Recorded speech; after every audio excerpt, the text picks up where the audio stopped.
Hello! I believe I'm live now. Hello! Hello, James. Hello, Connor. And anyone else who might be watching already, welcome. You might notice things are looking a little bit different. Probably not too different, but a little bit different.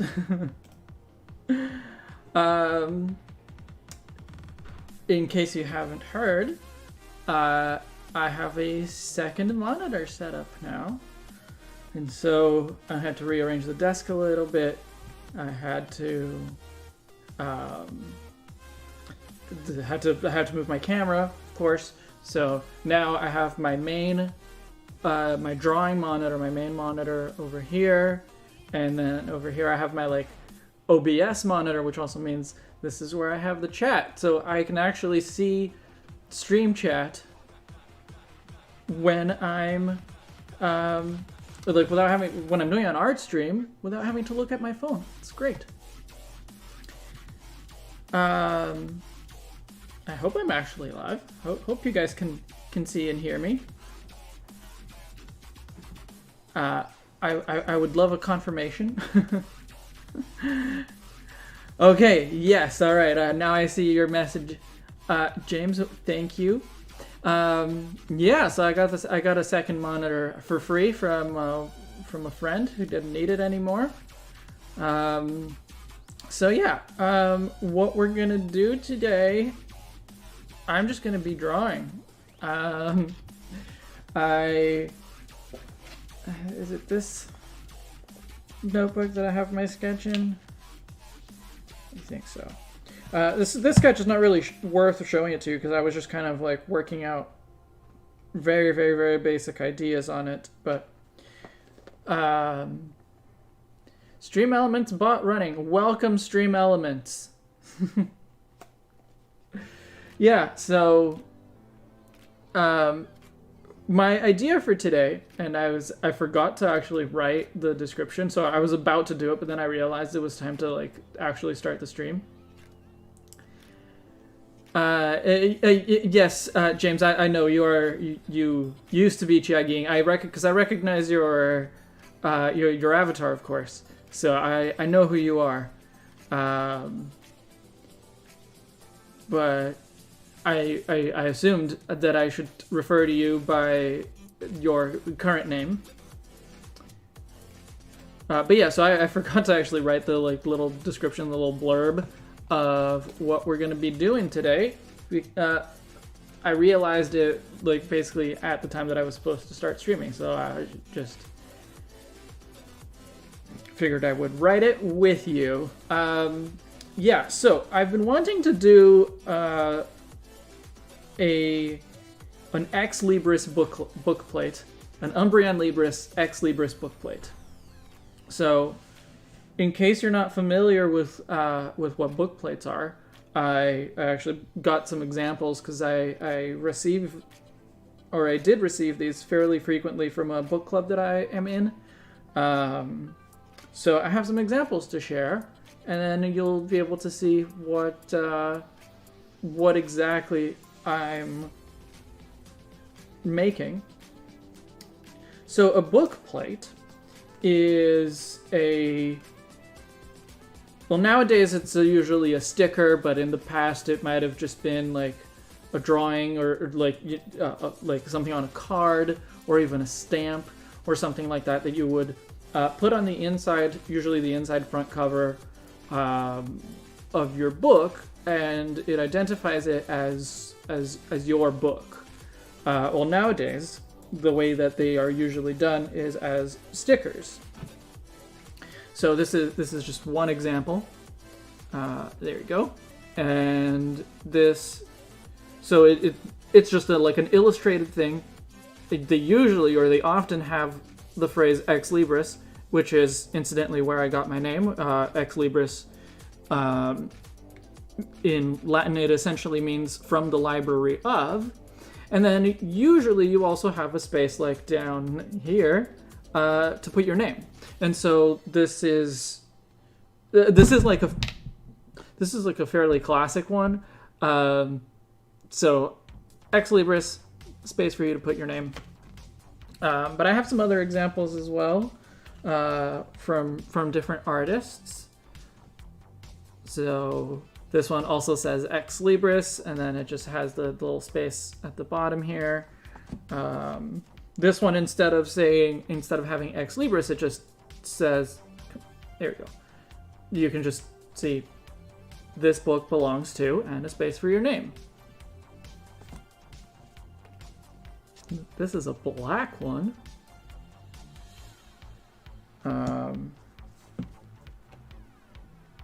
This one doesn't actually have any space for your name, but you know, often you can just write your name like underneath it. This one's quite clever. I like the use of the like white space on the jacket for you to put your name. And this is probably my favorite one of the ones that I have. But the thing is that I've never used any of these. And I've been wanting to do one for an UmbreonLibris version of it, of one of these, just because that's where I got my name. And so, yeah, so the idea is going to be I'm going to do a drawing to kind of put together a whole bunch of different UmbreonLibris historical imagery, I'll make it available for purchase on my Redbubble store. I'll make it available as a sticker, but I'll also make it available as I'll probably also make it available as a t-shirt, because I mean, assuming I like it, of course. Assuming I'm happy with the way it looks in the end. So yeah, welcome Didac. So I'll get started and just do kind of a really quick. Why do I have so many book plates if I don't use any of them? Well, I received several of them through a book club that I'm in. So every, I think, 6 weeks. Nowadays I'm only subscribed to the like audiobook package. So the only thing that I get is the audiobook download link. And I don't get the like physical things mailed to me anymore. But yeah, for I think 2 years I was subscribed to the physical perks, and by the way, it's called Life's Library. It's a very good book club. I really enjoy the books that we read. And I don't think subscriptions are open right now, but it's just something to keep in mind, and all the proceeds go to charity, which is always nice. But yeah, so because I received these as part of the perks package from the book club, and so I have several copies of each of these. A lot of these, like, I think they're cool as art, and so I would just keep them and not actually paste them in a book. And also, I just like this one that I said is my favorite. This is one that I would actually be willing to put in a book, but it's just, yeah.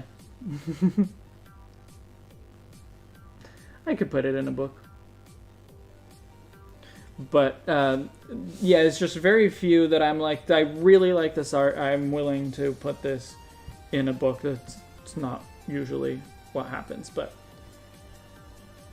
hopefully whatever I come up with today will fit that.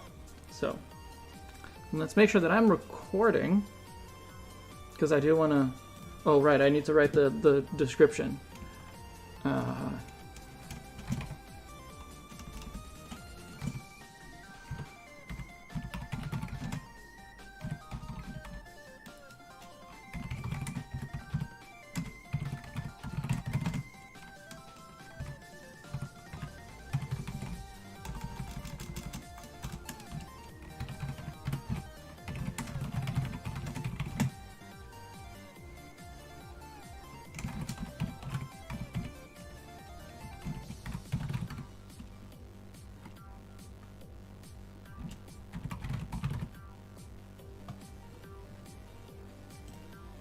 All right, now let's make sure that I am actually recording, so that I can make a speed paint out of this later, probably. How are you guys doing today?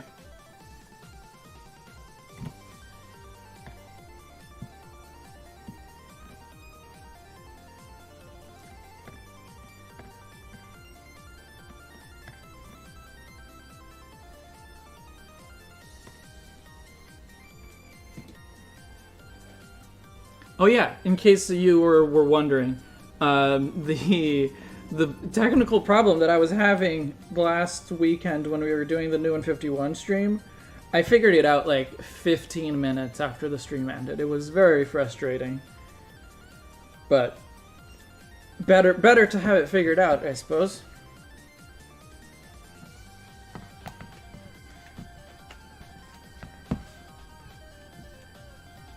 So I'm just gonna do some very like quick sketches to work out just the layout of things, and we'll go from there.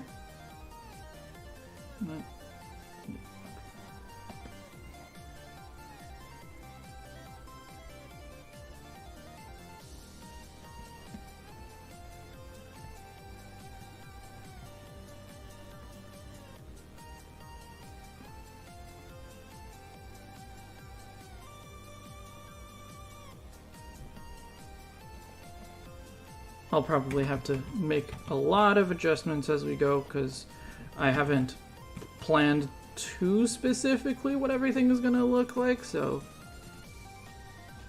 this is going to be a drawing almost from scratch for you guys.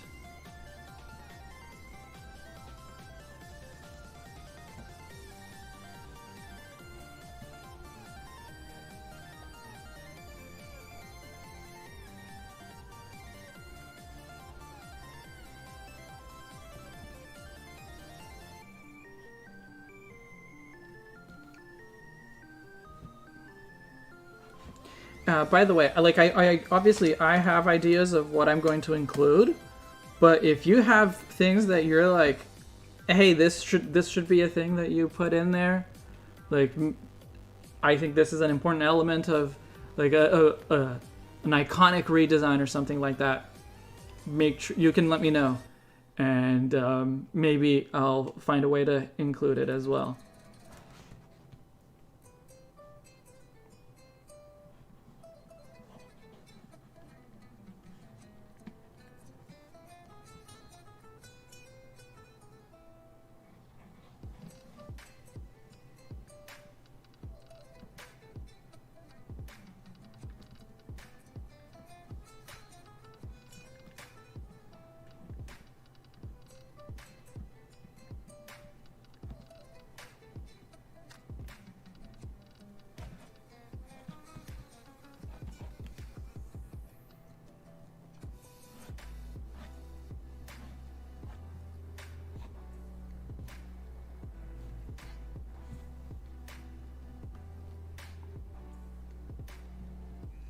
You think new 151 Electrode would be pretty nice?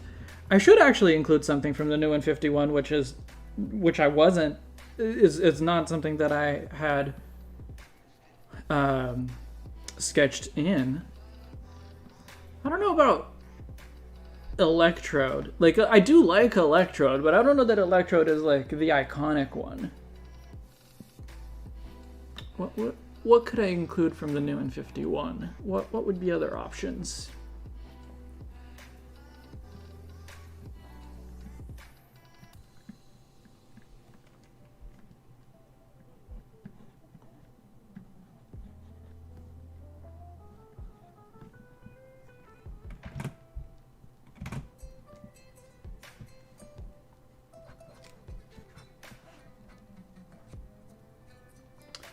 Hey Alex, welcome.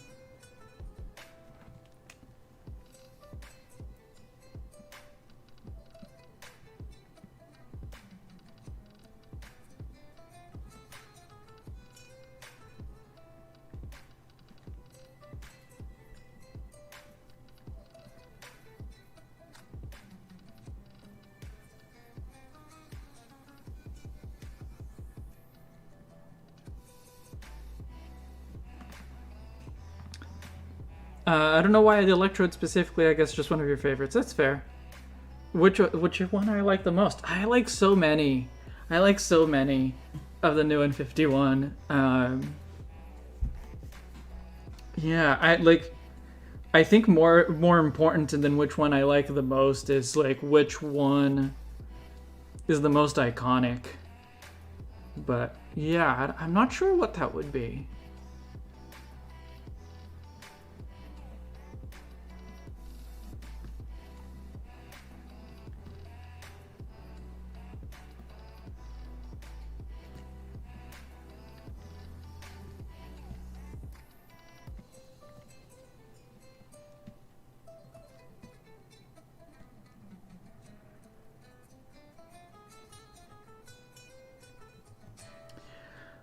Lynn, welcome. I've been following you on Twitter, and I see your videos every once in a while for a long time. I don't think I've ever seen you in a stream. Hello and welcome.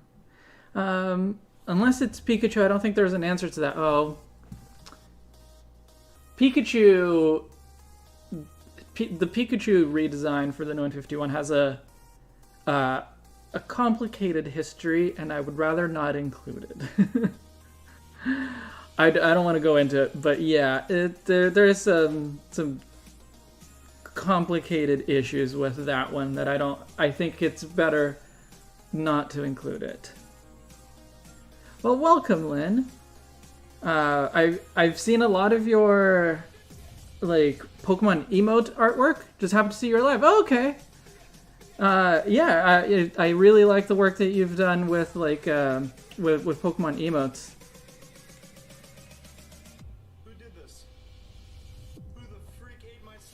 Connor, welcome. I saw you were around earlier, but I guess you had dipped out by the time I started. Considering you didn't say hello when I first started and I said hello to you.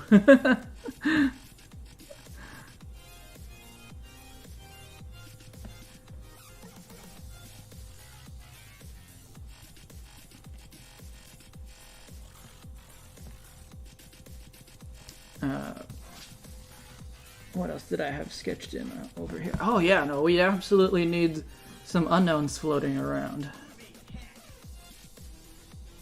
Obviously, the escape unknown is the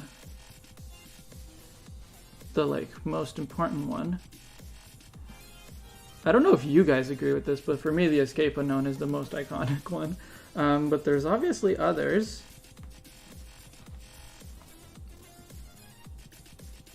That are worth including.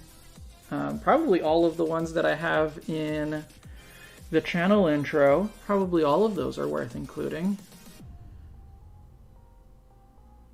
And now I have to like stop and think about what their actual designs look like. Maybe I should look it up.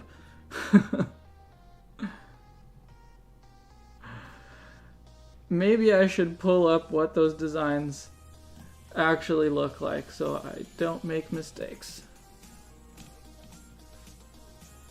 Define most iconic.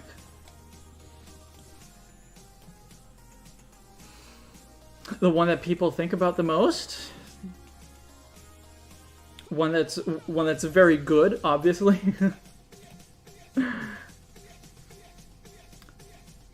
Hanging out with your brother and stepdad, so you're gonna be in and out. All right, cool.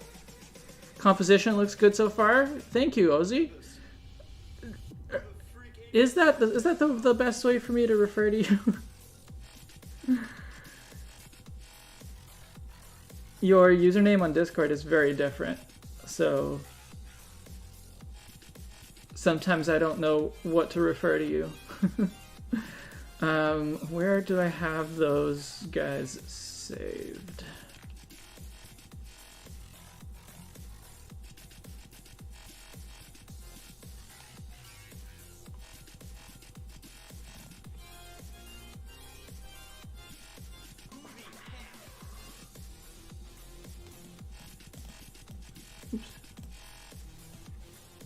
Gonna be lurking, half lurking too, because you're also drawing. That's awesome. I love it when people are drawing at the same time. What, I guess it would be in here? No. Okay, here we go. I found them.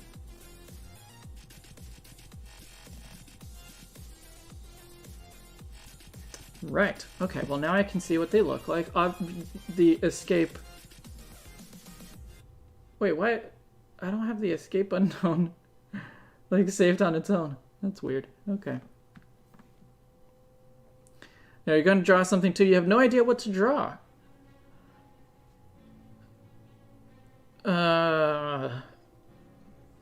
I don't want to be too selfish and say you should draw UmbreonLibris fan art again, but of course doodling counts, yeah.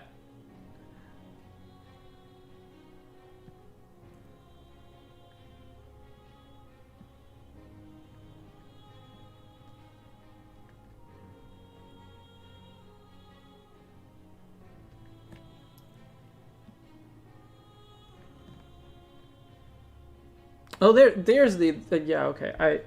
I don't have the escape unknown saved on its own, but I do actually have an image of it. I just got blinded to it, I suppose. UmbreonLibris as a Bidoof? I guess. I suppose.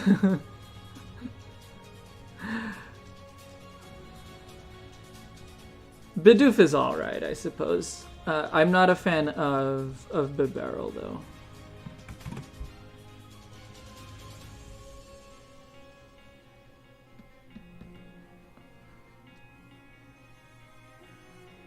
Maybe your own bookplate. Yeah. Yeah, absolutely. Draw your own bookplate.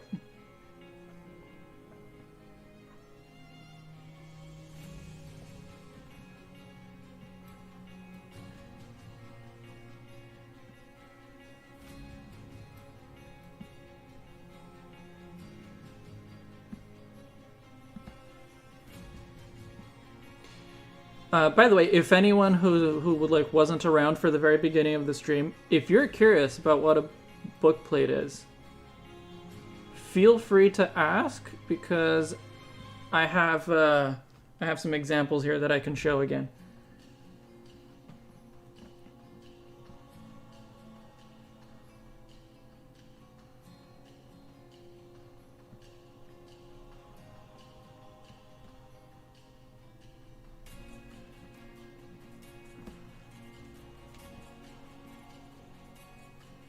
Hey Libris, what's a bookplate? Good question, Connor. So I'll do the spiel again. Hopefully I'll be a little bit more efficient about it this time. But yeah, so a bookplate is usually an illustration of some kind. Back in the day, it might have been a stamp, or it might have been something printed on a card or something like that. Or nowadays, it tends to be stickers that you paste on usually the inside front cover of your books to identify them as books that belong to you. So I have some examples here. I'm going to show them in the same order that I showed them before, because this one's the one that looks like most like a classic ex-libris bookplate. So they often have the phrase ex-libris at the top. Ex-libris is where my name comes from, but it also means, it's Latin, and it roughly means from the library of. And so the bookplates usually also have a space like down here for you to write your own name. And so this is, it's a drawing, and it says it's from the library of your name, and you put this on the inside of your book. And so if you lend out your book, I guess it'll say that it belongs to you. And I have various other examples here as well from other artists. And yeah, sometimes they don't have the phrase ex-libris, but still will say this book belongs to whatever. And so I have all of these from a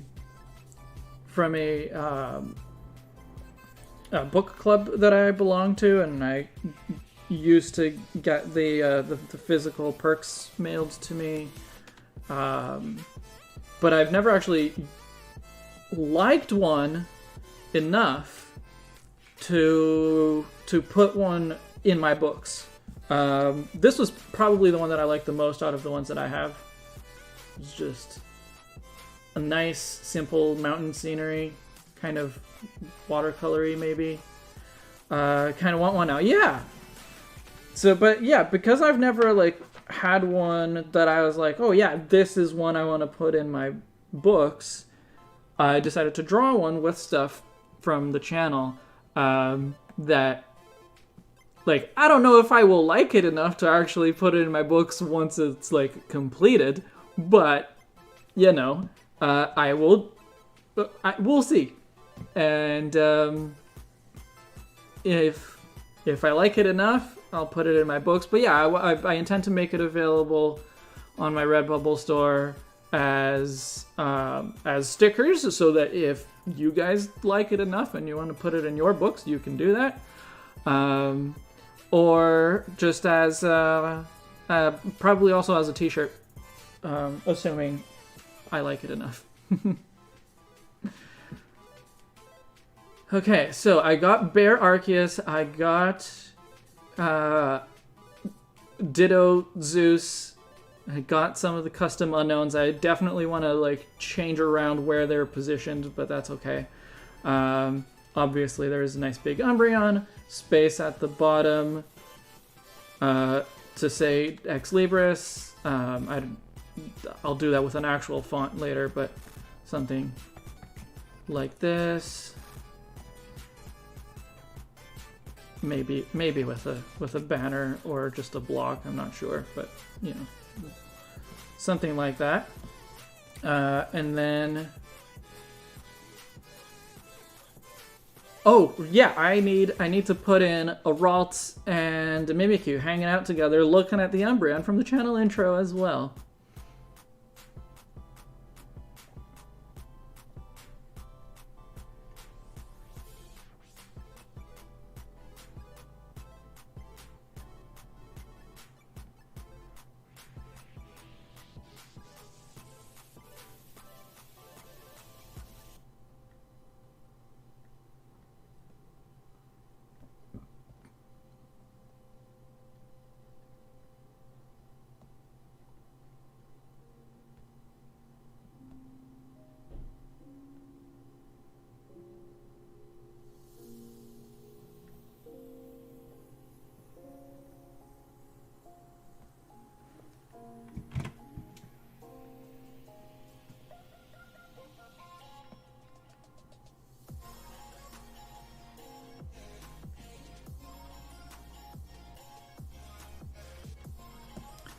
And the other one that I really wanted to include, probably somewhere in the sky, is my redesign of Dusclops. It's funny that like Unknown and Dusclops, to me, they're the most iconic ones because there are two that I think are really successful, but they are also both like very old. Unknown was the third redesign I did on the channel, and Dusclops is the fifth one, so very old.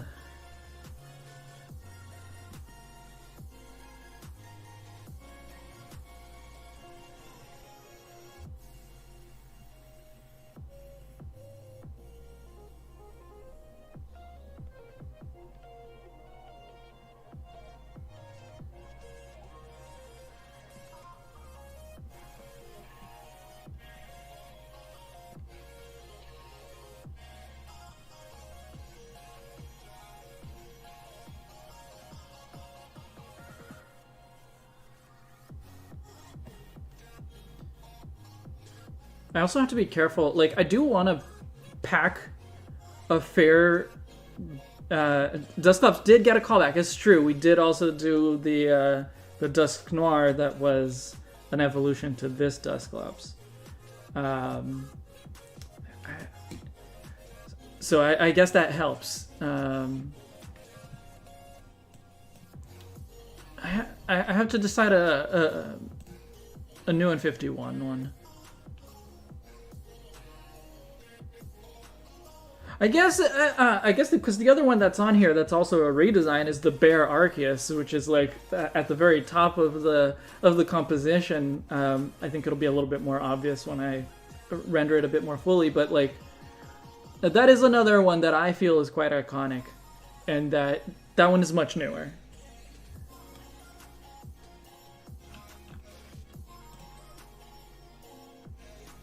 So I guess it's not all really old ones.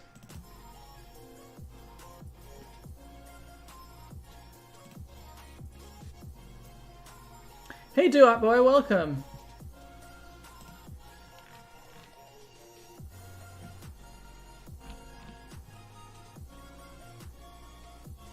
I guess the new 151 one that I really like myself is Pidgeot.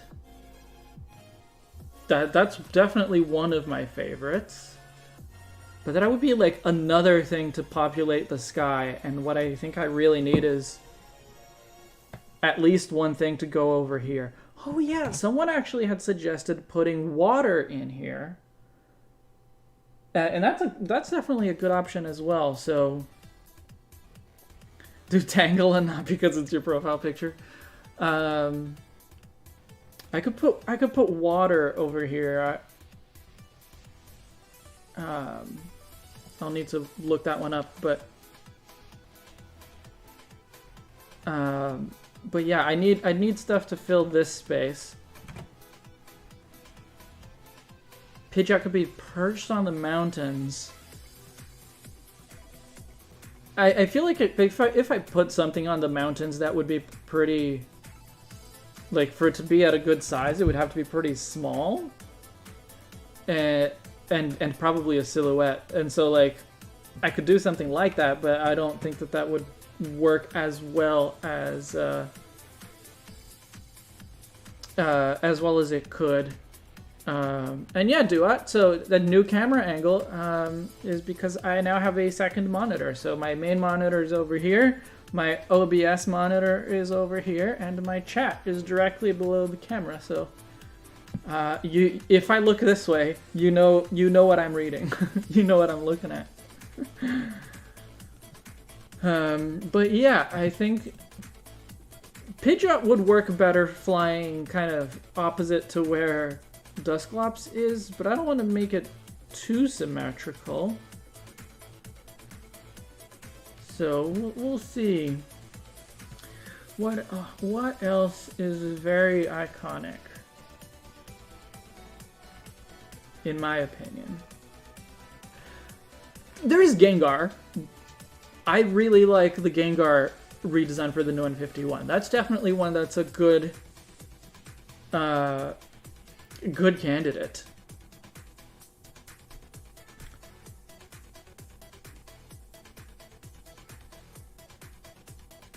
Do the one that I like the least.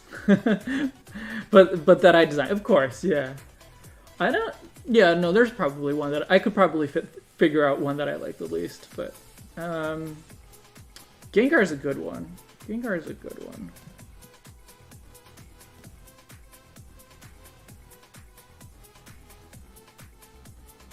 And I guess it adds to the... If I go with Gengar, it adds to the whole ominous thing, because it's got, like... You know, there's Dusclops, there's Mimikyu, lots of... there's Umbreon. Lots of Dark and Ghost types hanging around. What else?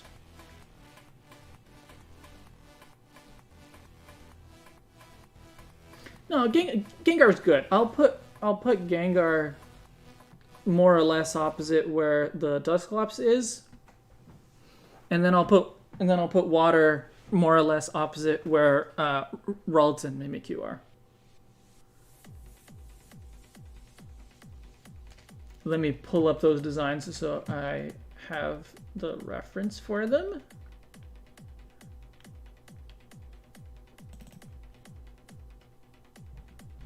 Oh, I see.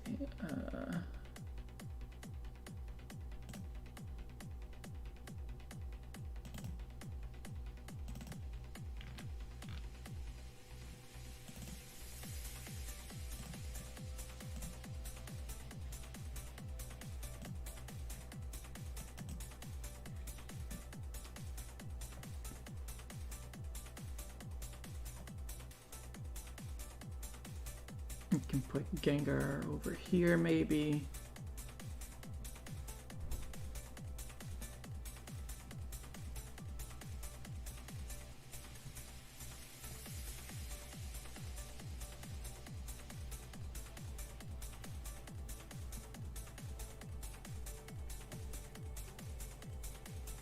You really like the ex-libris pun? Yeah, it works really well. Like, it is ex-libris because it's still from the library of whoever, but it's also from Libris. I'm very happy with the way that looks.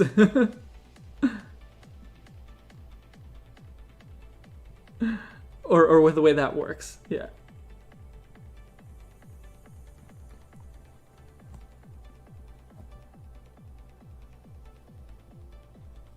I need to make this Gengar slightly less round when I draw the final one, but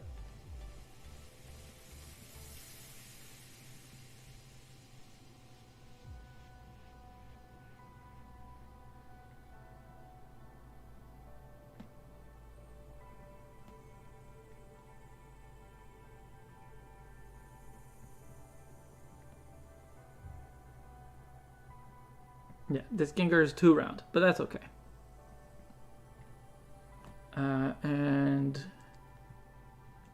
And water. It's not even finished. You're already really liking this. Well, I like it too.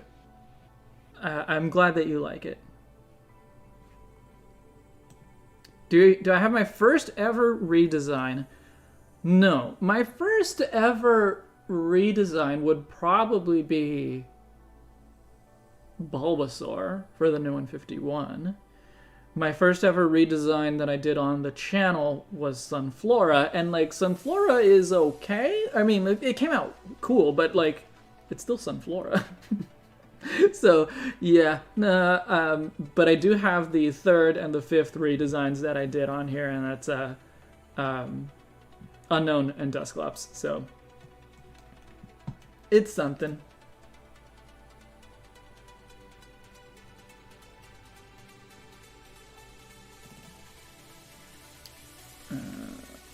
Gotta go look for reference for water again. Or not again, I gotta just go looking for references again to now look for water.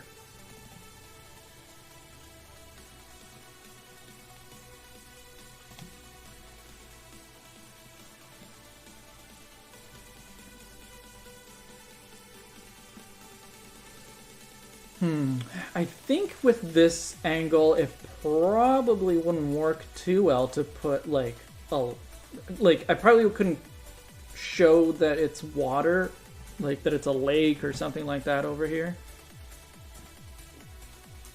So I guess I'll just have to put water.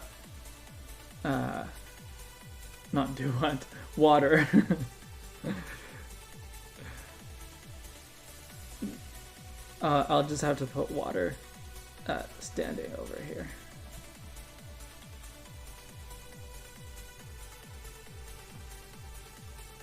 Unfortunately, the Pokemon Company the localizers did not decide to use my name for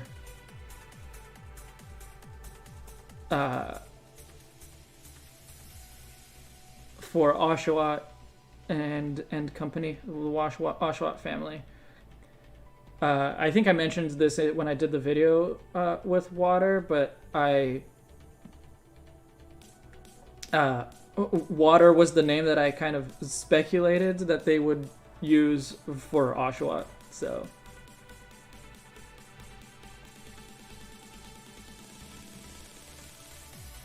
I might want to flip some of these around because the sizes are going to be a little bit weird, but well, that's just the very basic composition. I'm happy with it.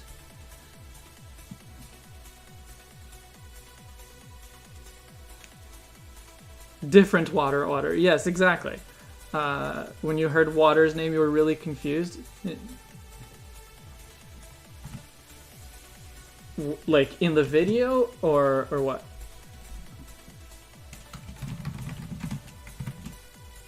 Okay, so now I have to start making, like, because I drew all of this on a single layer because it was just kind of to roughly figure out what was going to be in it.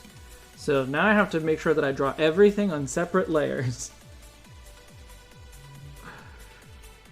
Oh, you thought it was just called water. Yes, call it like just water. No, no pun to it. No other element. Nothing at all.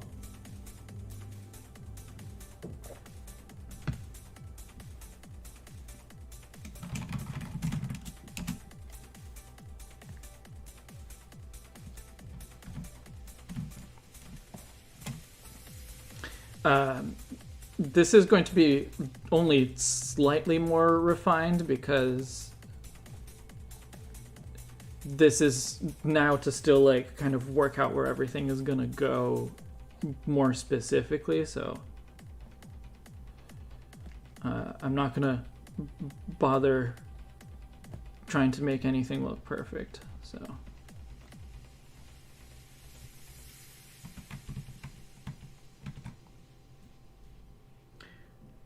I thought someone recommended to add water to the landscape, and then I thought, oh, why not add water? And then I realized now that someone already recommended water.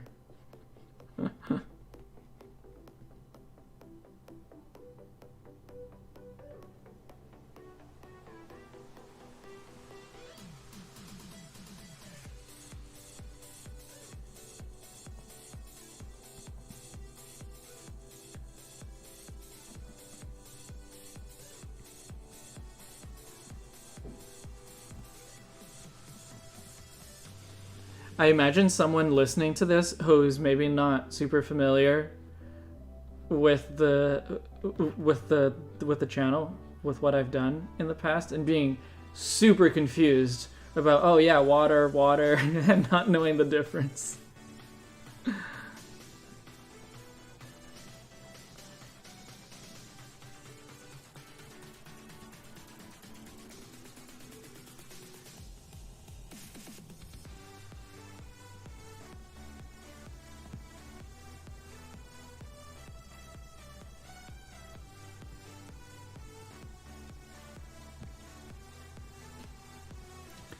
Why do water and water have to sound exactly...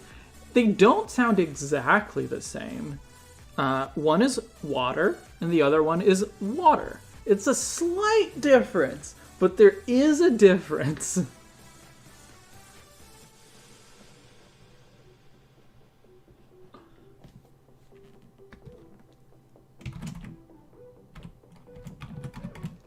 Oh yeah, before I started, I was having that really annoying problem that I've told you guys about before, where like my keyboard's like Control, Alt, or Shift keys just are randomly like pressed without me actually pressing them or anything. Yeah, it's so I haven't noticed anything since I actually started drawing, but I will. It's just something I need to keep in mind. Will you color this? I will color it. I haven't quite decided how much I'm going to color it. So I've been envisioning it as mostly black and white, but with some colors here and there. So like Umbreon blue. Probably Umbreon's eyes would be yellow as well, and then we can put yellow for Bear Arceus as well. And so like there will be some colors, but I haven't decided which colors and like how many colors and things like that. So like maybe like blue, yellow, red, green, just like one color of each, just to give a little bit of splash of color here and there, but we'll see. You just got a Fakemon idea, Alex. Cool. You should show it to me when you're done.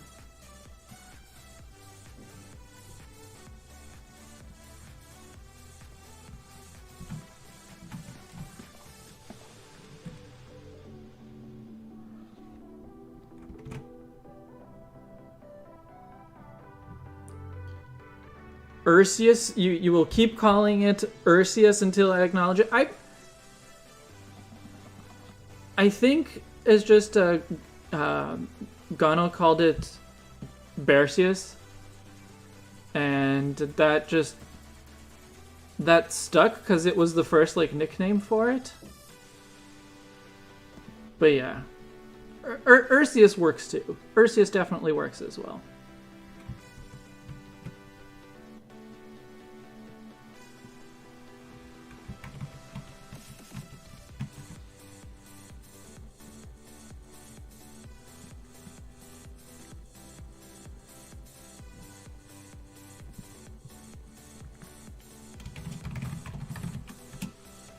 I think Ursius probably works better in speech because it's just like Arceus, but it's kind of pronounced a little bit weird, Ursius.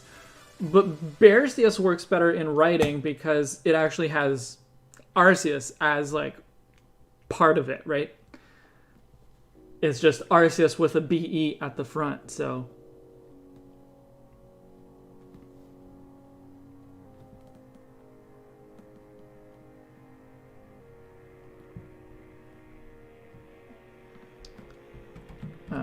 Let's put up my symmetry for a second. Oh, right, I can't do symmetry with this brush. It's okay.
So the Fakemon that Alex is making is revising an old Fakemon kitten to include cats, yarn, crazy cat ladies, and knitting grandmas. All right, sounds cool. Bersius is a good pun too. I'll give you that. Yeah, won't pretend that I can compete with Gano when it comes to puns. It's tough. Even I can't really compete with Gano when it comes to puns. So.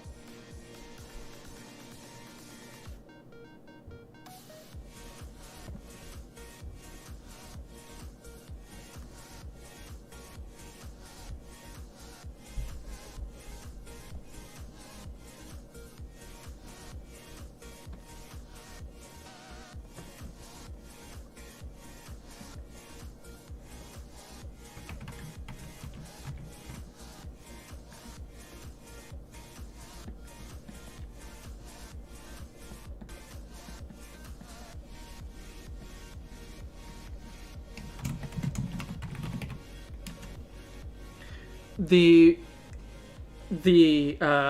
most exciting part about making an UmbreonLibris bookplate that just says that says ex-libris on it is that I don't need to write my name on it. I only need to say it's just ex-libris, and it says it's from Libris. That's all you need to know.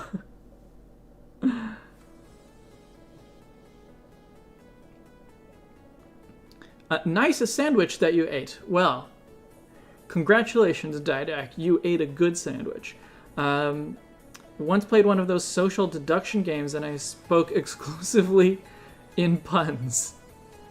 That's wonderful. What are you excited to... Oh, is it the Fakemon, James? Is that what you're excited to see?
Maybe I should get the clouds a little bit more spaced out, get them a little bit lower.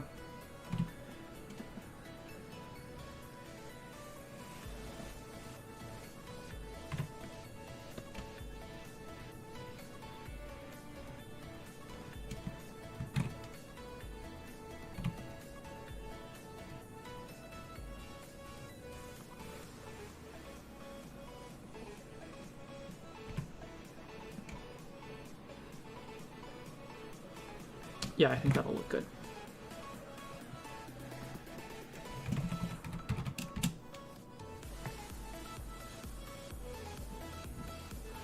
Ah, Photoshop just crashed on you, Lynn. That sucks. That's terrible. Hopefully, the auto recovery isn't too bad. I don't have Photoshop crash on me too often, but it's always really annoying when it does, so. You heard of the Netflix live-action Pokemon show they're making, the same guy who made Lucifer. Yes, what? It was just like in talks, right? There was no... there was nothing specific about it yet. It was just... It's something that they were talking about. It was like being negotiated. You have a habit of saving every 10 seconds. That is much better than my habit, because I have a habit of saving, I don't know, whenever, once every 2 hours.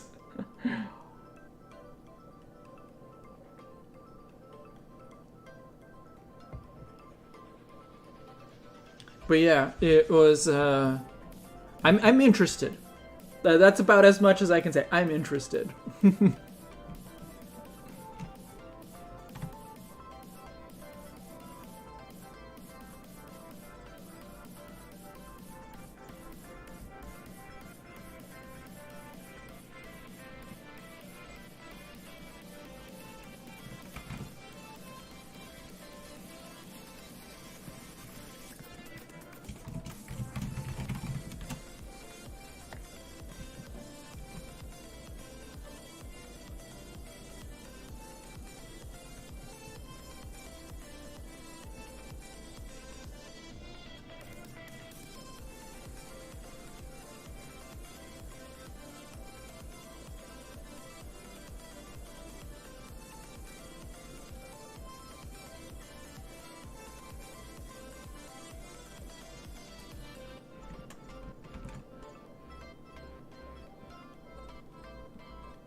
I need to make these spokes thicker.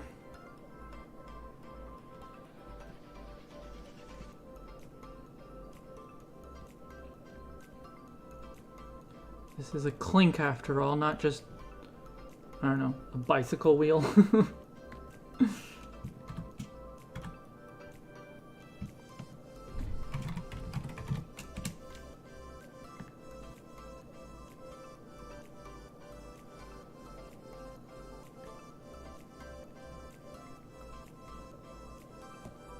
If you're idling or thinking, you'll save out of habit. Ah. I mean, that's a good habit, but not one that I have built up myself.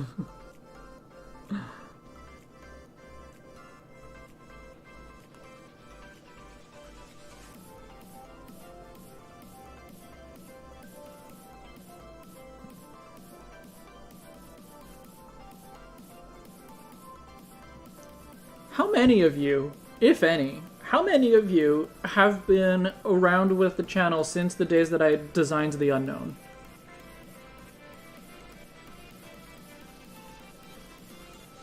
How many of you who are active right now? Like, I know that there's people who were in that Unknown stream that still watch. I just don't know how many are still... how many of you that are active right now? I don't know if any of you were around back then. It's because it's been a very long time now.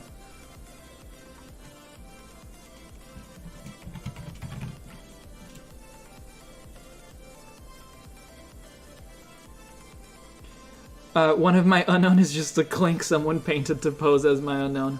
Well, that it is it's the Unknown. It was meant to mean connect, I believe. You were around, Alex? You have been around for a while. It was... how... I think that was still the first year of the channel, so it was at least like 2 years ago.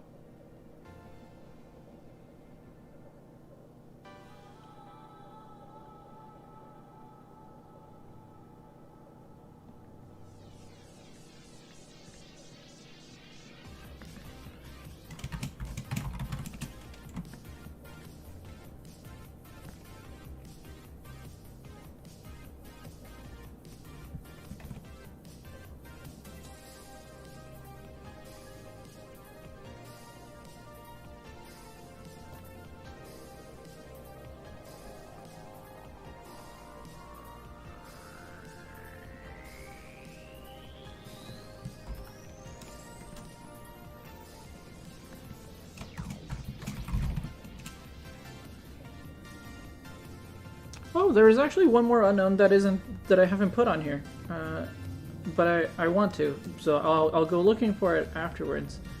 But it's the Kecleon one.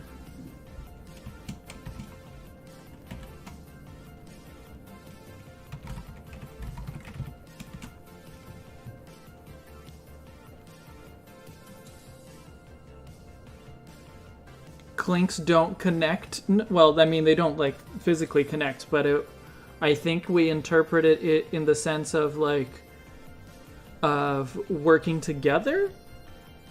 Pretty sure that's what it was.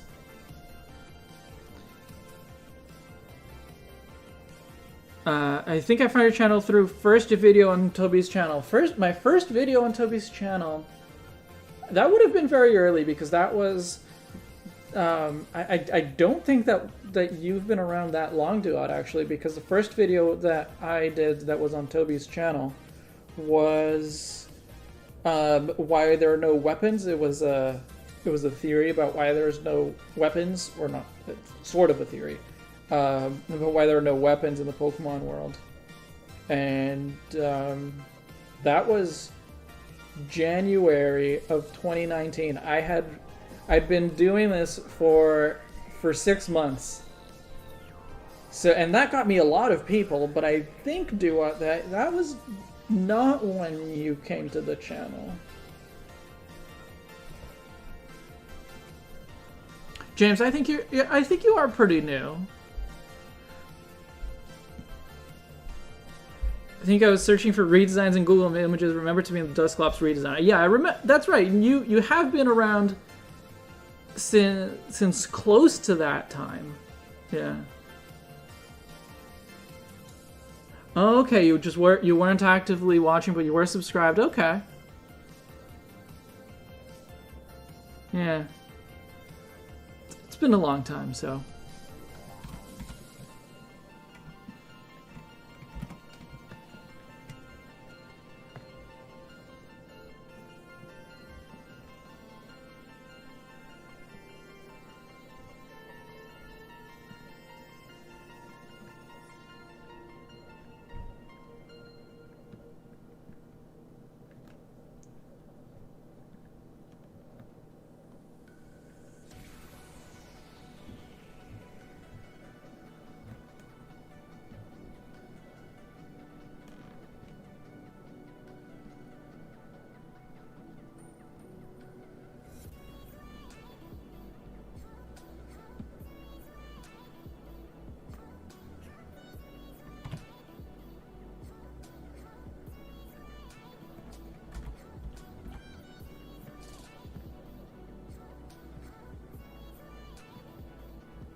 What were you there for Dusclops, or do you just remember it from Dusk Noir?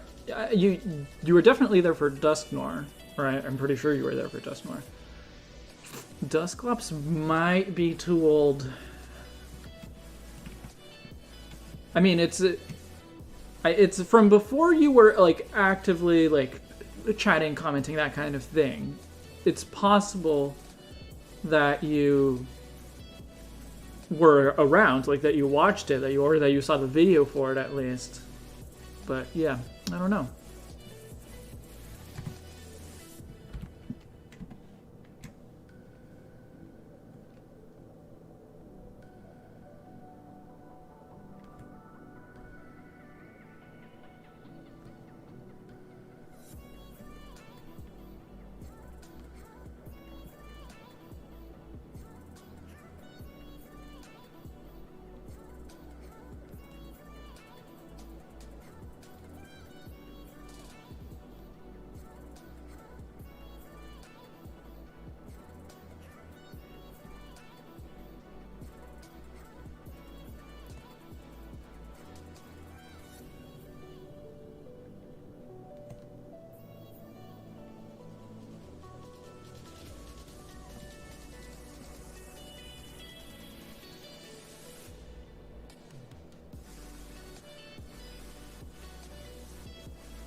I could probably make this Gengar still even less round, but I don't know, kind of like it.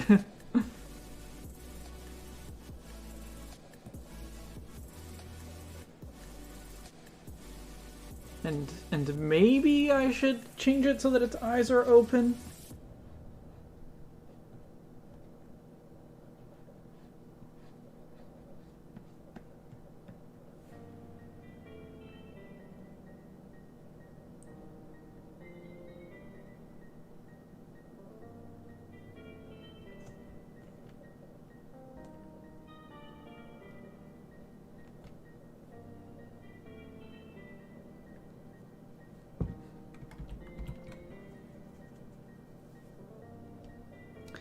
Hey, Wispy, welcome! And Indigo, welcome as well! First stream that you watched was the Onyx redesign. Okay, yeah, that's fairly recent. Just popping in to say hi and hope you're having a great day. It's going pretty well. Yeah.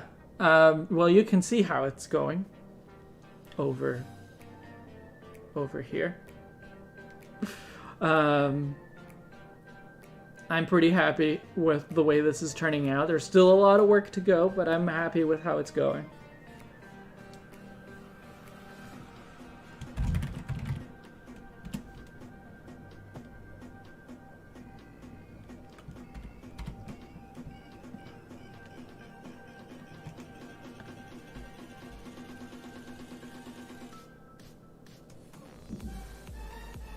Round Gengar is cute.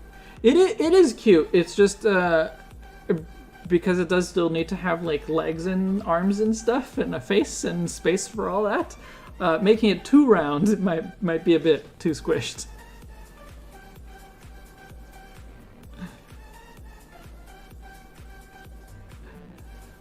Kitten is going to be another normal type. I've made so many normal types. I think I'm going to give it Voodoo Elements just to slap on Psychic instead. I remember being there for Berseus, and I remember watching the Pokemon art style videos that introduced water at the release. Yeah.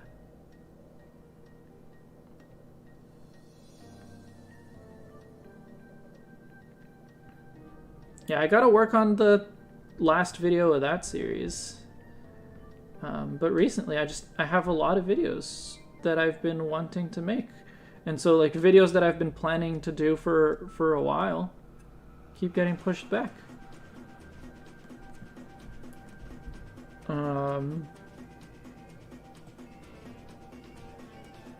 Should water be scared of Gengar?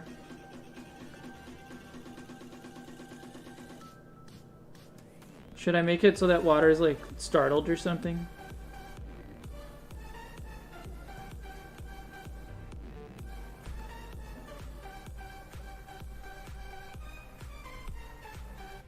It's impossible to be too round if you're a Pokemon. You remember watching the Pokemon Evolution and Breeding series that I did with my mom? Yep, which is where Zeus Ditto came from. Yeah, my mom referred... Because my mom was like trying to think about how something like Ditto could work. And then she was like... I think Ditto is Zeus. It just reproduces with whatever it wants. And so I thought that was really funny, and I had to include it in I had to include it not just in the video but in the thumbnail as well.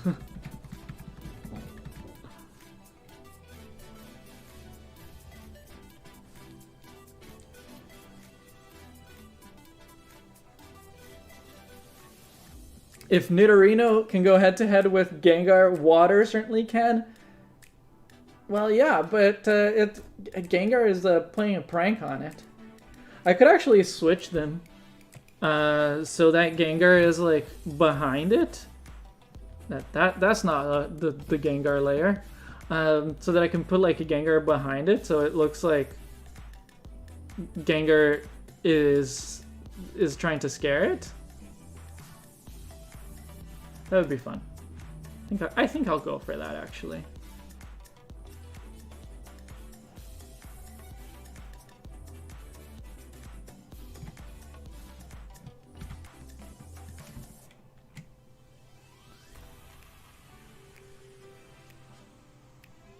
Water is a tough boy. Water is a tough boy. But I think Water can be a tough boy and still get scared of Gengar every once in a while.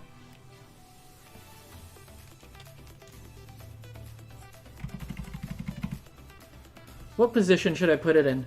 Arms up to its face, like, or arms out, like.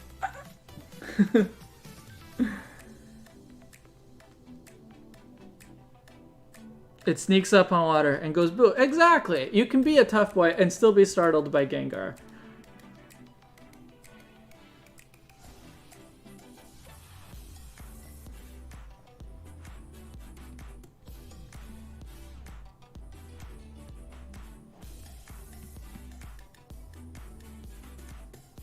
Arms to its chest having a heart attack? That's a bit dark.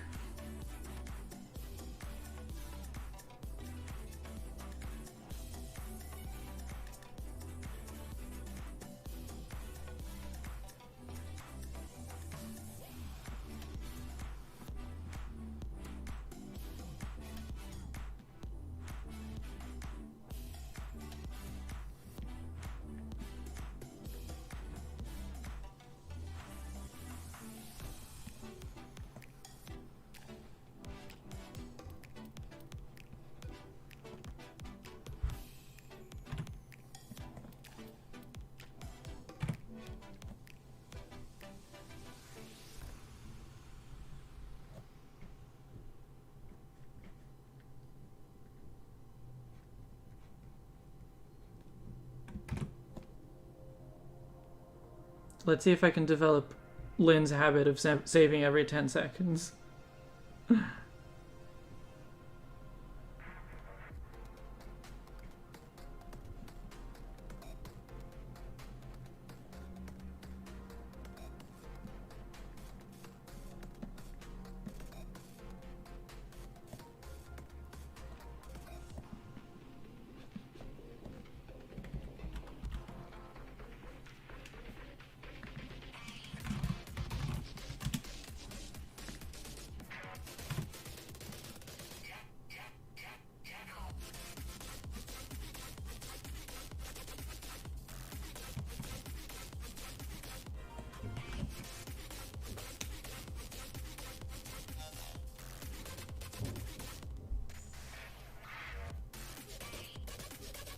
It's a very good habit to have. It is a good habit to have. Or, I mean, I'm sure it is.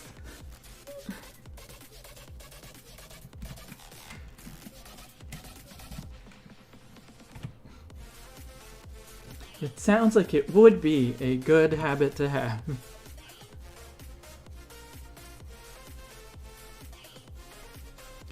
Is this a good time to ask if the fish is in the fridge or freezer?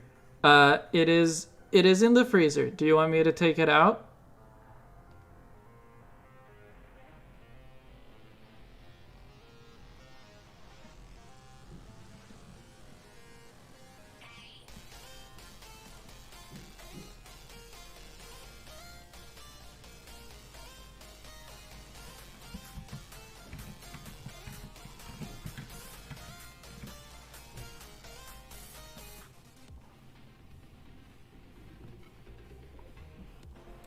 What kind of fish? Well, we have both tuna and salmon in the freezer, so I will have to wait for Indigo to tell me which kind of fish she is thinking about making.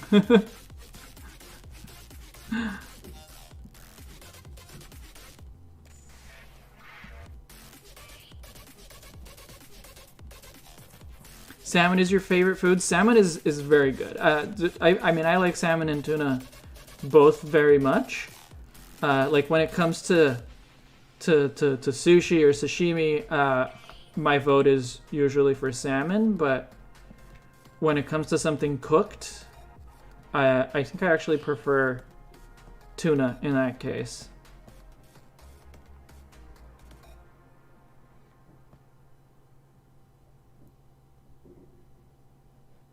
Whichever I want in the onigiri. Oh, it's onigiri time. All right.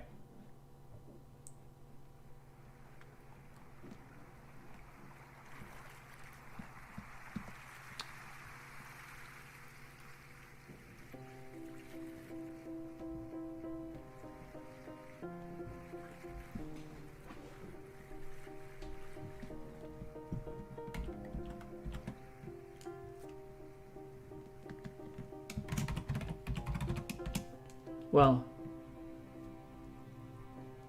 Ani girl. No, jelly donuts.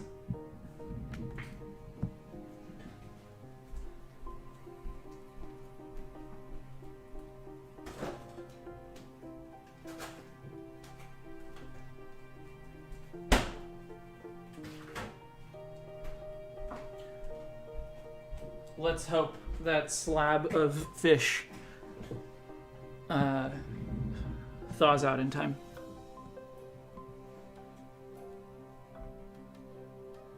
Nothing beats a jelly-filled donut.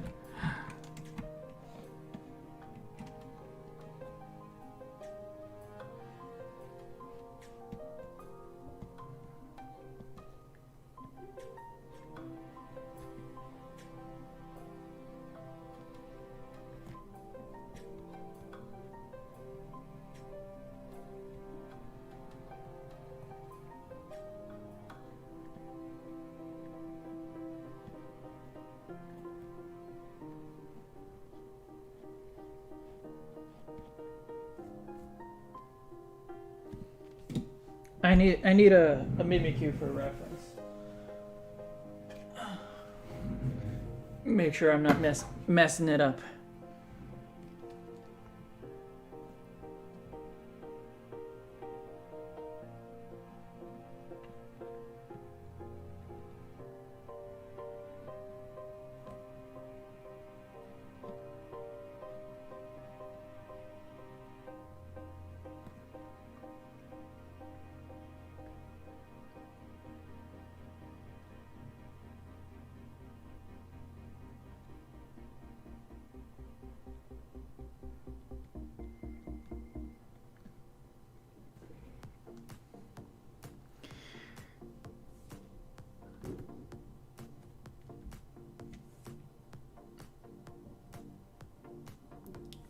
I don't know if that's what you're talking about, but that's Gengar. What is Gengar? Oh, the guy above water. Yeah, okay. Sorry, I missed Rejetlu? Yeah, so the thing above water is the new N51 Gengar.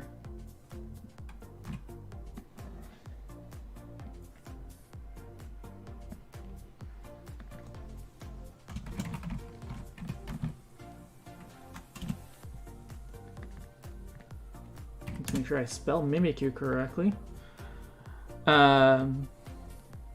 The significance of Ralts and Mimikyu. Well, the significance of them to this drawing is just they are featured on the channel intro. Ralts is featured on the channel intro because it is Indigo's favorite Pokemon, so that's like Indigo's presence on the channel intro. And then Mimikyu is the channel mascot because we have our set is haunted by Mimikyu. Sometimes it shows up in videos. I don't know if you've ever noticed it, but yeah. Sometimes we have a Mimikyu that haunts our set, and sometimes it pops up unexpectedly.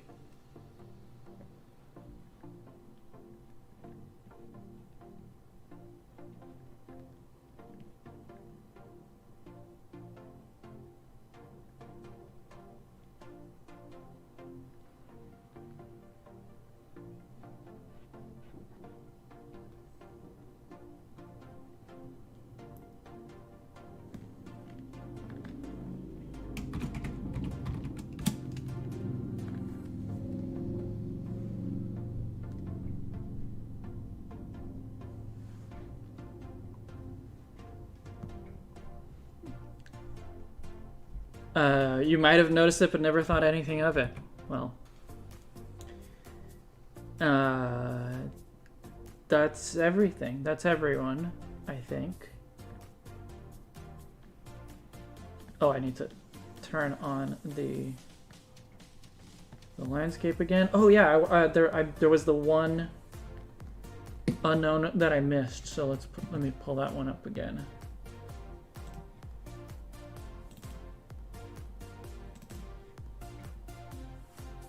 Yeah.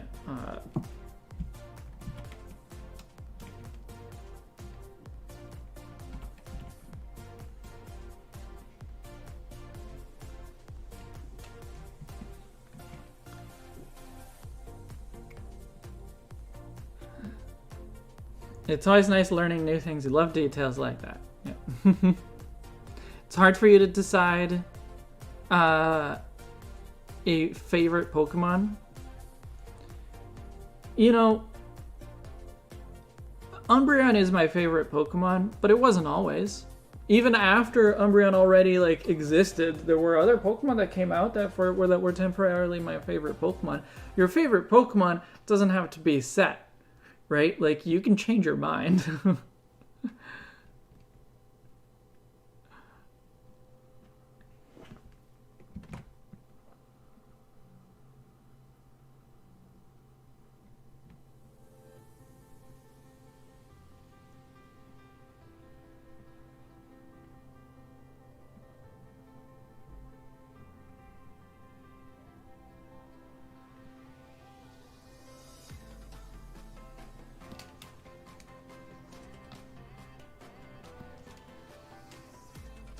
Your favorites as a category. I know that Dedenne is one of them.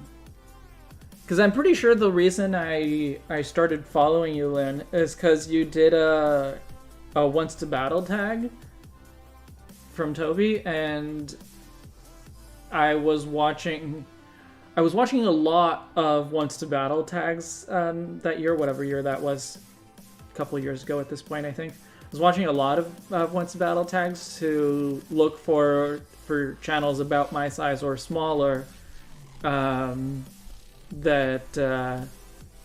I liked, like that seemed high quality, and so that was how I came across your channel the first time, and that was probably one of the years when Toby included the question, "Who's your favorite Pokemon?"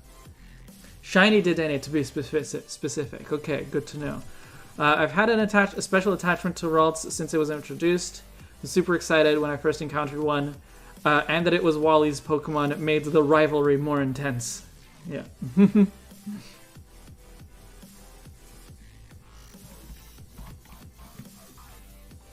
All right. So now that everything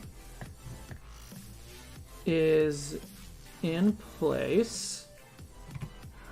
I gotta adjust their positions and sizes a little bit. I think the Umbreon is a good size. I think the Bear Arceus at the top is a good size.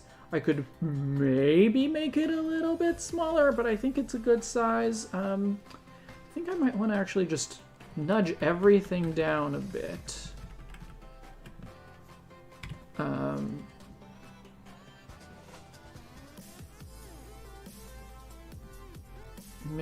Maybe now move the Bear Arceus and of course the light rays up some. Let's move the clouds up a little bit. Yeah, happy with that.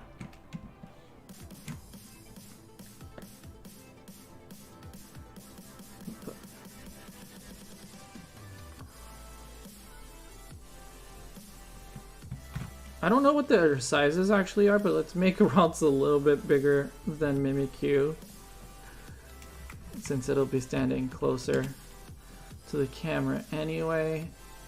Dusclops is probably okay. I'll just make it a little bit bigger.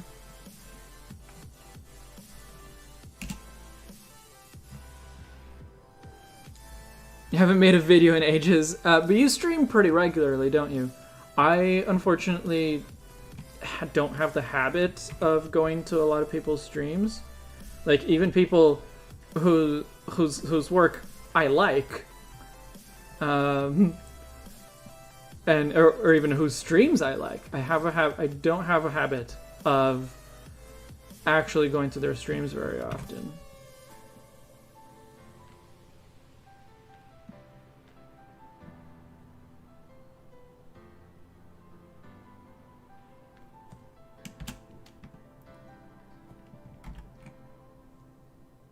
You don't stream? Oh,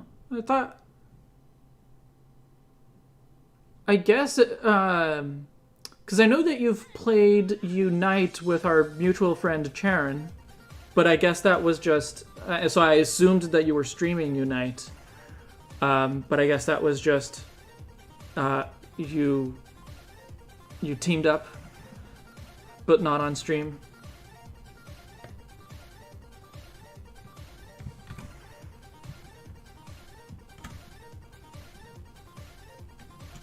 Just joined in. Okay.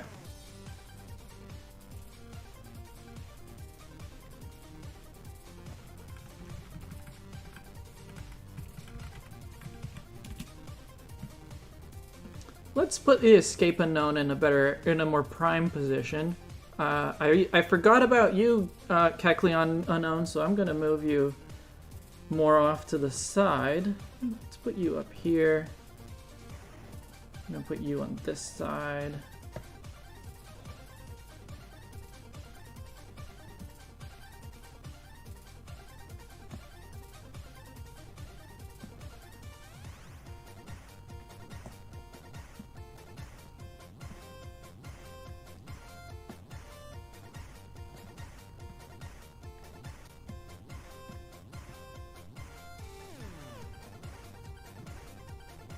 Move you closer to the edge so it makes it seem like there's unknowns for ages.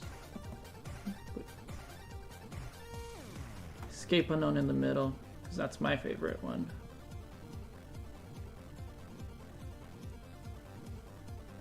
Okay, you need to be a little bit bigger. You need to be a little bit bigger.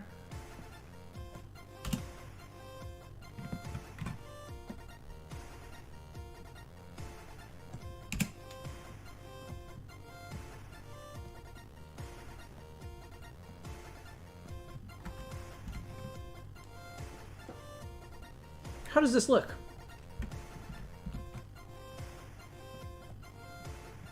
Composition looks good to you. Is there any spot that you feel like I should add something that I like? It need something to fill it in?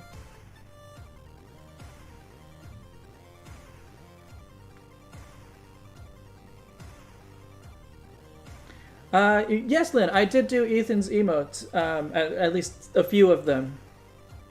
Do you watch Ethan as well? I don't. I haven't been watching Ethan streams a lot recently because I got over Unite. I never played it myself, but it's just I got a little bit bored of watching it, so I actually haven't watched Ethan streams recently. But Ethan has tons of emotes. It's true. But I did draw. What is it? 4 of them so far.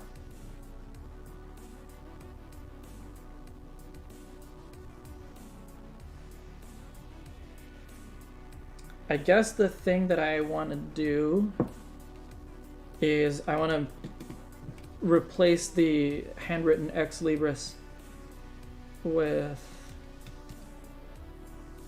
a nice font. And I know exactly what font it's going to be because it's one of my favorites. And it's a modern, fairly modern font, but it is highly influenced by classic fonts, by like fonts from the 1700s and stuff, so it is the perfect font for this use, I think.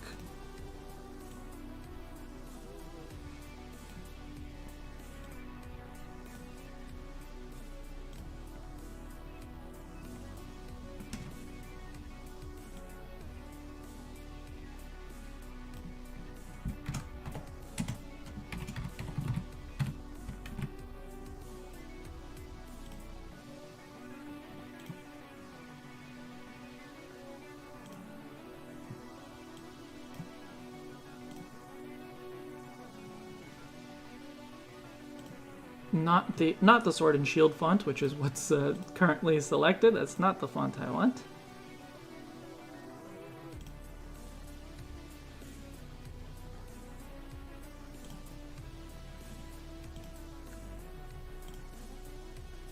The changes I'm making to the fonts are taking a while to actually like show up.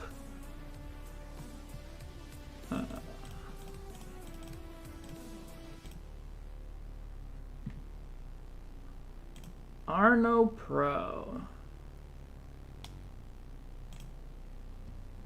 Let's go with Arno Pro Display maybe, and small capitals. Oh, right, Photoshop is kind of stupid. There you go.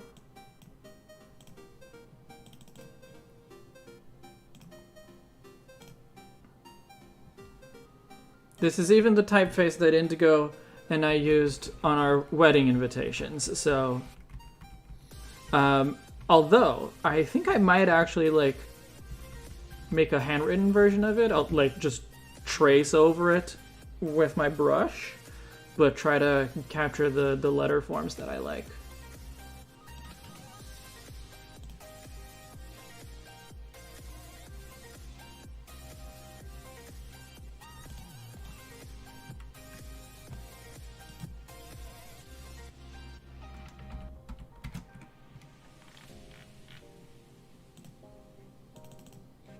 Let's actually not use display. Let's use...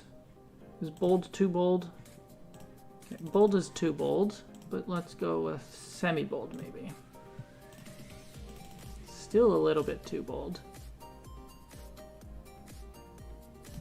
Caption? Caption looks good. Yeah. That weight works for me.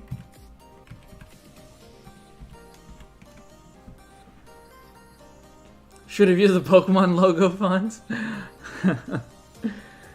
I mean, I wouldn't use the Pokemon logo font on our wedding invitations, but I did wear Pokemon stuff to the wedding, so.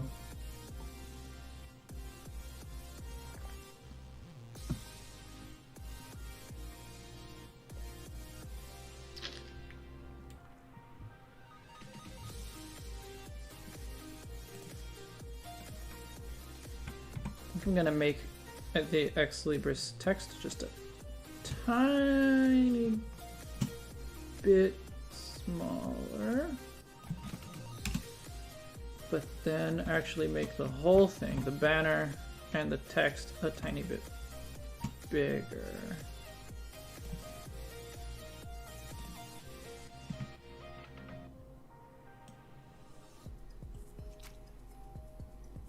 Let's leave it at that.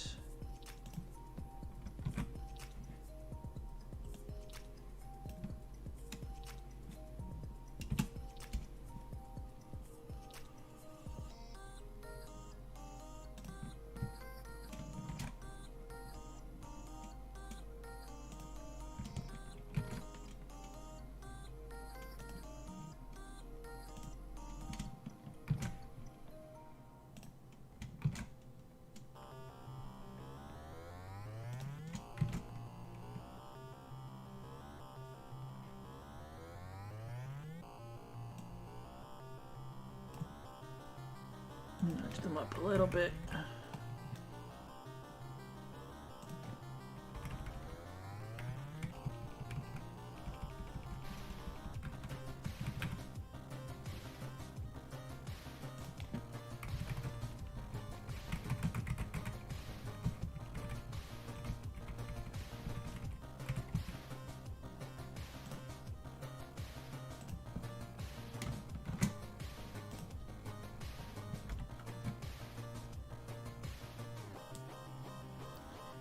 Bye, Indigo.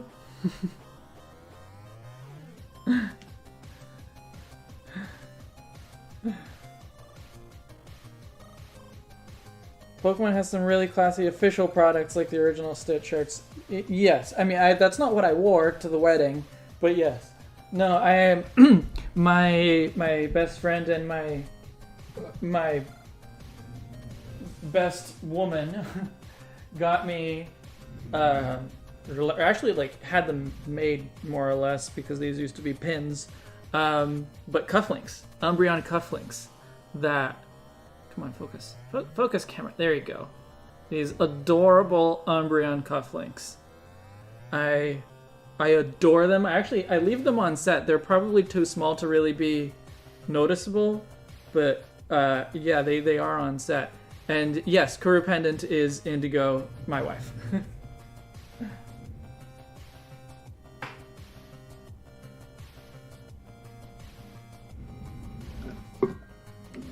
And I also wore, I wore a blue shirt and a yellow tie, so it was very like shiny Umbreon themed.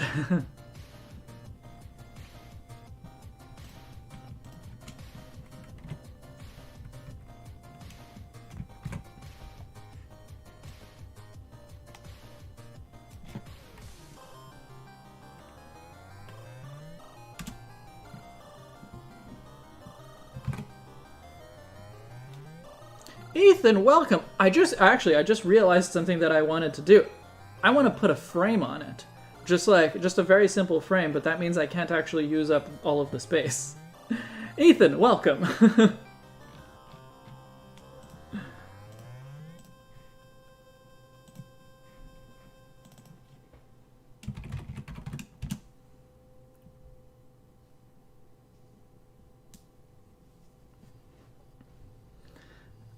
You hope that you can have what Indigo and I have one day. Well, I hope so too. You're what, like 14 years behind us? I mean, we got married 2.5 years ago. So you're about 10 to 12 years behind us. You've got time.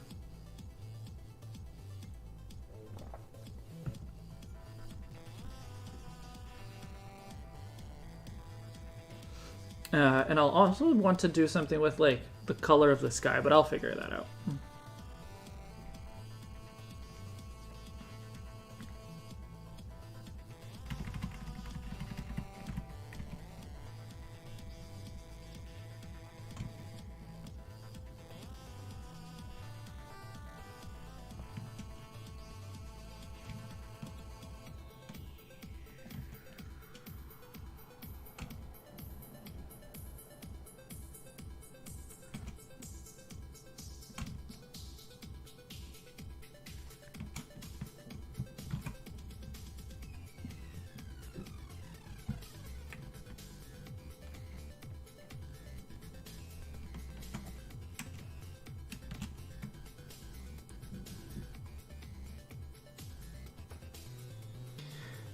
being a couple isn't the most important thing.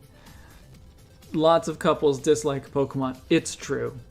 Unfortunately, it is true. A lot of couples dislike Pokemon. Oh, hey, Rogue is visible. Hi, Rogue.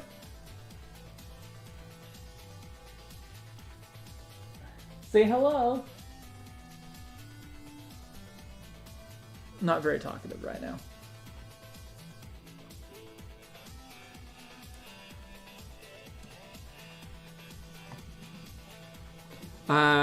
James says, I know that everyone is thinking about how my bookplate is turning out, and to that I say, I still don't know what to do with it. Well, you're probably doing fine.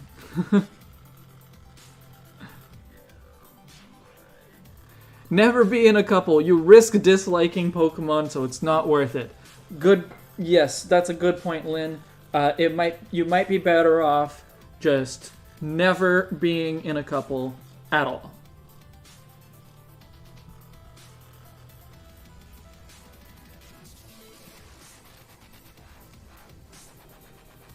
All right. I'm very happy with this, so I think it's time to move on to the next level of drawing this. I'm actually just going to keep that frame that I already have. I did a good job with it. Maybe just like nudge it down a little bit.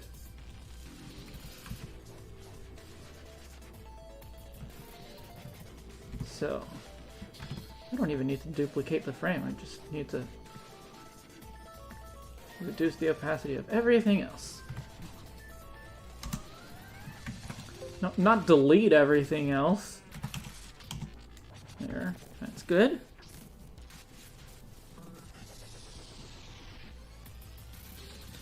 Of course, everyone remembers that I said I was drawing my own bookplate. I remember, and I mean, I'm not gonna like pressure you to finish it right away, but when you finish it, I do want to see it.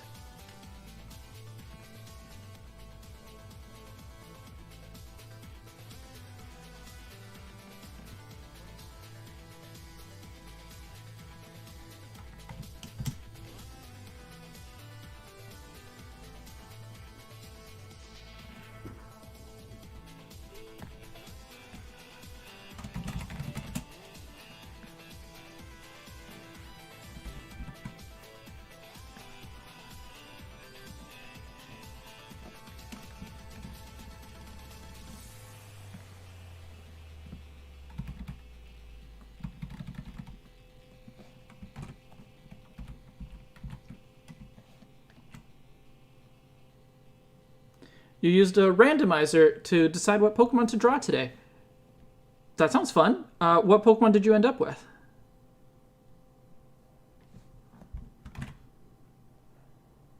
I'm not in much of a habit of just like drawing normal Pokemon.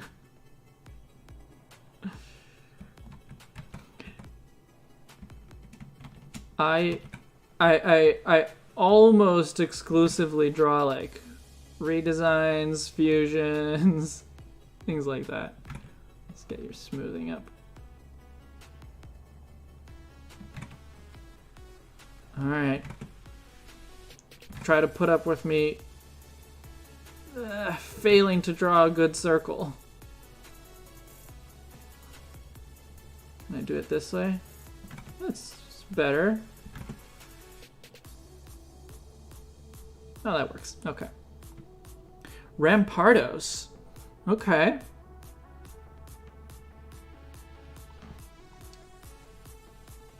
Yeah, I would probably need a randomizer to choose that one.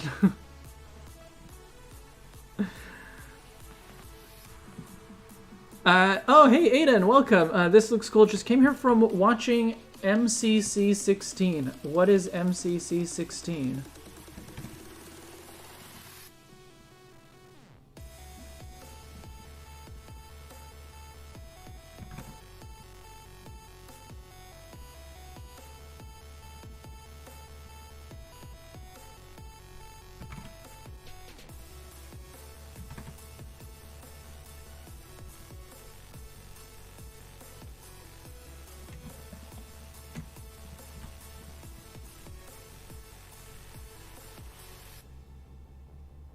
Minecraft Championship.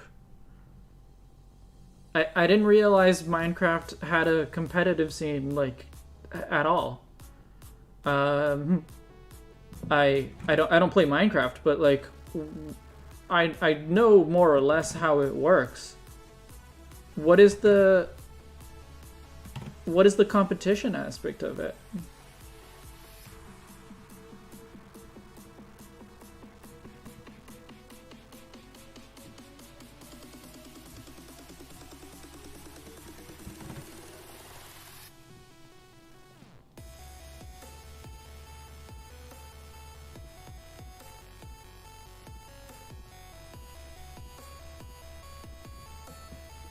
One day you would like to have drawn every Pokemon. That is quite the ambition. Have you thought about doing one of those like one Pokemon a day drawing challenges? I've seen a few people do that. I've more or less started doing that before, and eventually I stopped, but still. It's a mix of parkour, building, and combat minigames with a bunch of famous Minecraft YouTubers. Interesting. I hope that was fun.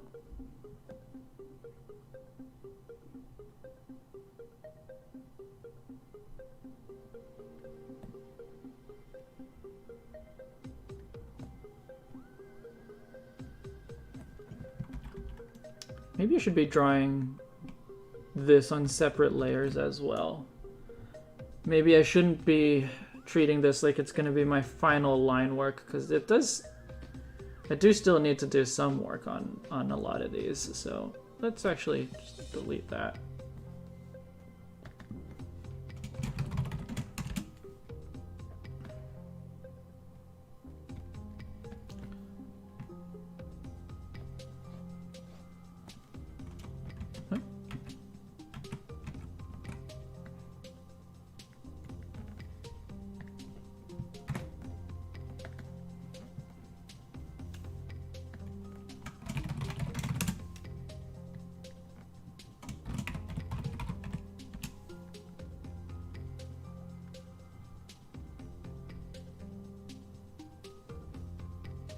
You thought about it, but you'd rather just do it when you feel like it. That's fair.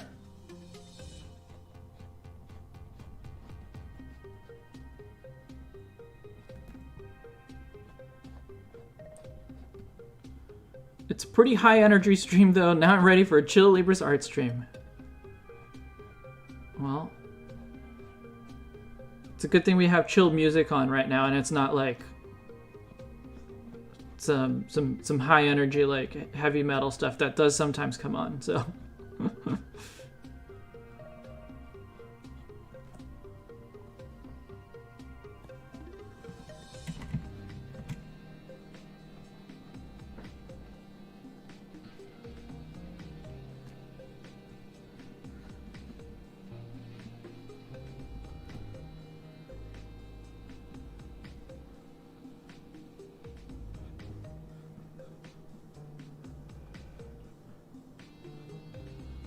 I hope I'm not making like some huge error in the design of Umbreon. I'm not like forgetting a ring or putting a ring where there shouldn't be one. That would be embarrassing.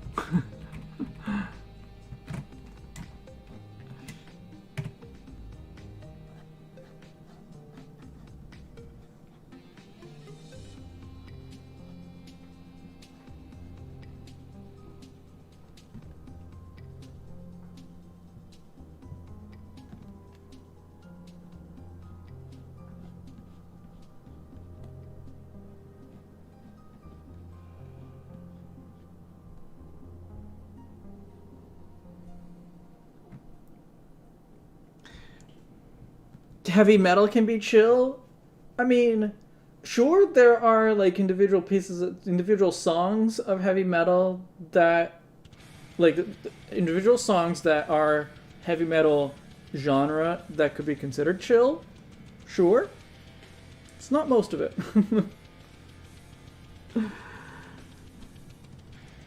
Well, thank you, Dua and James, for answering the question for me. Yeah, not a tarot card. I I know nothing about tarot. Well, not nothing, but I know very little.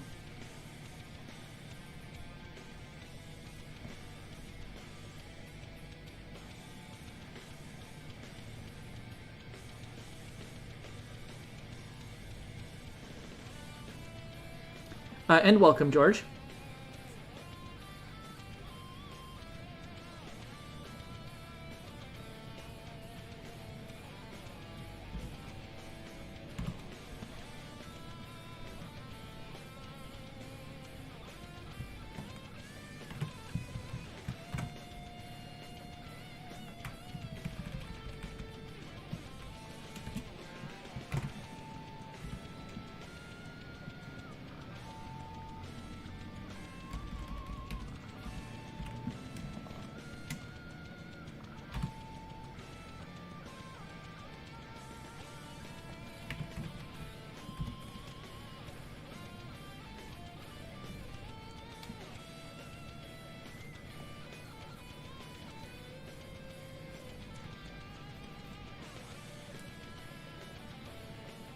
Just as I'm bringing up heavy metal, Hard Rock proceeds to play.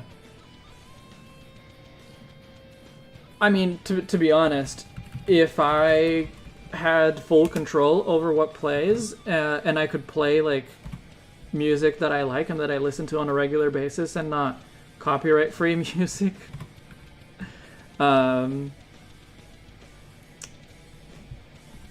we would be listening to heavy metal a lot more often.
That's fair.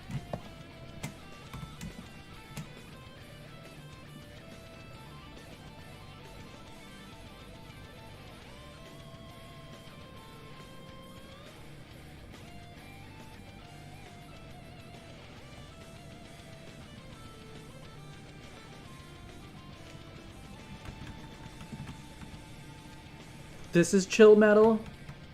It's a little bit more high energy than what I would consider chill metal, but sure.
I wonder what could be the favorite Pokemon of someone who names themselves Aiden Likes Greninja. I mean, it's definitely not Greninja, because you only like Greninja, you do not love Greninja, so, well, maybe not definitely, but there's a good chance that it is not Greninja.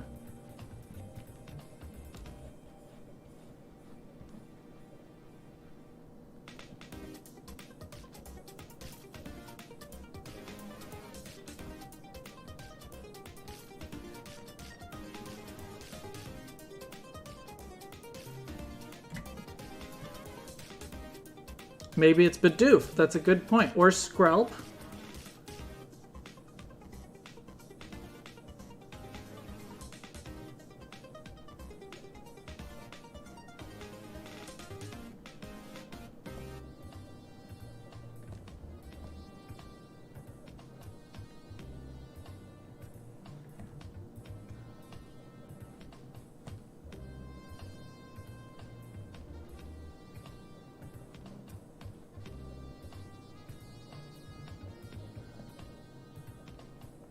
The consistent flow of metal. That sounds like you're describing Melmetal.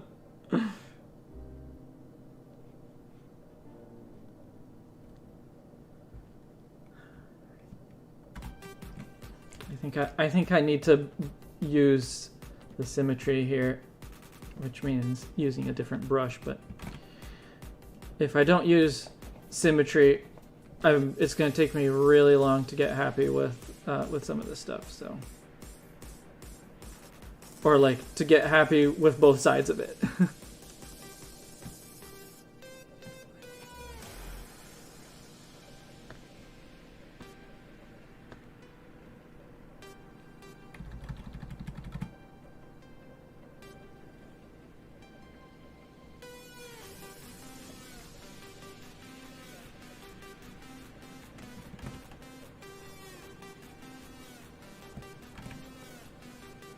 The legs are that uneven, huh? Alright. Let's draw the body first, and I'll adjust the legs afterwards. No, that's too much.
Okay, that looks good.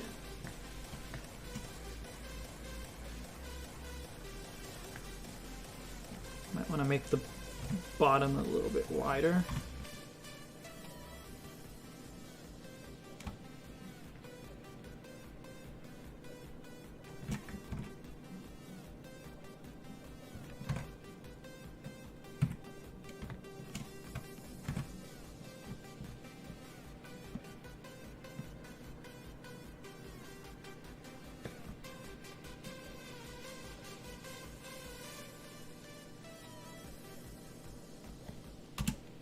Sure.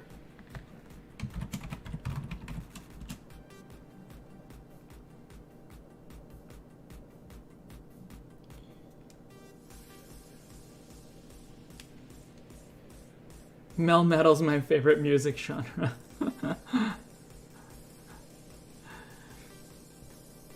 My favorite Pokemon is inconclusive. It's Greninja on a good day, but can also sometimes be Garchomp, Golisopod, or maybe something random. Those are all very good choices. If Melmetal is malleable texture at room temperature, does that mean it's made mostly out of mercury? that would make any contact moves pretty poisonous. That was a big theory at first, right? That it was made of mercury, but it is. I think it's described in the Pokedex as being made of steel. So I mean, if you're taking the Pokedex's word on one thing, you might as well take the Pokedex's word on the other.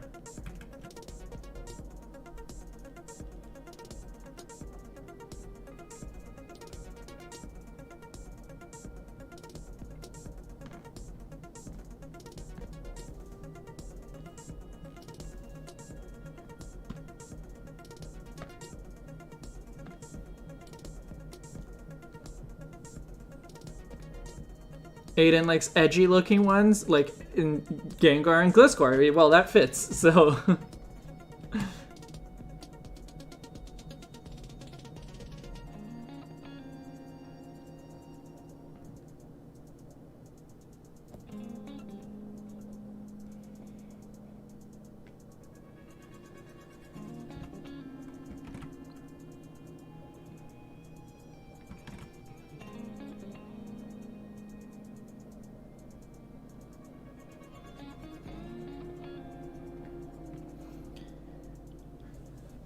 But I think that liking the edgy ones, that just means that's just the same thing as liking the cool ones, the good ones.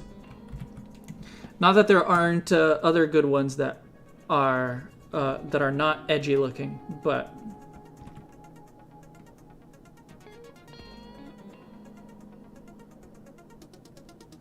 maybe I'll go with a banner. But without...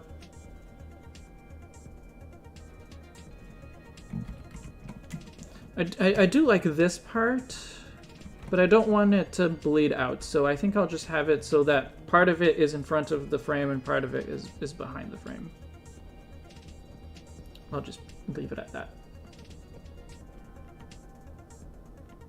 And because this is still not final lines, I will also just grab the text from the other layer.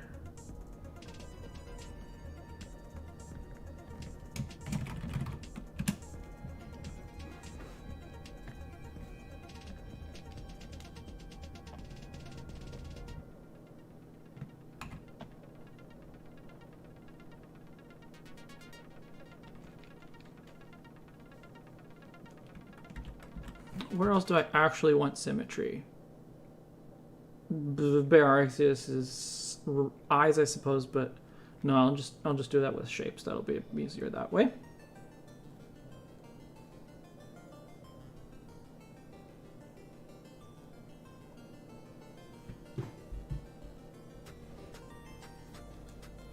A poison steel type or mercury Pokemon could be really cool. I could see it. I can see it.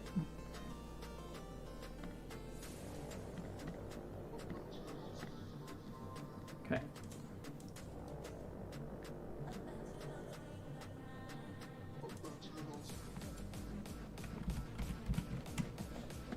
Oh, I didn't draw Umbreon's tail. Let's make sure we give Umbreon its tail. How about that?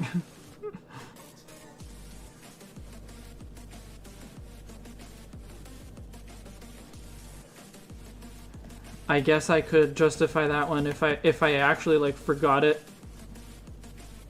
in the final. I guess I could justify it. It's behind it. It's behind it.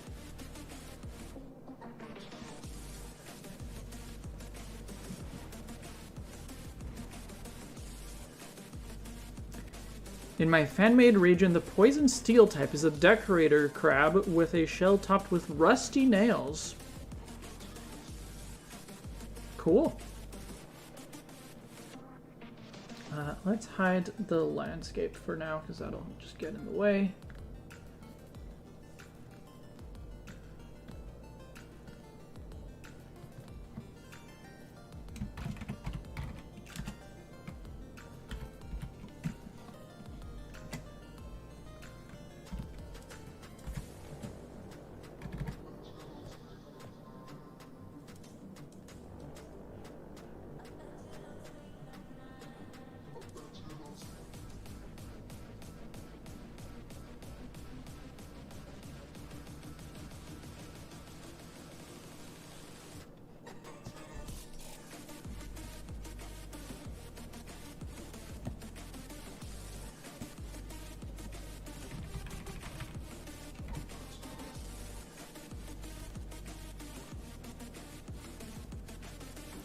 I still haven't given up on making a Fakemon named Petrol, or Petroil. Did that have to do with my, like, new evolutions for Roly Poly? That we named Carcoil and Coalition? Was that related, or is that or no, just a coincidence?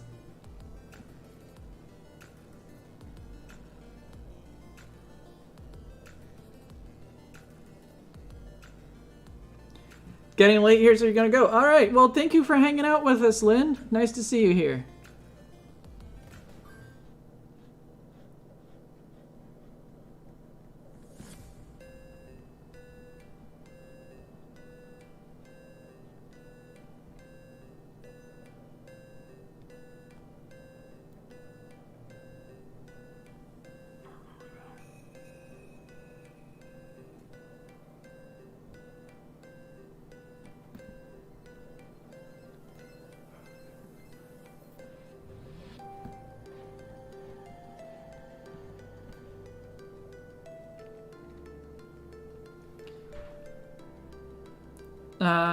Free Bernard, welcome. Hello all, I'm casting this stream to my TV while playing a little Unite, so I'll mostly be lurking.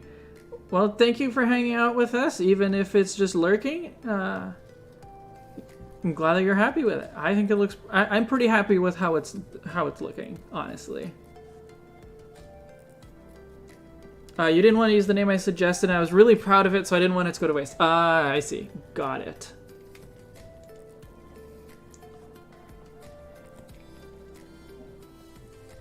Well, do you have any ideas for what that'll look like?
Your region is based on Norway, and trolls and oil are two of the main things Norway is known for, so they seem to go well together. Won't hold my love for Espeon and Leafeon or Leafeon against you. Umbreon is awesome too. I mean, I love Espeon. I can't say I like Leafeon very much. I'm sorry. But I like Espeon, Glaceon, Sylveon. I think they're all really cool. Jolteon is upper mid-range as far as EV evolutions go.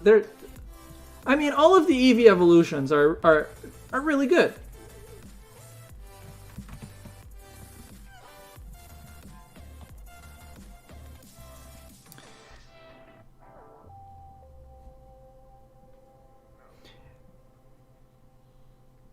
maybe it has warts that are bubbles of congealed lipids often found in oil spills. That sounds like it might be a bit high concept.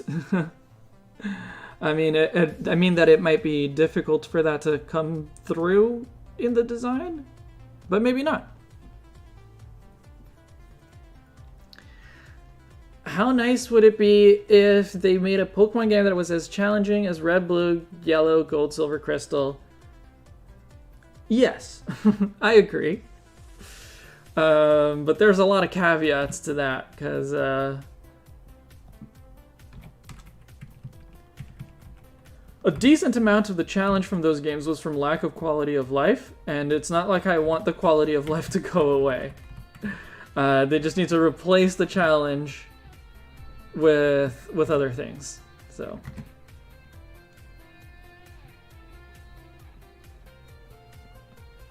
I know you won't make a fan region, but if you would make it, where would it be based on? I don't know, man. I've like places that I would consider would be parts of Brazil and here the west coast of British Columbia, where I live. I think there are many parts of Brazil that would make good regions. You cannot make a single Brazil region, right? Brazil is too big and too varied. You need at least like 5 different regions.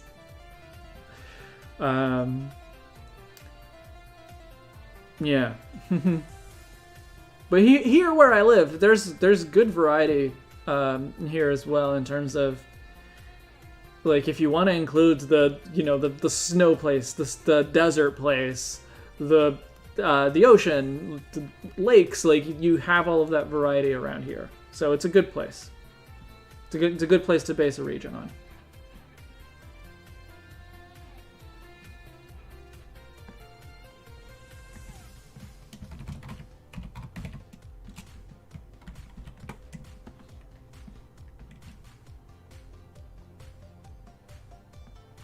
I would make a region based on general mines. What do you mean by that?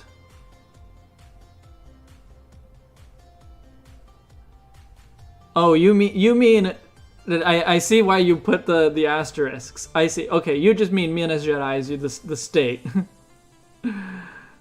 I thought you were like mines in general, and I was very confused about that. I got it. I got there before you said it.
I was gonna say Greece, but then I thought of the Middle East. I don't know how to pronounce that word with the I think mostly Greek letters, or rather entirely Greek letters. I have no idea how to read that. Are you Greek, George? Abbas, welcome. Can I draw Yay Miko? I don't know what that is, but what I'm drawing is this. So, I feel like if they made a Brazil-based region, one of the big cities would be based on Rio. Well, I would hope so. But the thing is that, like, to do Brazil justice as a Pokemon region, the reason you need those like 4 or 5 different regions at least, because Brazil is very different geographically and culturally. So, like, it obviously, if you make a region that's based on the southwestern or southeastern rather portion of Brazil, that would be like the urban region, kind of like how Unova is. Lots of big cities. Like there's still nature, but it's like the nature is more like what's between cities and not so much like the main attraction of that region. It's just the main attraction of the region in that case is the cities.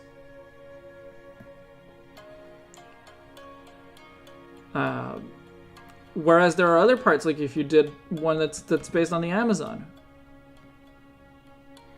it wouldn't make sense to have Rio in that one, in a region based on the Amazon. You'd still have a big city, but then it would be mostly like small towns connected by rivers and a ton of forest, which is a completely different vibe for a region, which is why you just can't mush it all into one region.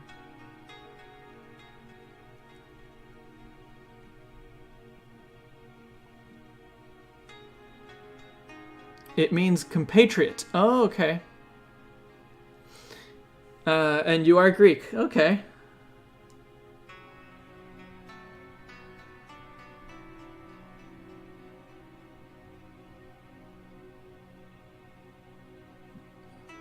It's pronounced yeah. Okay. Oh, the word for hi in Greek is yeah. Okay. Creepy truck driver, welcome.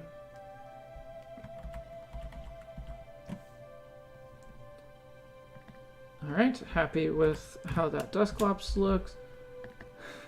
I made a typo in the layer name for Dusclops, and so I went to fix it, and then I made a different typo instead. Wonderful.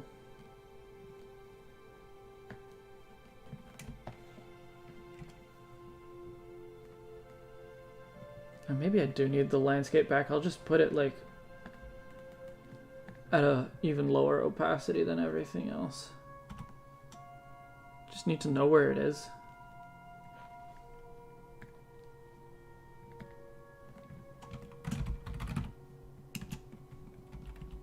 So I can like position people's feet properly. Speaking of Brazil and stuff, as someone who grew up in Brazil, what are your thoughts on the movie Rio? Like, is it good representation? I mean, it was pretty popular in Brazil, in Rio.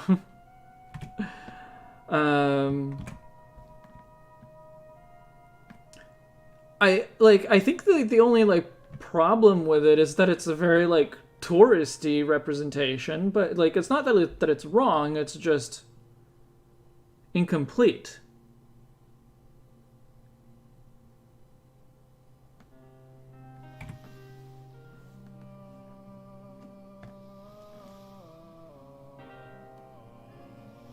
You're not from Rio? Well, I mean, it's still Brazil. Like, I think my big problem with it is that, like, of course it takes place during Carnaval. Like, that is the only time of year that anything can take place in Rio. That's the main thing. It's just like it could have taken, like, the story did not need to take place during Carnival. It could have taken place at any time of year.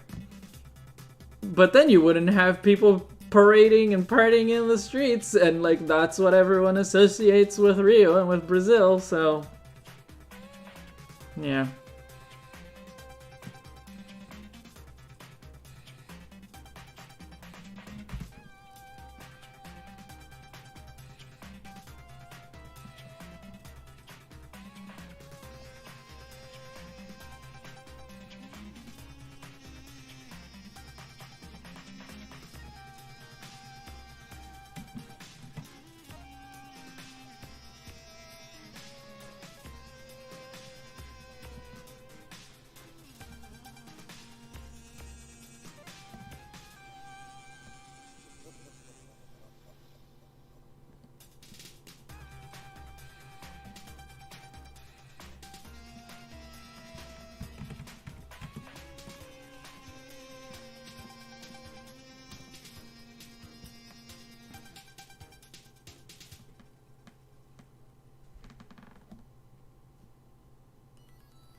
Animals only talk if you eat mushrooms off the ground? You live in the wrong place, man.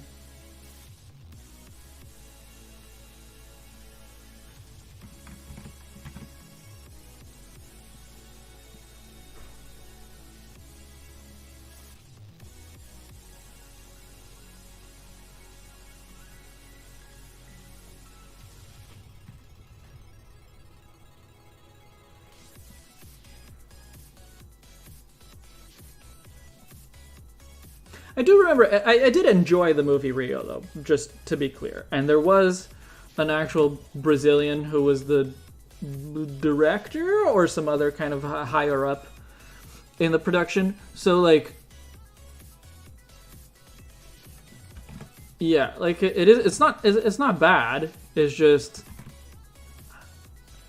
I suppose I resent the fact a little bit. I resent the fact that it has to take place during Carnival and not during just a more normal time of year.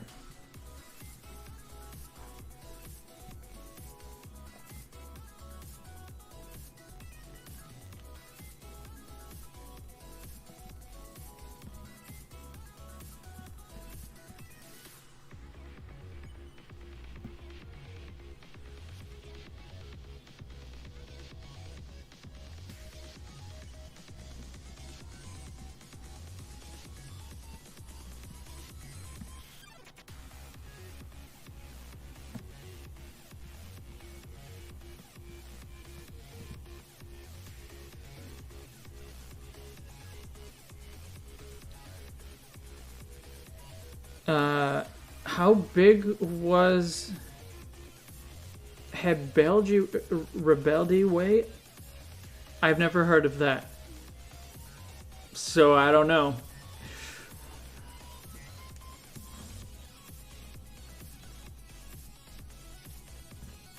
I don't know what that is at all.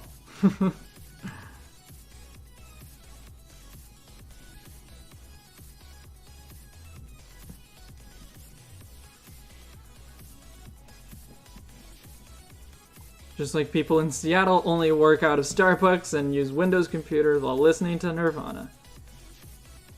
I mean, at least the Nirvana part, it makes sense. You should be listening to Nirvana, whether you're from Seattle or not.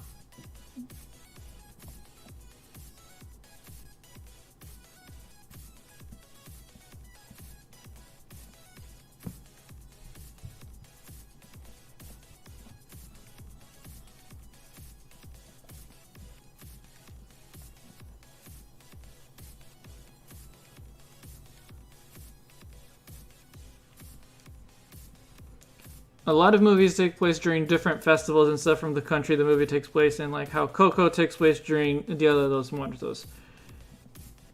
Yes, But in the case of Coco, it is thematically relevant to the movie. Like, the story couldn't happen the same way. Like, not that you couldn't have a similar story at another time of year, but the story would have to be different. Whereas for Rio, I don't, and maybe I'm just misremembering, but like, I don't think the story would have to be different at all.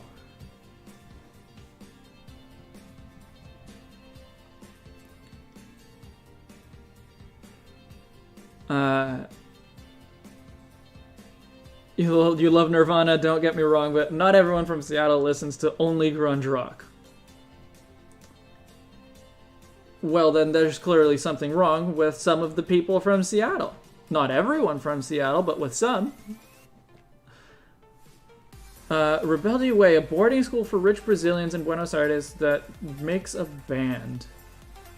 I've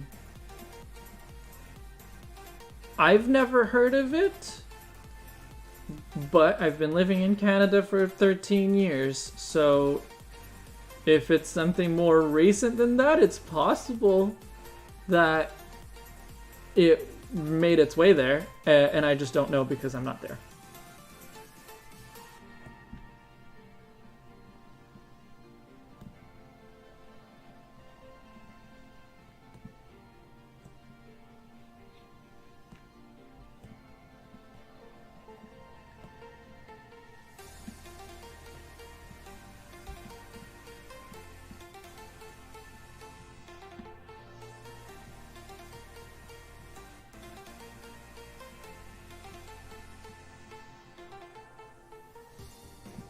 Water, do you have color on the tip of your tail? Or my actual watercolor drawing over there, so I went to confirm what it looks like.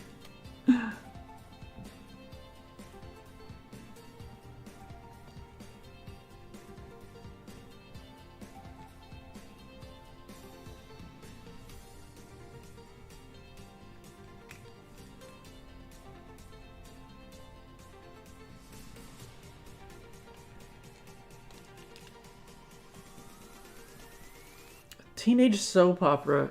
I mean, I probably would have missed it either way. If that's what it is, I probably would have missed it even if I was in Brazil, but yeah, I don't know. Couldn't tell you.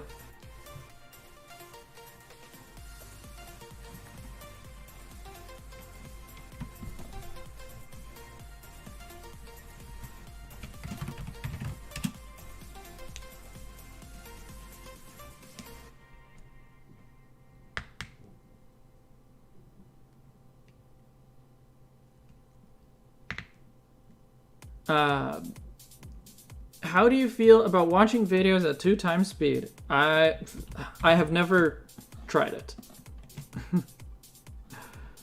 I mean, I could probably try it with like the Pokemon or many of the Pokemon videos that I watch, or that I normally watch when I'm not on a media blackout.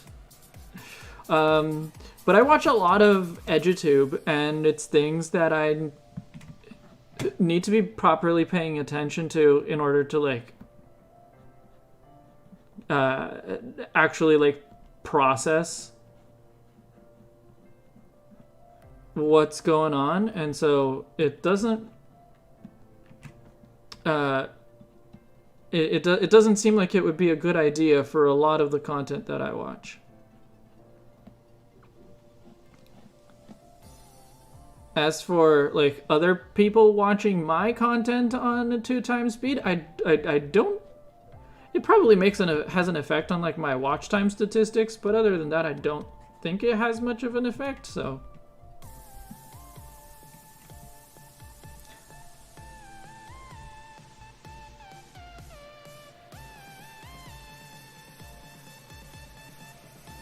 What's a soap opera?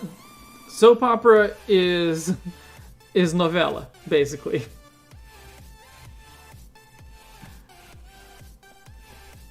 Like a novella is a very specific kind of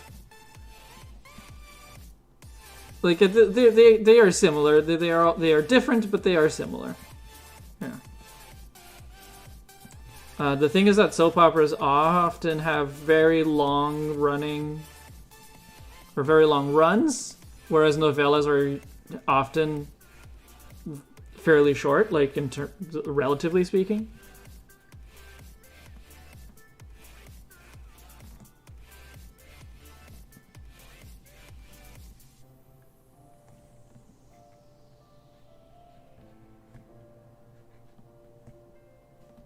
Don't tell him. I'm sorry. I answer questions when I know the answer.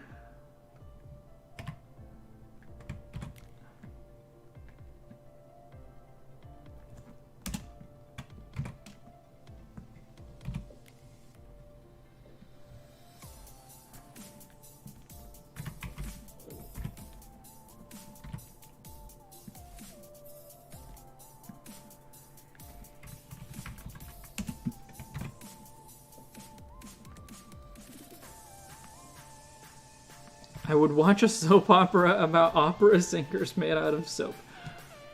I don't think I would. Drawing's going great. Thank you, Duat. Yeah, I think I'm gonna... Of course, this is still, like, working things out. Like, none of this is final lines yet. So, there is still a possibility that I don't end up liking the way it turns out, but the composition, the content I like. The question that remains is, will I like the execution in the end?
Soap Operaception, the next Michael Bay movie in theaters soon. Oh no.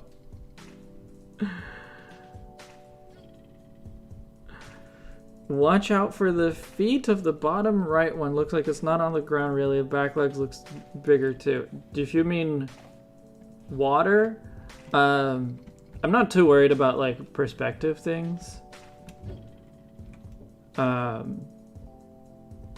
Especially because you're right about the leg. I definitely should adjust that. But I'm not too worried about perspective things just because it's such a complex drawing, and probably a lot of the bottom is just going to be black. So you're not really going to be able to see you're probably not really going to be able to see like where the ground is exactly, but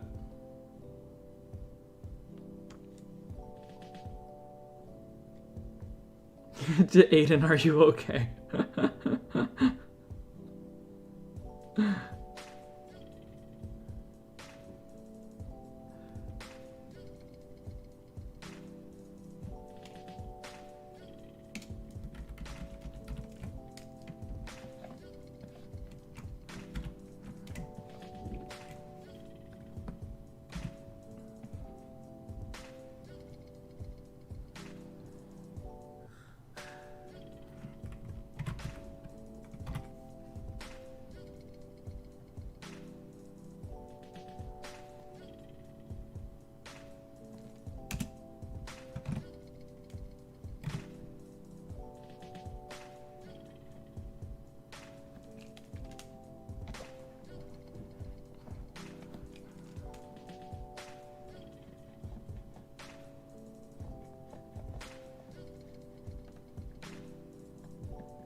That looks a little bit more natural, I think. But yeah, also the main use for this is going to be like I probably, if I'm happy with the result, I'm probably going to make it available on a t-shirt. But the main use for it is going to be a sticker about this size. So some slightly wonky perspective, some slightly wrong things. I'm not going to worry about it.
You finally decided what you're going to do with your drawing. Great!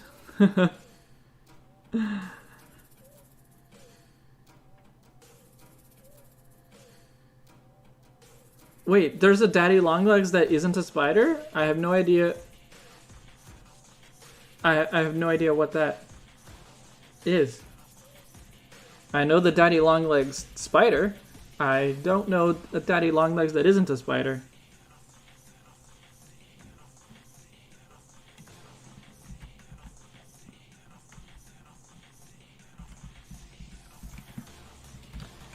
Alright, let's draw the unknown.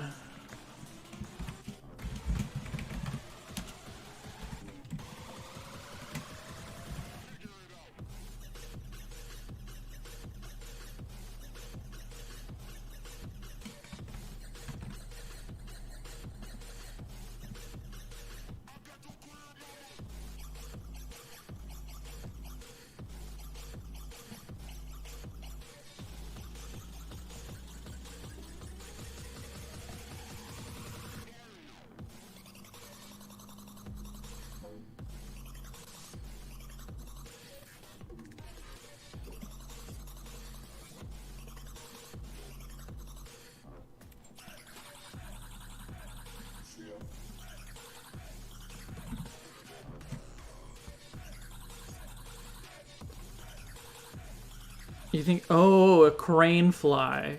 Sure, okay, yeah, I know what a crane fly is, and I guess I can see it being called daddy longlegs. Question for everyone. If you could add a new type to the Pokemon games, what type would you like to see, and what would it be strong against weak to? Well, too bad Charon's not here.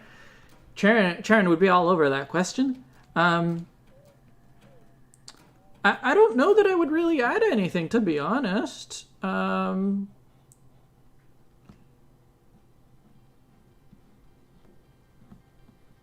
Like, I used to want a light type. But Fairy basically is the light type.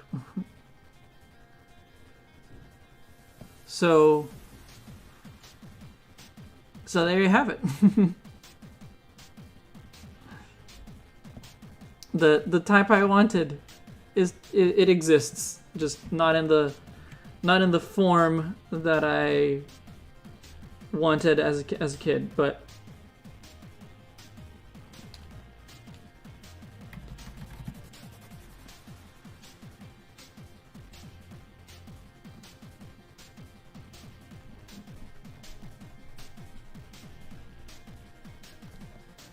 There are definitely like a lot of cool type concepts out there, but I agree that the game is it's pretty balanced as it is, so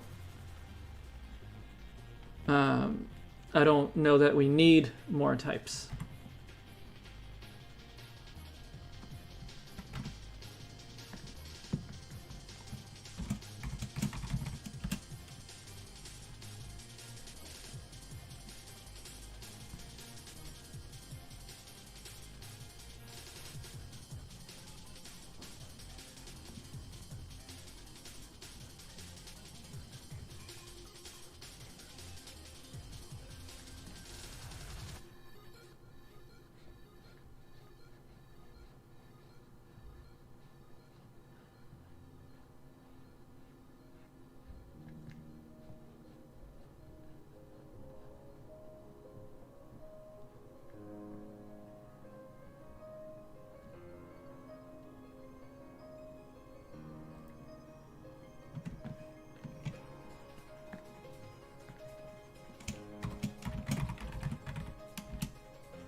I don't understand why steel is not weak to electric.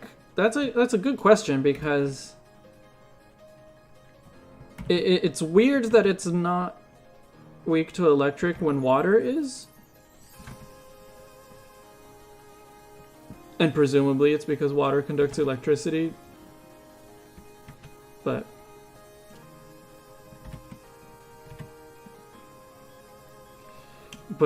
steel,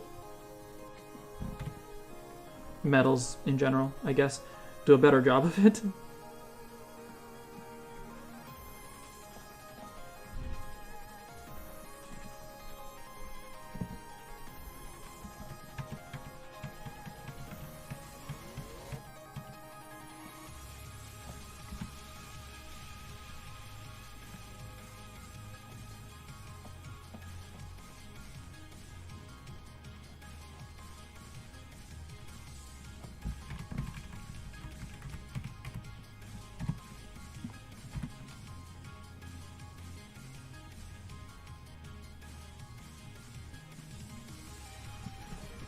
Light, sound, and cosmic tend to be the most talked about. I think so too, yeah.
The other day, my professor asked the class, what's the most important thing in the universe? And I think we expected everyone to answer love or togetherness or something cheesy like that.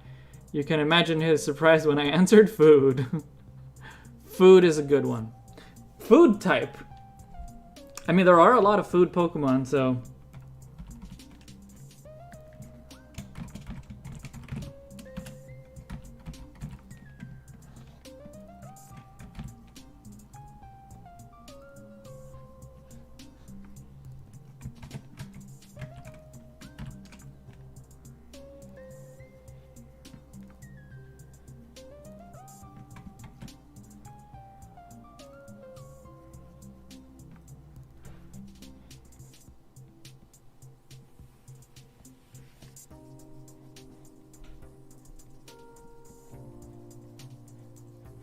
For those of you who haven't been with the channel for too long, or for as long as I worked on these Unknown, I imagine some of you have seen the video of the Unknown redesign, but I'm curious.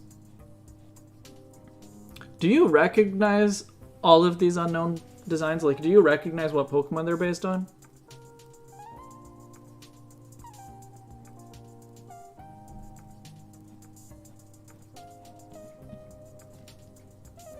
I feel like the one I'm drawing right now might be fairly obscure.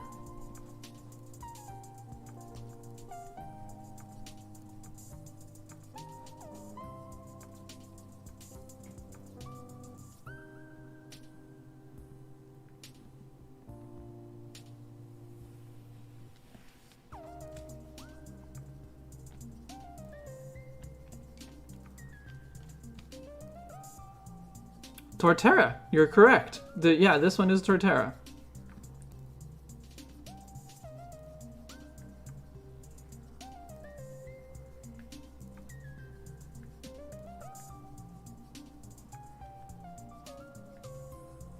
I just realized I've been drawing the Escape Unknown with the tail like connected. It's not supposed to be connected. It's supposed to be separated.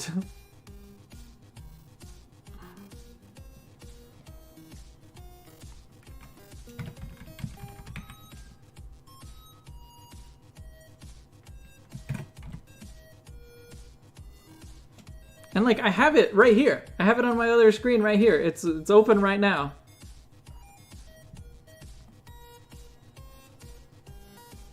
But I was drawing it wrong the whole time.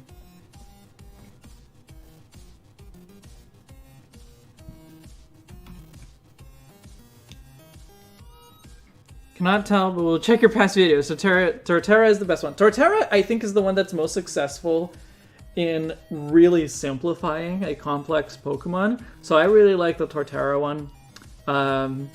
So if we go from the top left, starting with this one, that is a Kecleon, and it was supposed to mean like disappear, I think is what it was. And then we have Xatu, which was for sight. I just realized there's another. Actually, there's technically two others that are missing that I haven't put on the drawing, which I should. So there's Kecleon, there's Xatu for sight, there's the Torterra was for bear in the sense of like supporting, and then there's Wimpod for escape. And then there's Ekans for rope. And then there's Clink for connect. The two that are missing is Chinchou for light and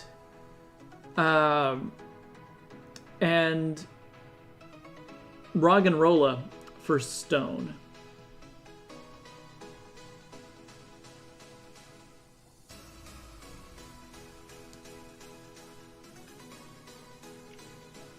You got it, creepy truck driver. Good job. Scyther for communism. Well, the idea was that each of them would like represent something fairly basic, like a basic concept or thing, and then you could combine them to make more complex words.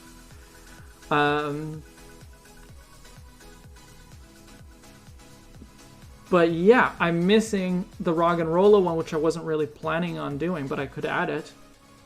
Because the Roggenrola one I didn't actually redesign. I didn't actually do during the redesign stream. I only did it in the channel intro. It's the only time that the Roggenrola one shows up, but I could put it here. You don't see Xatu in that. It's a Xatu face, a Xatu beak, and then the feather that goes down the back of its head.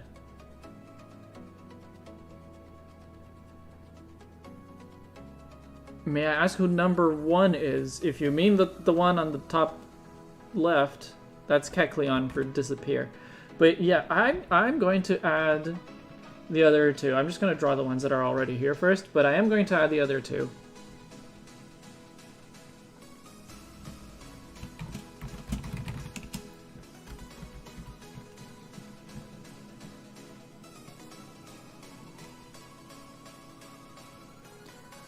Why doesn't this channel grow? Second best PokeTuber. Oh, thank you, Creepy Truck Driver.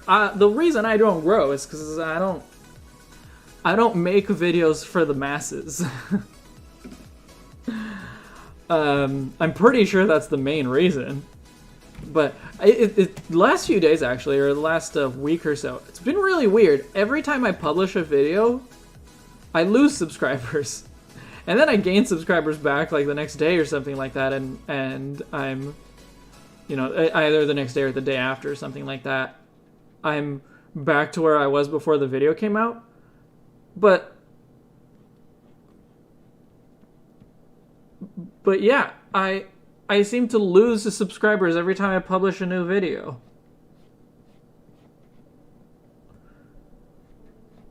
Even a video that does well.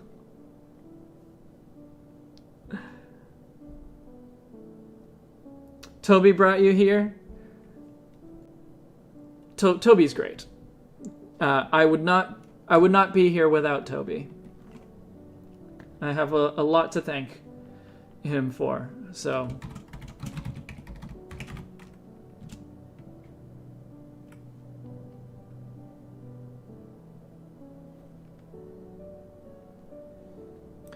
seems like bots to you. It could be. It's been very consistent. Like, I know that when I have a big drop in subscribers, it could be because of like a bot purge or something like that YouTube did, or it could be sometimes it's like YouTube like lost a day of data or something like that. It happens. But the weird part is how consistent it's been and how it seems to consistently match up with when I upload.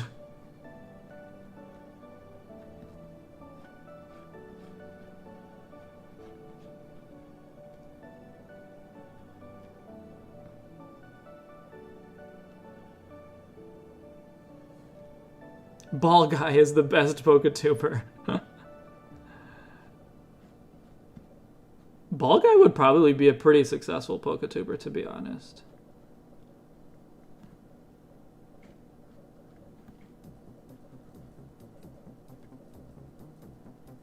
Just like Ball Guy antics.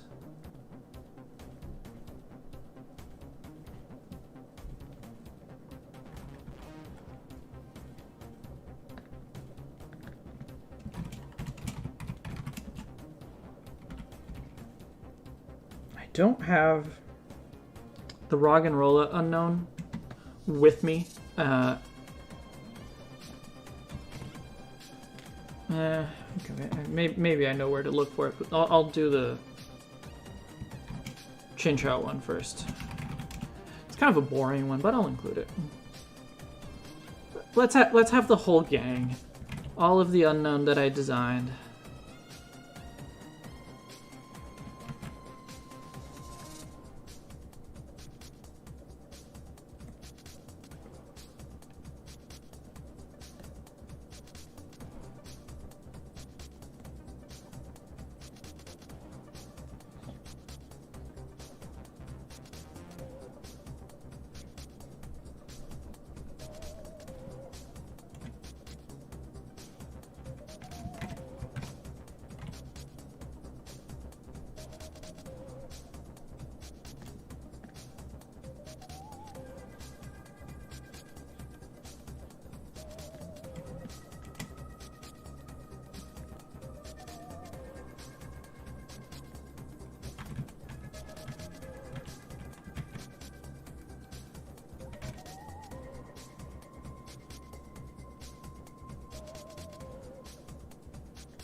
Alright, let me go look for what the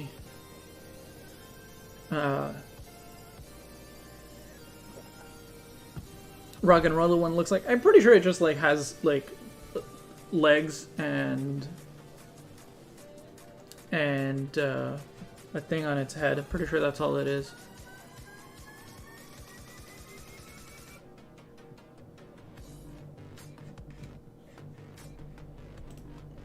But I should have those sprites somewhere.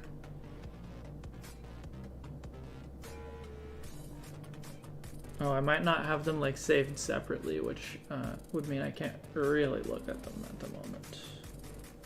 It's fine. I'm pretty sure I know well enough what it looks like.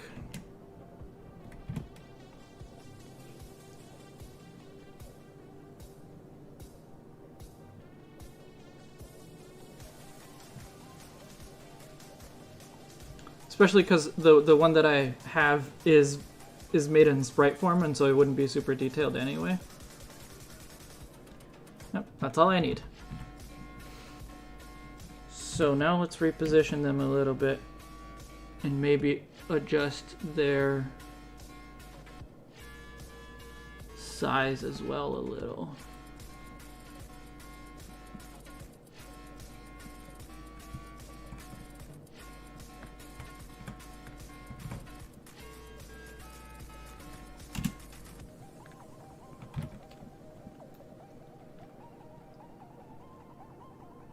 Actually, I should move them closer to the middle so I can add the less interesting ones to the outside.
I'm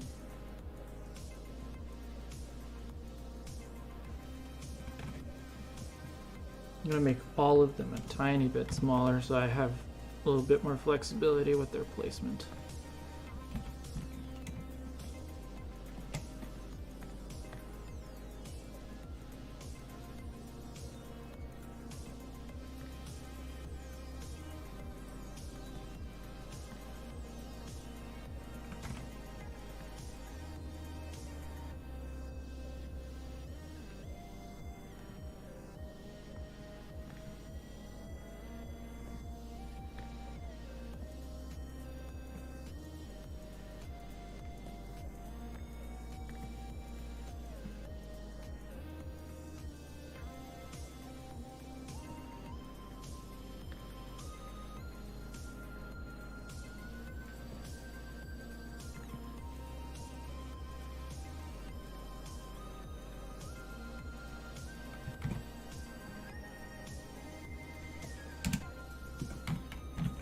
Sure, that works.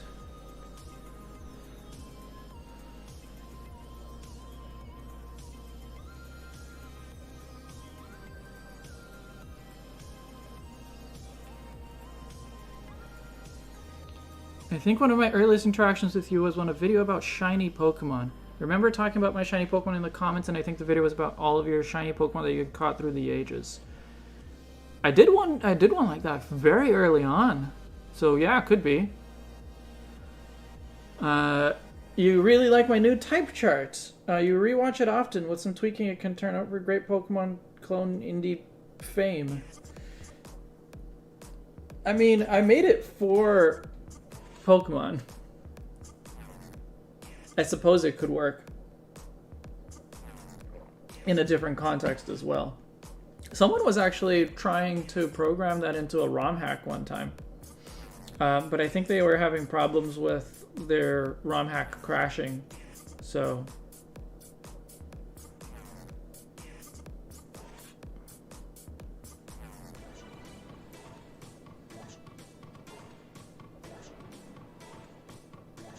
Unknown are kind of a lame collectible when really all Pokemon are collectibles. Well, yes, and I wouldn't go out of my way to collect all of the Unknown, except in Pokemon Crystal, they gave you a reason to collect the Unknown because there was the Unknown Dex.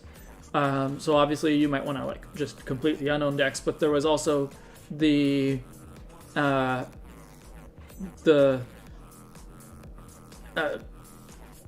was like a word that was associated with every Unknown, and so you could like discover what those words were. So there was something. I haven't designed Fakemon in like a week. Today was a good day. I got Nitten and its Evo and a Demon Gate to Hellfrog. Demon Gate to Hellfrog? It's sketch at least. I've already collected them all to see what was at the end of that cave. Yeah, like I collected them all once. I'm not gonna go collect them all again. I guess Fire Red and Leaf Green also had a reason for you to collect them all, because if I'm not mistaken, you needed to have them all to unlock the exclamation mark and the question mark one. I could be wrong, but all right, I can finally move on from unknowns and draw something else now.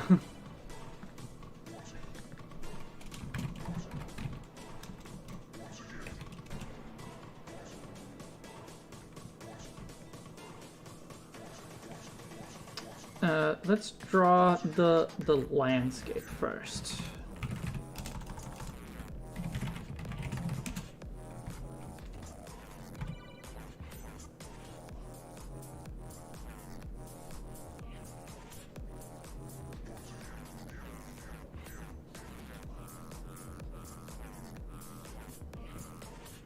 Which I think means I should put the landscape at full opacity again.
Do a clickbait video.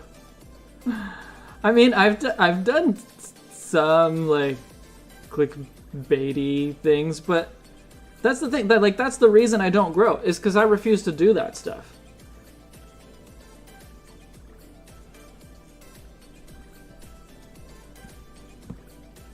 And yeah, like I'm not gonna do a video just for clicks.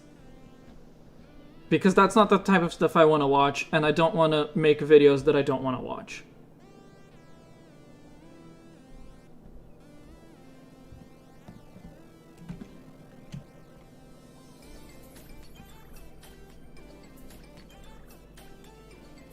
Or that I wouldn't want to watch.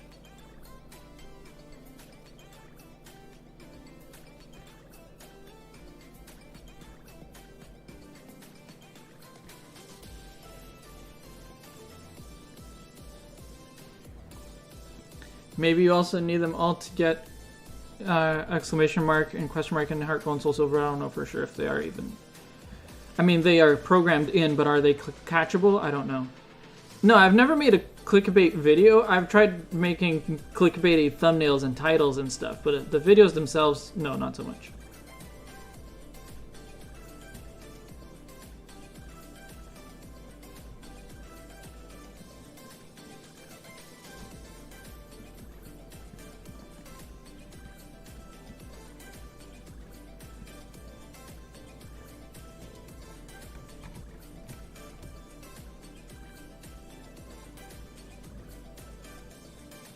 More red arrows. Hey, the 2 videos that I did recently that had a big red X on them, both of them performed really well, so...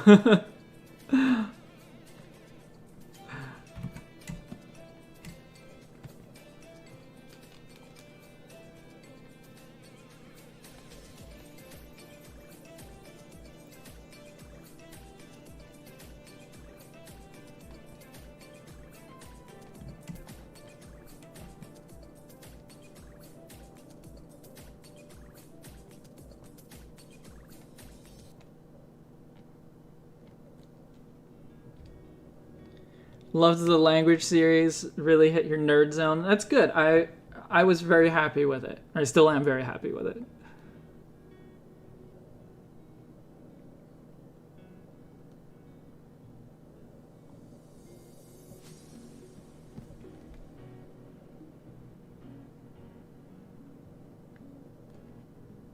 Oh.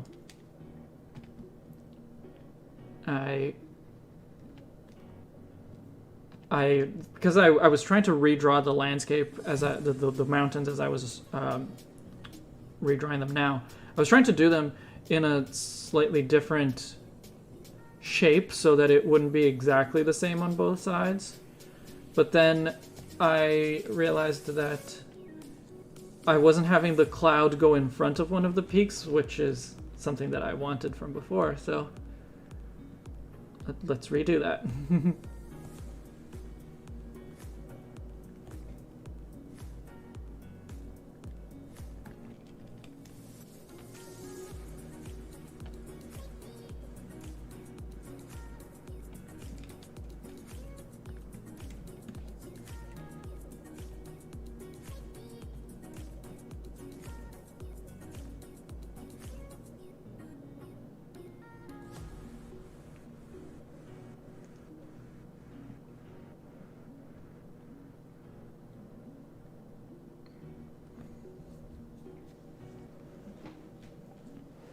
Umbreon, but with the red X mask from Teen Titans. I don't know. I don't know what that looks like. I never watched much of Teen Titans. I watched some, but...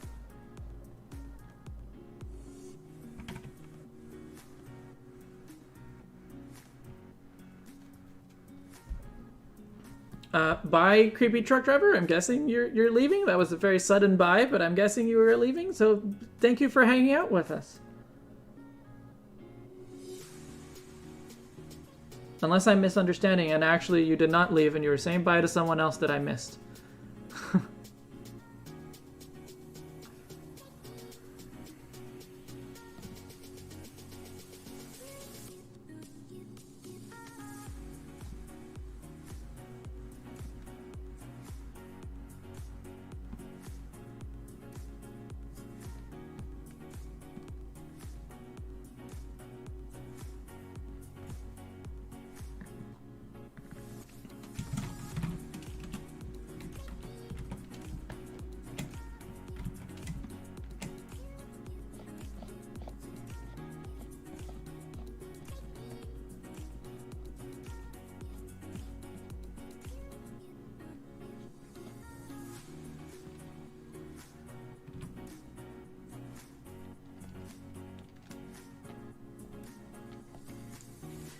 Teen Titans is really good. I don't know what your other interests are, so I don't know if I can say you would like it, but I think you would at least appreciate it.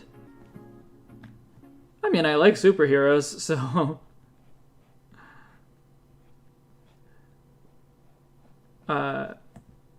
it wouldn't be... Like, I wouldn't be surprised to like it. It's just...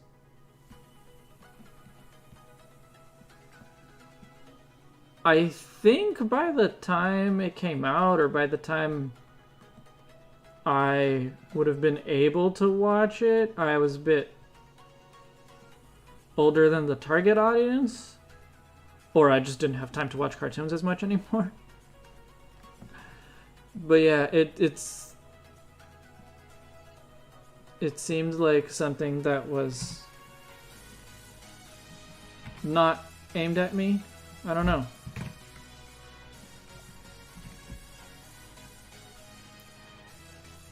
What would be your ideal job in the Pokeverse? I think my ideal job in the Pokeverse would be my ideal job IRL, which is designing books. If I don't know if I would be working in the Canalave library. Probably not. I imagine there's an actual publisher somewhere. But yeah, that I think that would be it. The job I already do is what I would want to keep doing. Except with Pokemon around.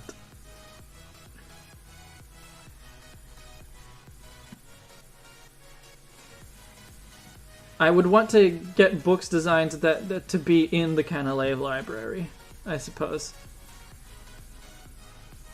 Which Pokemon would I have working for you? What Pokemon could help me with book design? What's a good book designing Pokemon?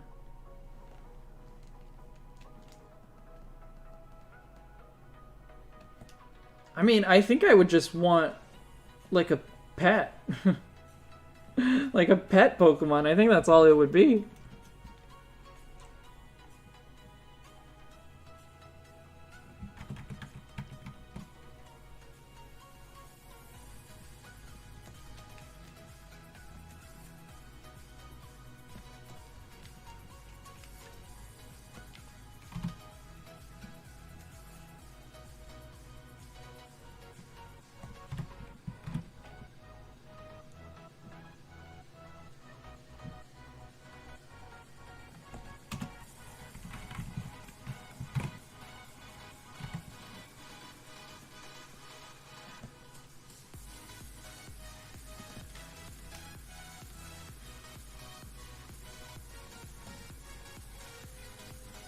Smeargle is definitely a good option, but more for illustration than for book design. At least I think so. Like, it's not... I don't see Smeargle helping too much with book design. It seems like it's too technical for a Smeargle.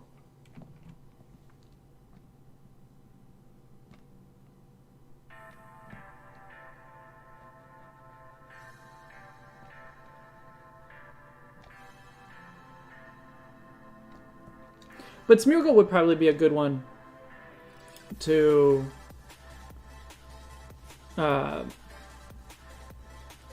Smeargle would probably be a good one to just have around as like inspiration, I suppose, a creative drive. It would probably be a good Pokemon to have in your arsenal as any kind of creative. So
It's symmetrical enough.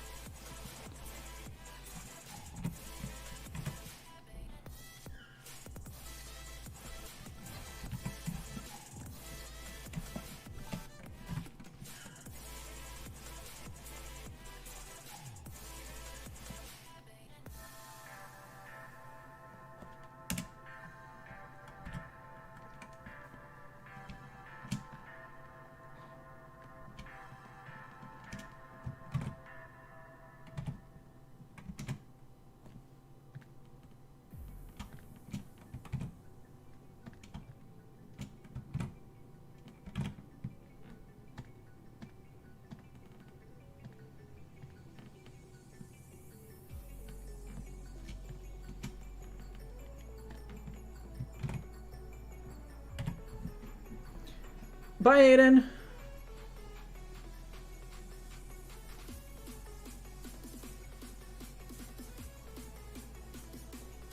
My ideal job in the Pokeverse would be drawing the art for Pokemon shown in Pokedexes. That would be, I mean, assuming it's a drawing one and not like a photography one, that would be a good one for sure.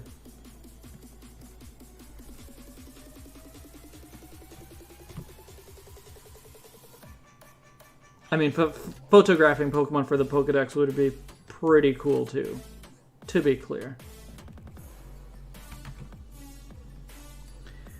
Smeargle and Ditto are two Pokemon that I'm pretty sure won't get an evolution. I mean, Ditto almost did. but yeah, I would be surprised if these days either one of those got an evolution. That I would be surprised.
Okay.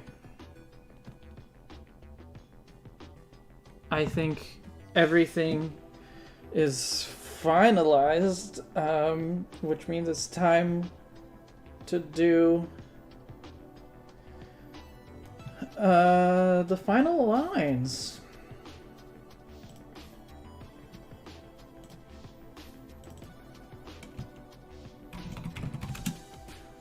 And then figure out how I'm going to color it exactly.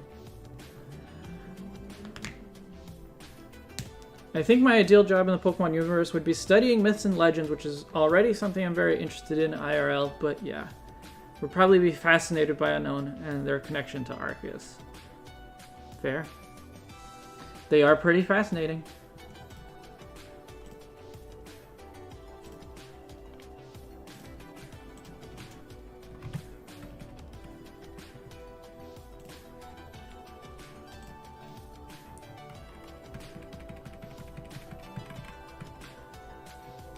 Yes, that's better.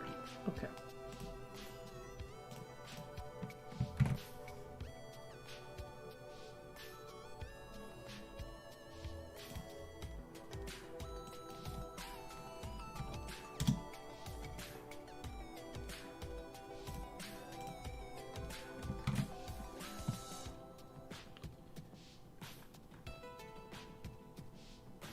I'll work from the bottom, I suppose.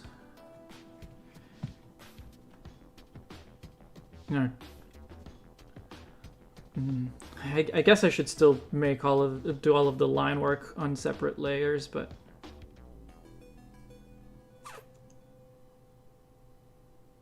yeah. Remember though, before you start any job in the Pokeverse at age 10, you must first declare whether you are a boy or a girl. Oh no.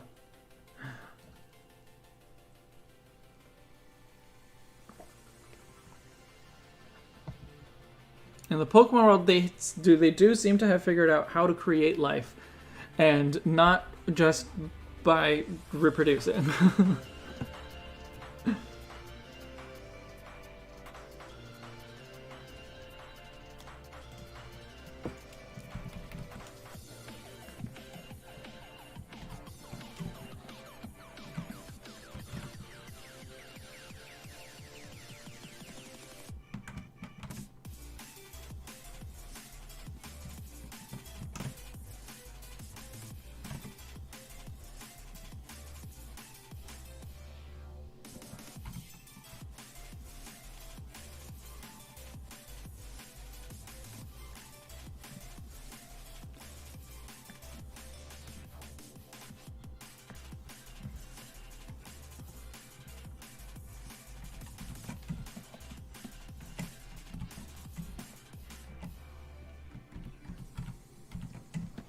All right, let's trace these. Let's trace these letters. Sure.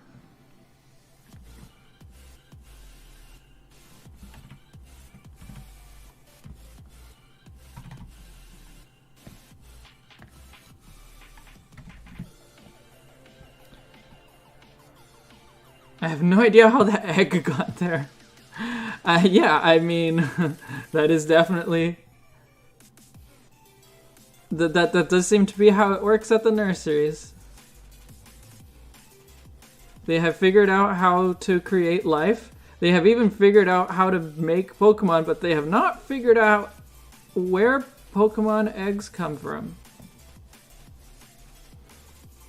Asking whether someone is a boy or a girl instead of just judging by appearance, somehow both very open-minded and closed-minded at the same time. Well,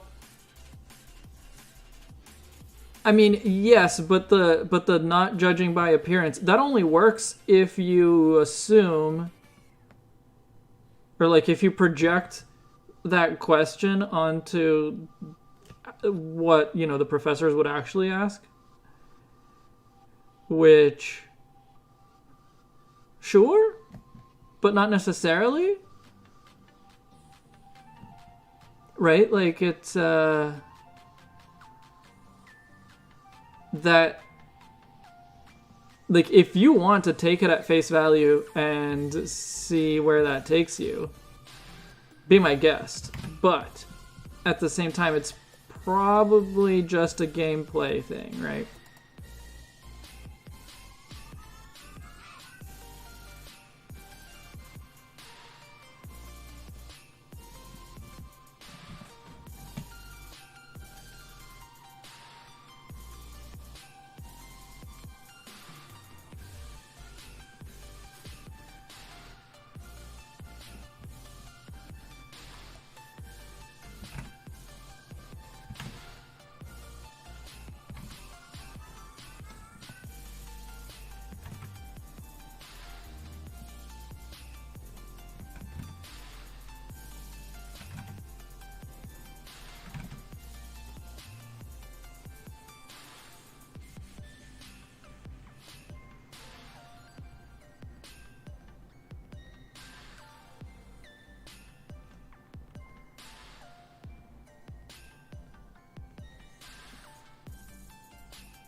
I like that the newer games just let you pick an image and choose your name, which feels like a step in the right direction. Absolutely.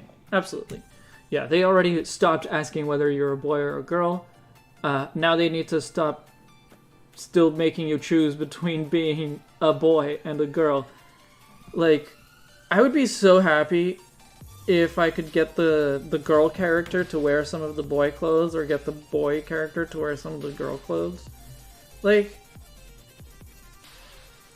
I think the way that Animal Crossing, that Newer Horizons anyway, because that's the only one I've played, I think the way that they did it was really good, because it just says, like, pick your style, I think is what it says, and it's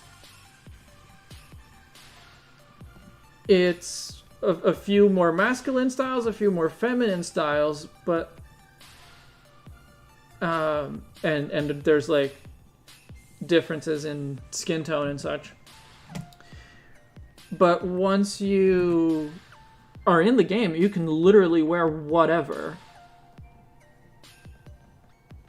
And so even if you pick a more masculine style to start with, you can completely change it later.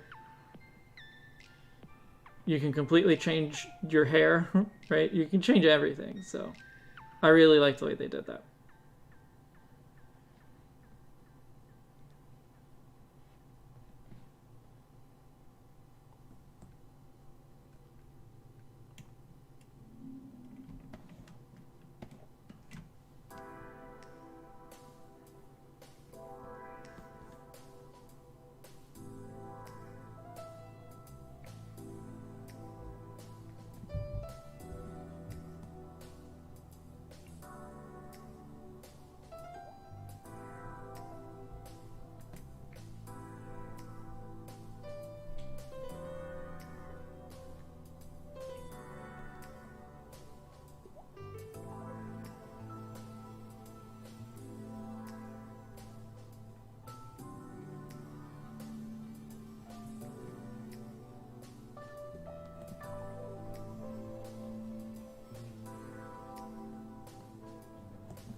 It's 3:30, which means that I can probably finish the final lines in a reasonable time, but I don't know if I can finish the colors in a reasonable time as well. And like, I'm happy to keep drawing until I finish, whether that's an 8-hour stream. At this, like, it's tiring, but for this drawing, like, it's a drawing I'm gonna finish one way or the other, so I don't mind. The thing is that I have not eaten since breakfast, and I was already a little bit hungry before I started.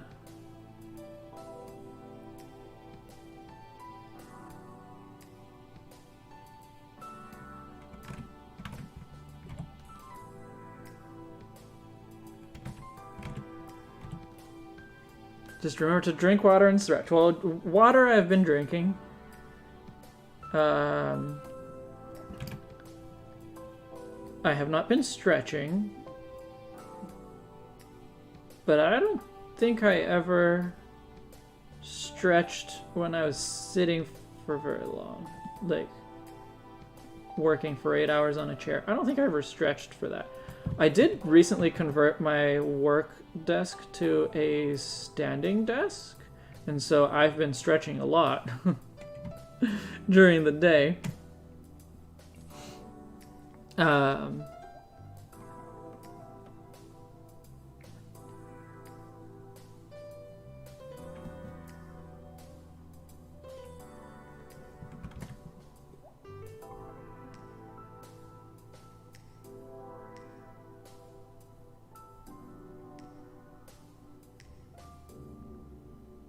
But yeah, I don't have the habit of stretching when I'm sitting for very long. Not consciously, anyway. I'm sure I know that I stretch, like, periodically, but that's just...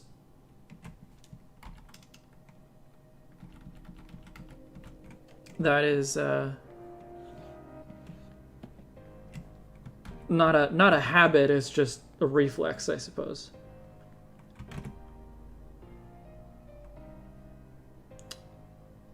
Yeah, I don't know if, like, maybe I can take a break.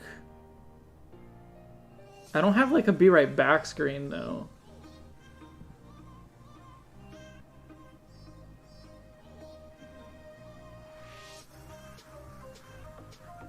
I haven't taken a break during streaming since the days when I still streamed on Twitch, so...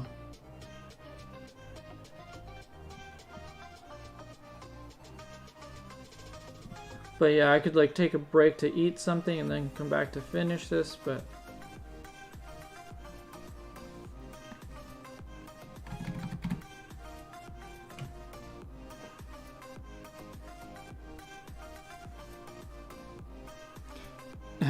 Food is the most important thing in the universe to Aiden. Well, yeah, Aiden is not wrong. Well, I mean, in the universe, there's probably more important things, but...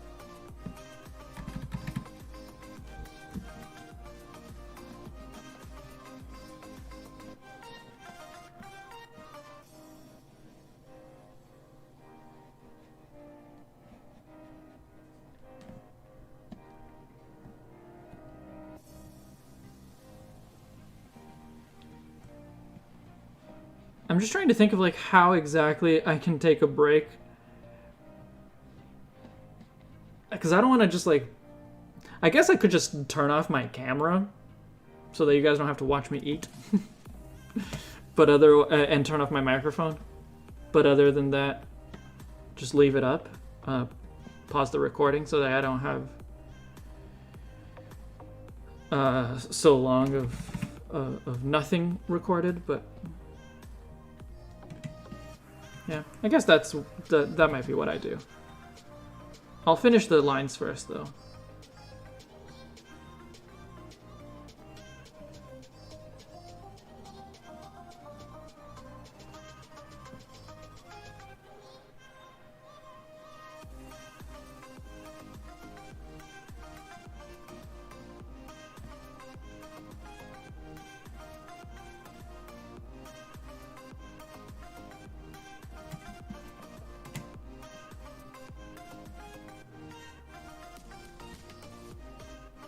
Libris turns to ASMR streamer. I mean, there's already Pokemon ASMR, like on the official Pokemon YouTube channel, the Japanese one. There is Pokemon ASMR. I don't know if it's also on the English one, but I know it's on the Japanese one.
Actually, if I'm going to be going for a while longer too, still, it might actually be better for me to take my break now, like as soon as I finish lettering, and then I'll have the lines to finish and the coloring to finish afterwards.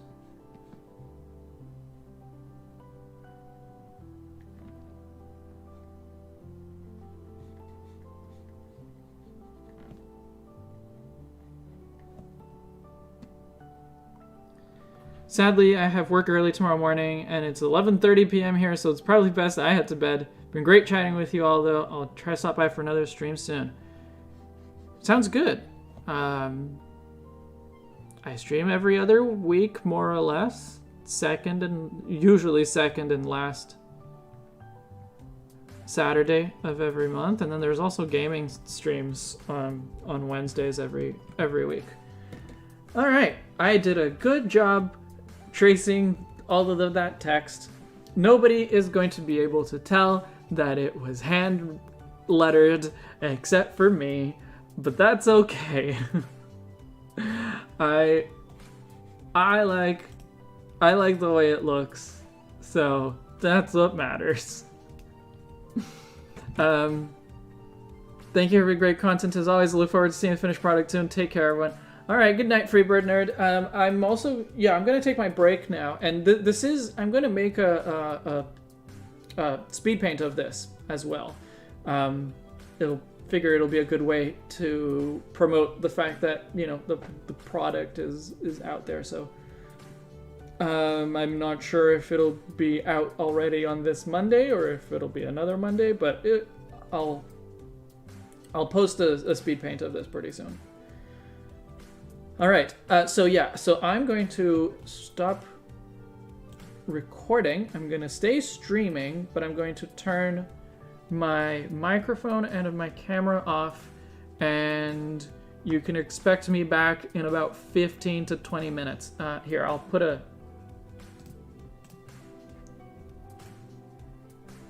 I'll cut this and put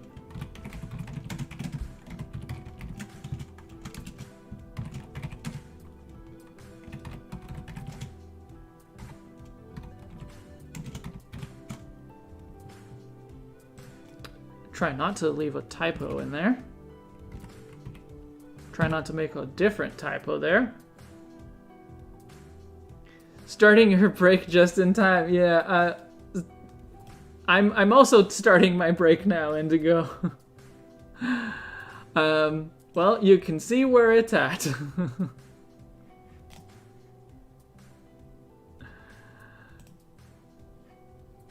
You can text me, Indigo?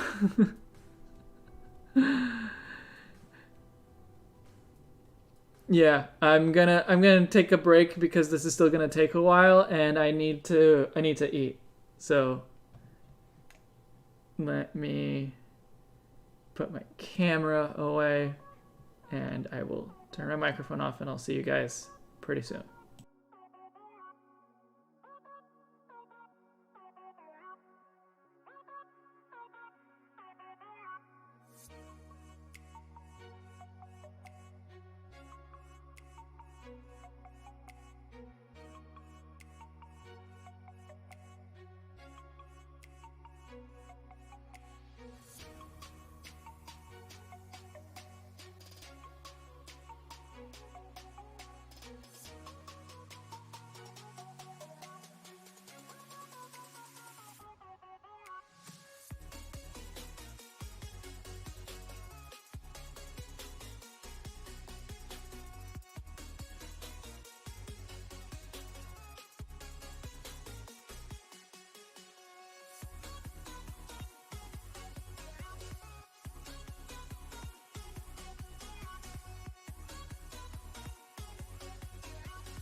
And we're back!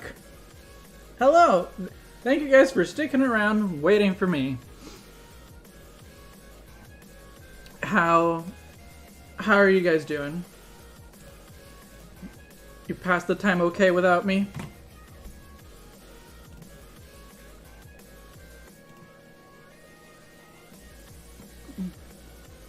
Really annoying. Yeah, we do joke about the annoying voices of Noibat and Noivern. The Annoybat! I know that I don't do it as well as Indigo does, but or remember it as well probably. But yeah. The Annoybat. Anyway, here we are. Back to it.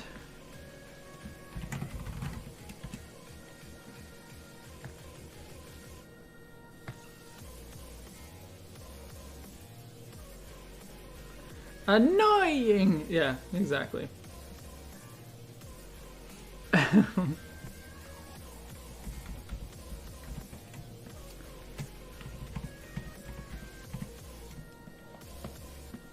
Is this a good thickness? That is a good thickness. All right.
Oh, hey.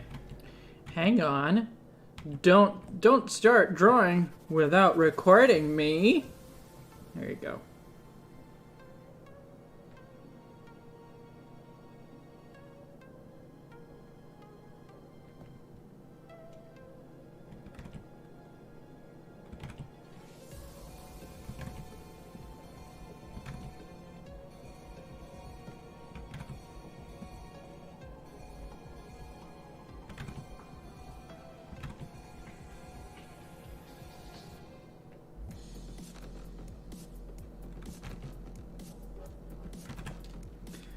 Since when did Meowth become Jewish, by the way? Now he uses phrases like oy vey, and I think at one point he said chutzpah. Jay came back just in time for your break to be over. Okay, bye, Indigo! Hi, Indigo, bye, Indigo.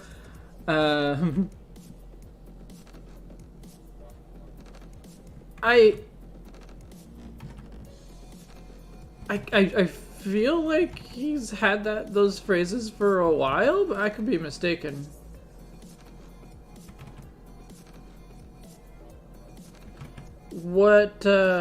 Which series or season are you watching?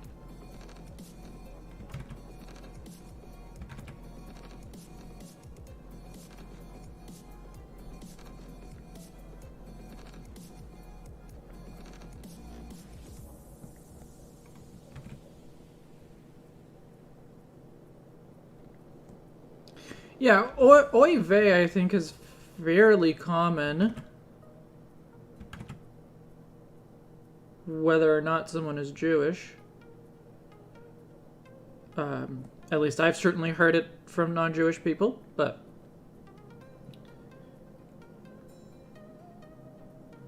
now it's like a per episode type of thing, whereas before it was less frequent. I'm referring to Sun and Moon, latest series I watched.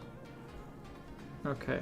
Yeah, I don't know that I remember it well enough from before Sun and Moon, from the X and Y days, but...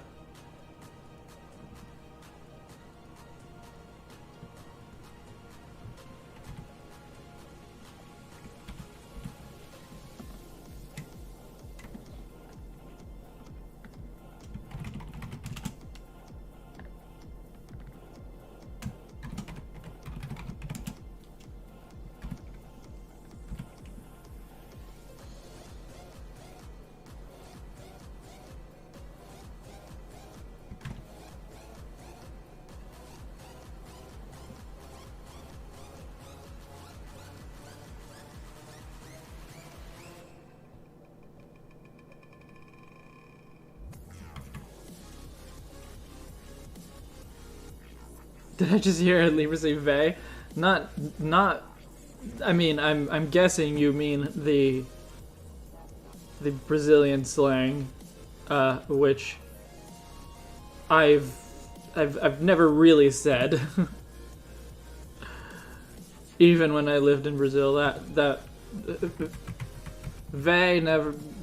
That was never really part of my vocabulary. But I guess it sounds similar. Oi vey!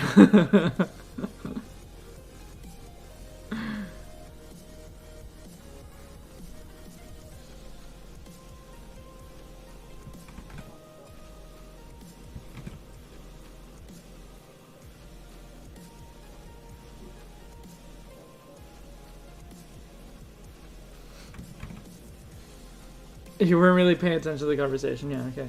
No, vey is kind of like a dude, but it's, I don't know, more specific to a way of speaking that is not mine. It's very informal. Like, I would say more informal than dude.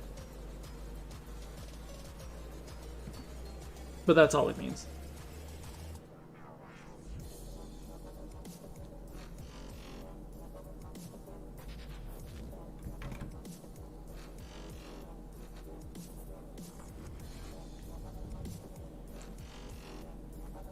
Yeah, like bruh, I guess so. Yeah, it is pretty close to bruh, I guess.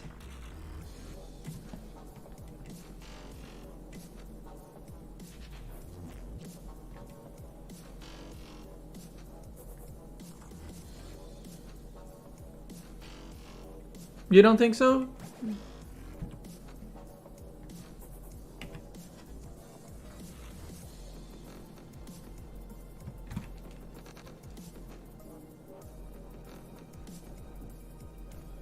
Is it something they would say in a stoner comedy kind of thing?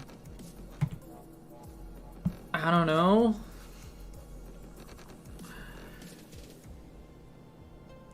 I mean, as someone who has not lived in Brazil for 13 years,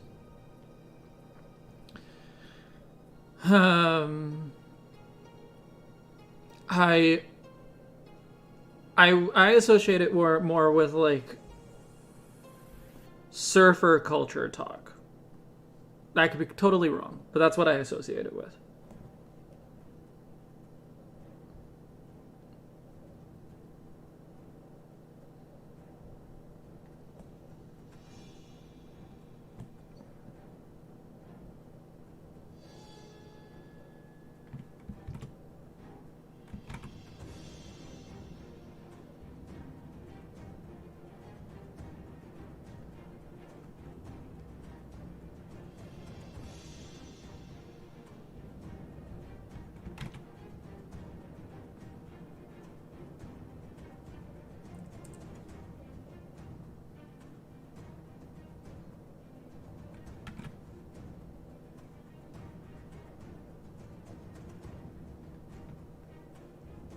It isn't derogatory, but it's just a word that's really informal and only specific people say. Yeah, I don't know if there's a good parallel. A dude is probably not a good parallel.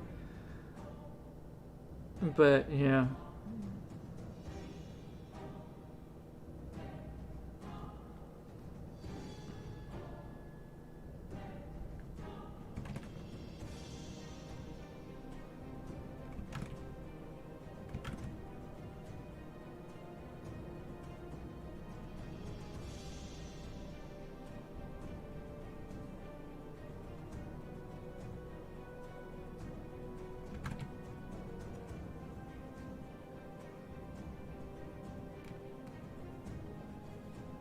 Some words cannot be translated. Yeah, like, it's not so much the translation, it's just like a good parallel to how the word is actually used is not always easy to come up with. Like, maybe there is one, and it's just because that's not the way I talk in English either. That could be you know, like there could it be something and I just don't know about it, or I wouldn't think of it because it's not how I talk.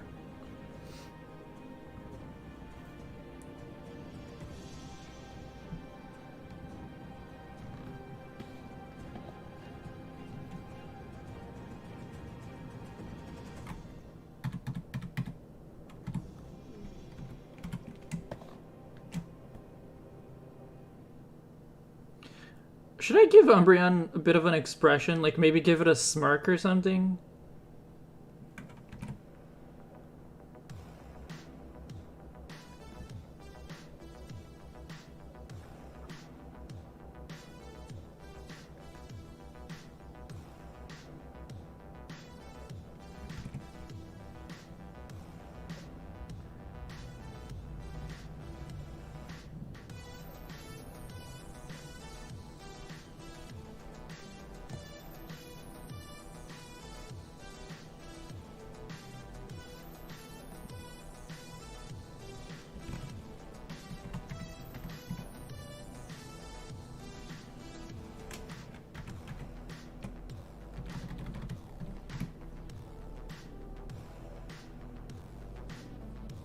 I guess bro is the closest thing. Like, yeah, like bro is close, but it's like bro, but only used by a certain type of person, I guess.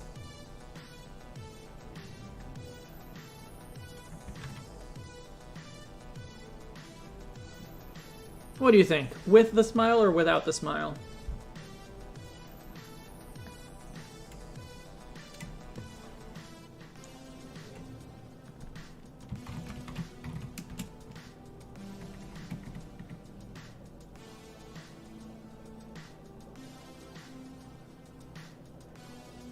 Looks pretty good already.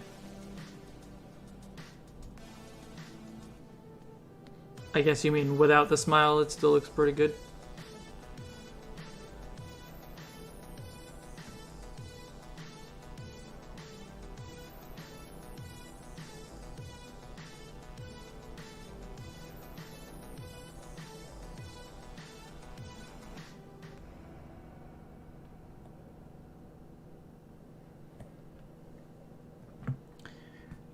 As an American, I commonly see Canadians represented in the media as really nice people wearing lumberjack clothing who say "a" lot. How much of that is true?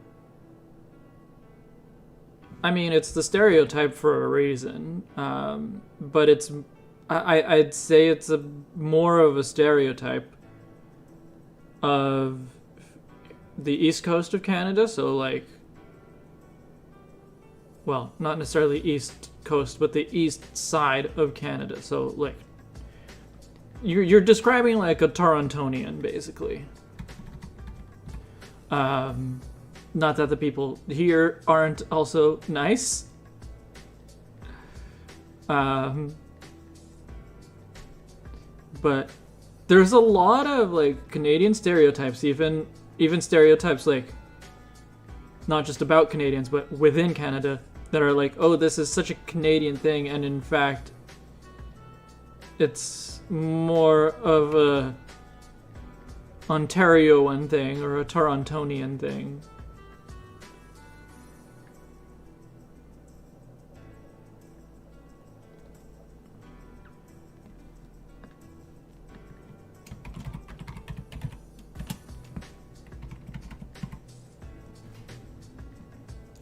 I just replaced a drawing that I've been working for the past couple of days for a blank canvas, and you're just sad. Aw. What about the A thing? Yeah, well, it's not really a regional accent so much. It is a... Like, if you've heard of the Canadians saying a boot or a boat, that is a regional accent. I've heard it a lot from again, Torontonians, Ontarians. The A is more widespread, I suppose. Okay, bye, Aiden.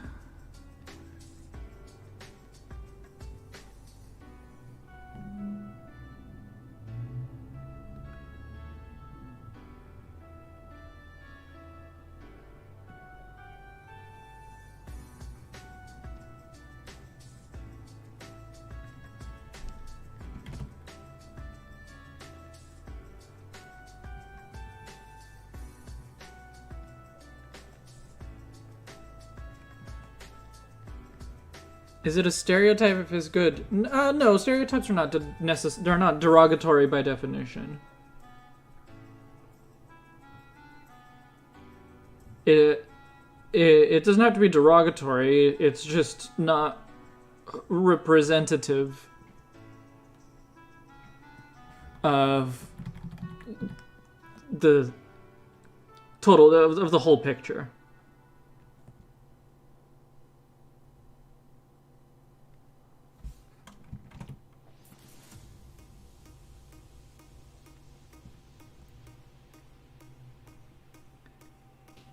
She really liked how the drawing was turning. Wait, did you delete everything and weren't able to, like, accidentally, and weren't able to bring it back?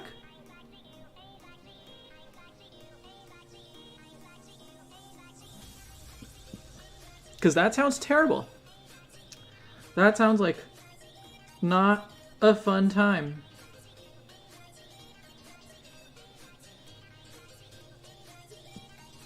And you can't bring it back?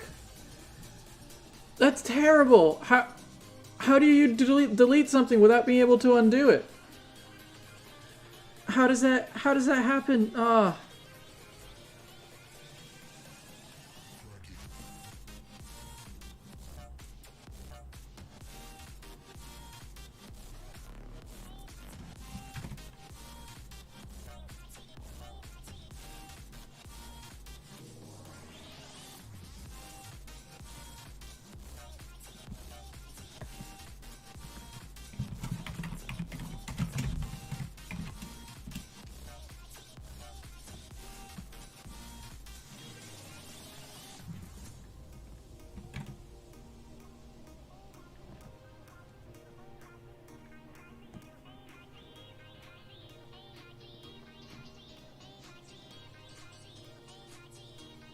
You saved a blank canvas with the name of the file, but like your history doesn't go back? Like you closed the file or something? I mean, I don't know what program you're using, but often your history doesn't reset when you save.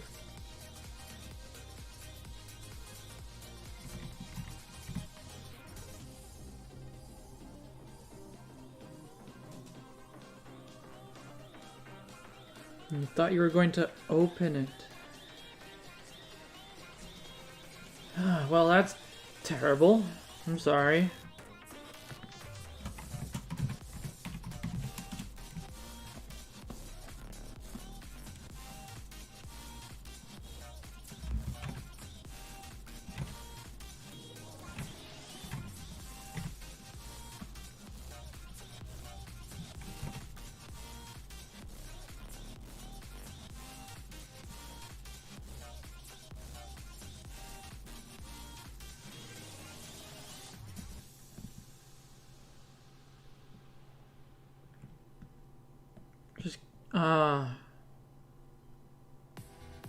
That sucks, James. I'm so sorry.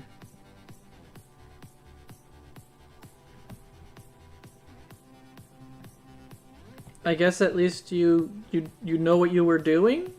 You can hopefully get back to where you were without too much grief.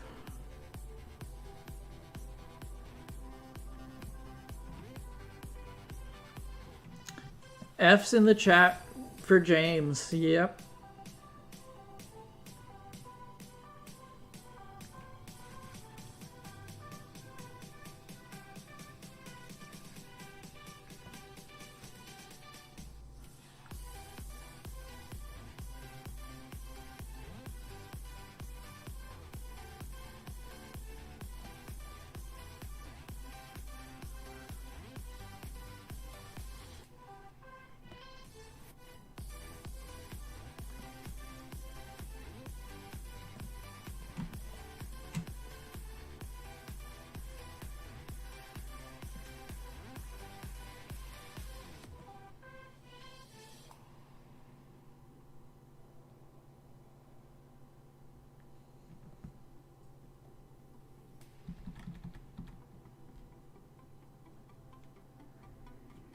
If you want to call me Chag or Chegging, that's fine too. Okay, is that what you prefer?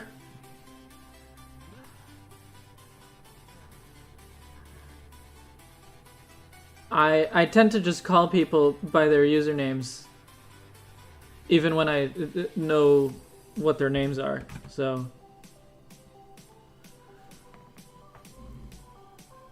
Remember I took a picture of the screen and sent it to my friends, so maybe you can use that as a reference. Yeah. Yeah, that could work.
The problem is I don't have the picture on my phone anymore and my friend isn't online. Oh, you deleted the photo.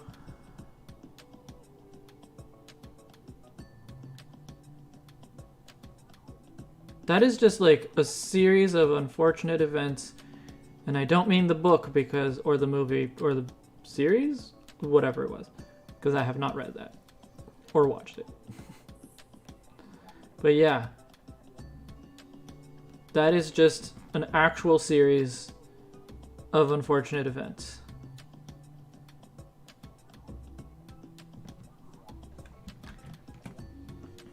I just realized I'm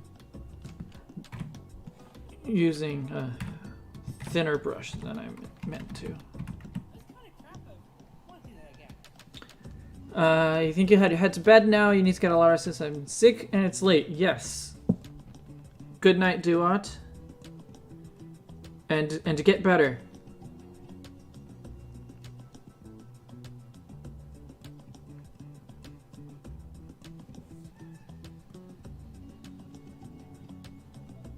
If there was a book and then a movie and then a series, it's very good. Doesn't mean it's good. I mean, doesn't mean that any of it is good. It means it's popular.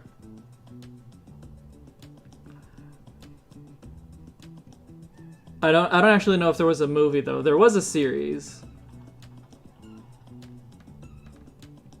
I remember that there was a series.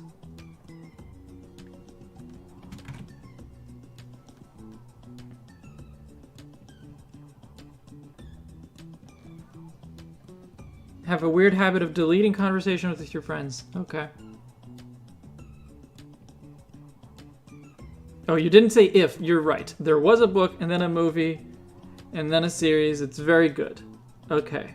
It was all three. Okay. It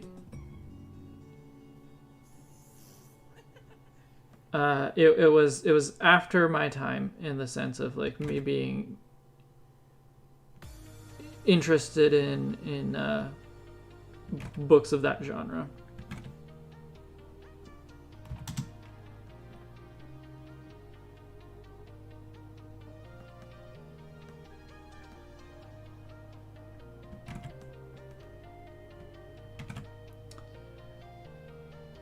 Okay, the detail here is gonna get a bit lost, so I'm gonna ignore some things and hope that I can bring them back later when I put in the color.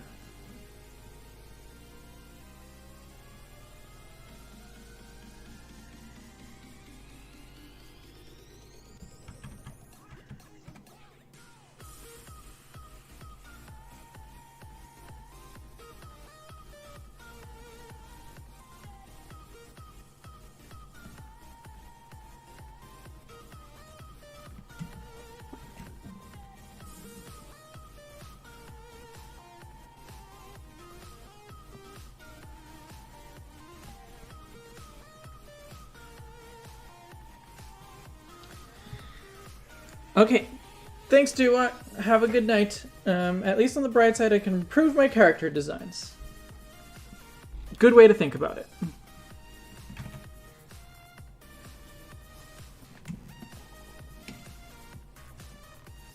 What were you drawing again? I mean, you were drawing a book plate that turned into not a book plate. But I don't remember if you said what the contents were going to be.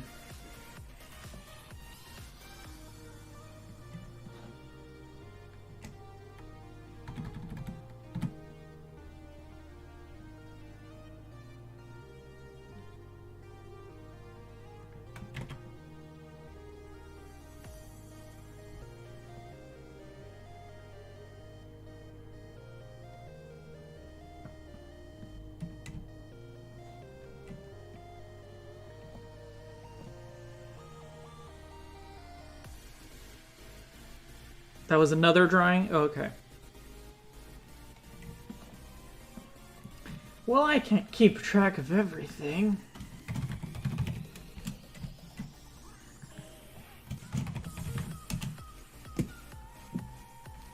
I forgot to put my phone back on silent.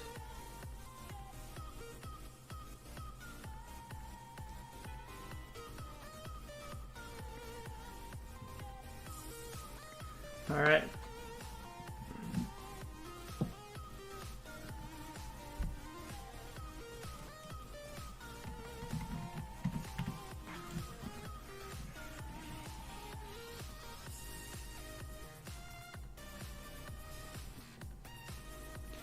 I knew that I was going to lose a lot of detail.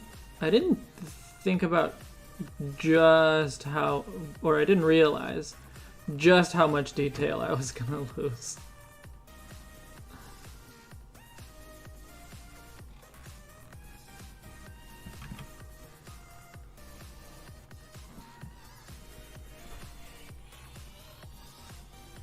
And like, I could draw things with, you know, a thinner brush and everything, and so be able to preserve some more of the detail, but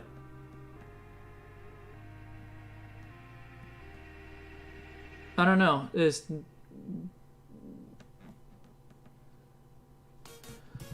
supposed to be something that works really small, right? Like, I have to zoom out.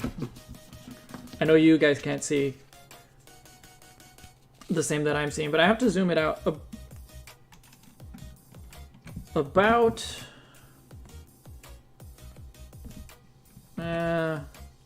like I have to make it almost like half the height, about half the height of what you see. I have to scale it down to about half the height of that, and that's the size that it's actually going to look.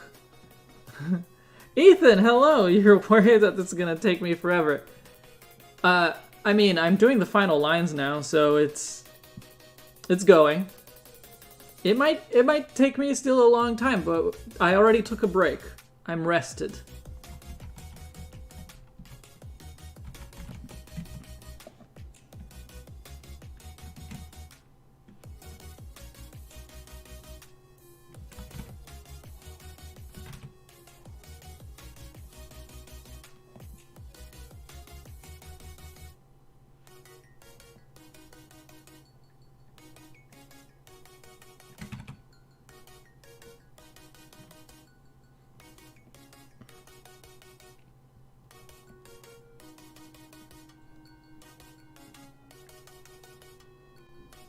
Ethan, I don't remember which one is Pokemon blank. Which one is blank?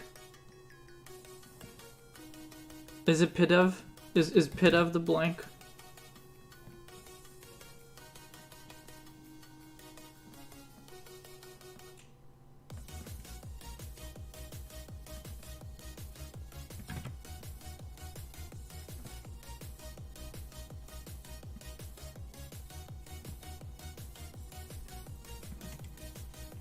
It is Pidove? Okay.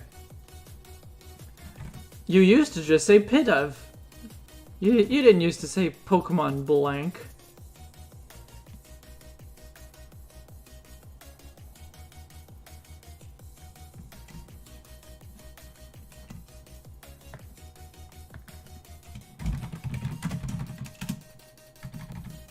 How have you been, Ethan? Been a while since we caught up.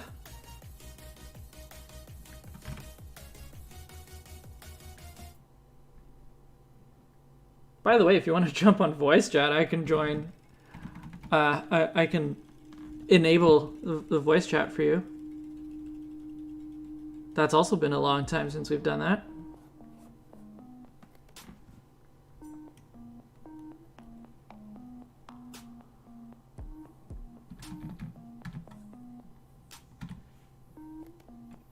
You've been good. It's really hot there today.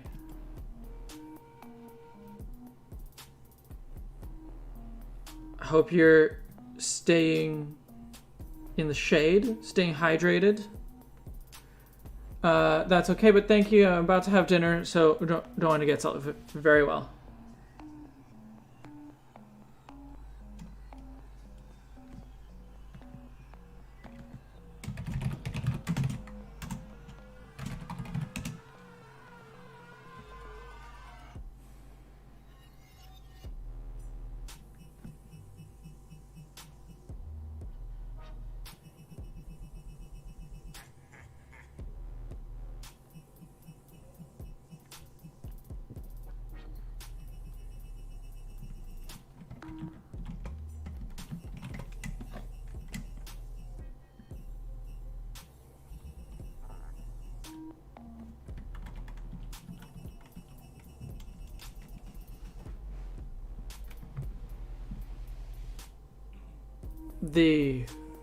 The unknown are probably gonna take me a while, but it's okay.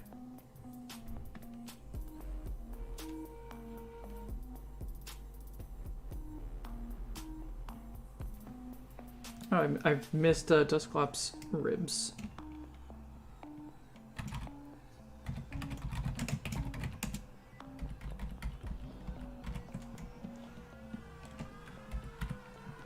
I mean, they're gonna be in white later, but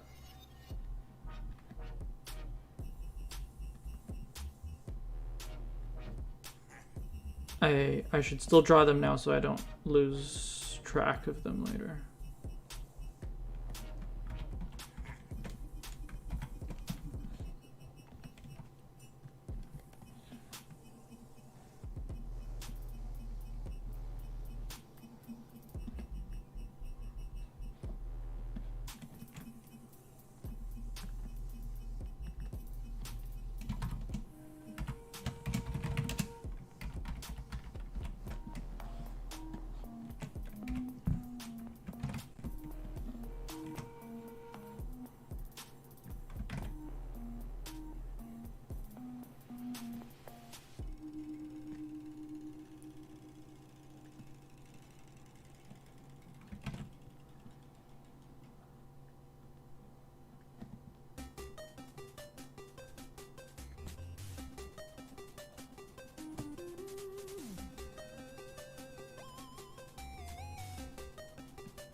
Ethan, you were here.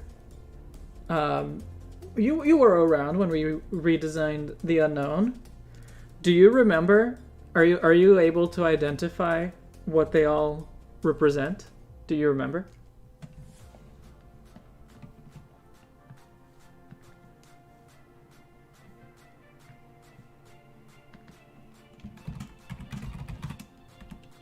You're here for everything. Yeah. You've always been here.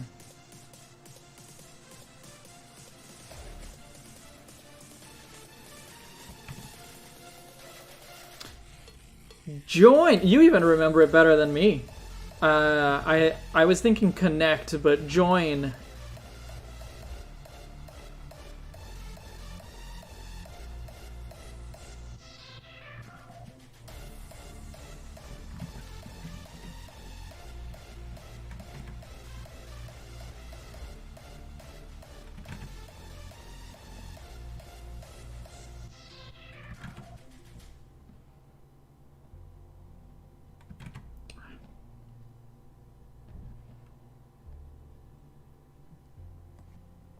Escape is the one directly above Umbreon head. Yes, because it's, for me, the most important one.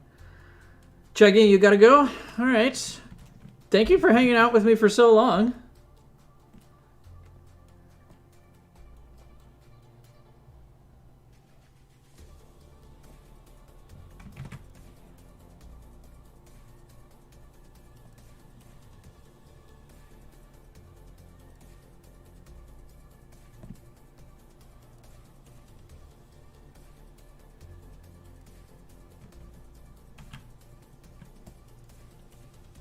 Had to look at the server for vanish. Yeah. Oh yeah, we called it vanish. That's right. I couldn't remember the exact word. I'd remember the concept, so I was calling it disappear. But yeah, vanish. That's right.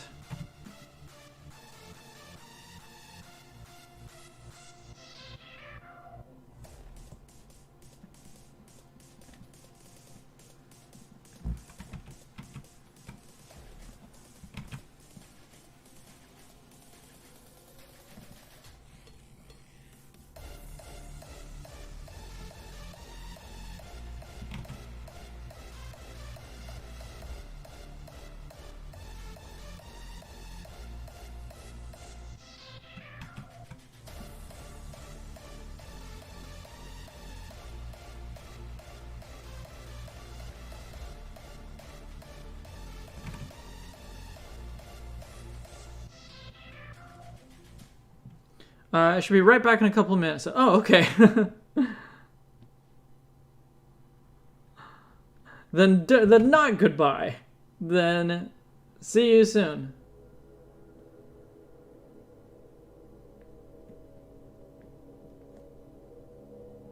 Where is Ludicario? I suppose I could have included Ludicario.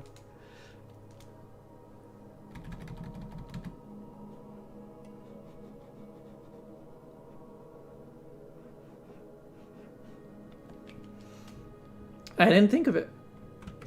And it's a bit late for that now. I've populated all of the spaces.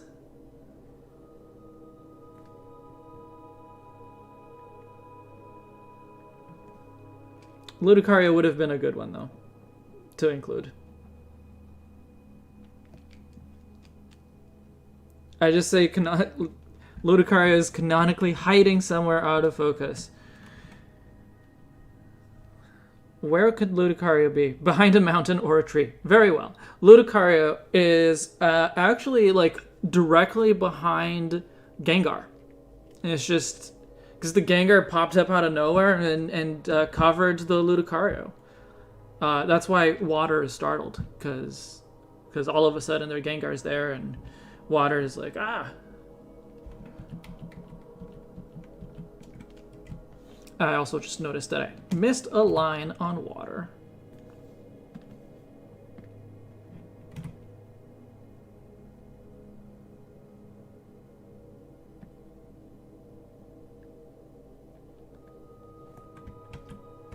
Wait, I have to actually look at my drawing of Water. Okay, it goes around the back.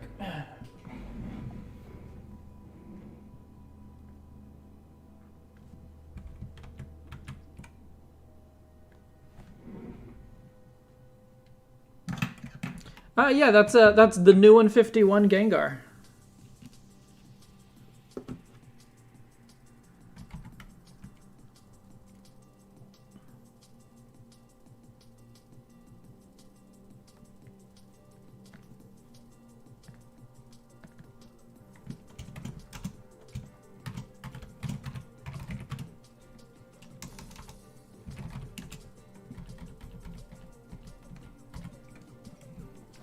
Did you watch that stream? I haven't done a highlight video that features it yet. Oh wait, no, I did. I just did it recently, actually. I thought that was the electric Spheal Pokemon that got leaked. I hope you're making a joke. I imagine you're making a joke about Pokemon Legends or something like that. Because I have no idea what you're talking about.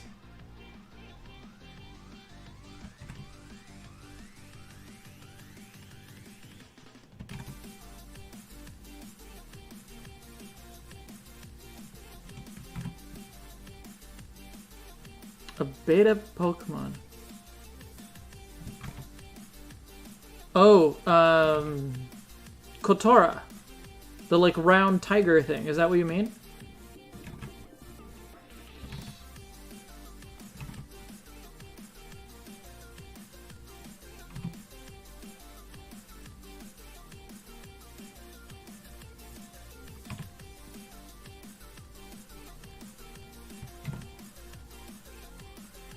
I'll spoil for you that no variant Spheals have been revealed. I'm sorry to hear that, Ethan.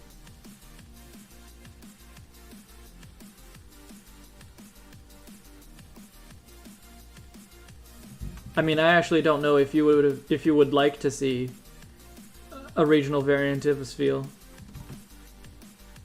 or if that would be like marring it, basically.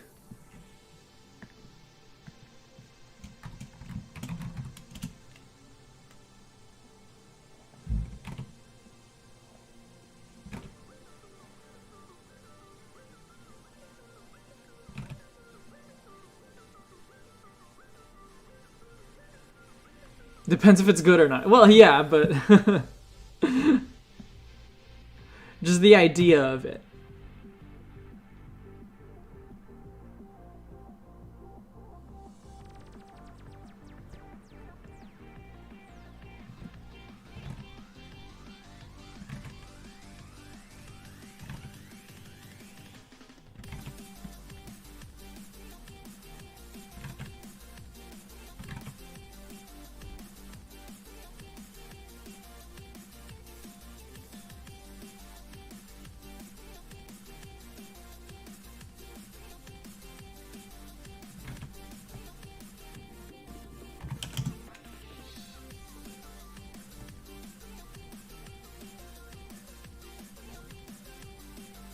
I'd be happy with something like the seals in Gerudo Village. Alright.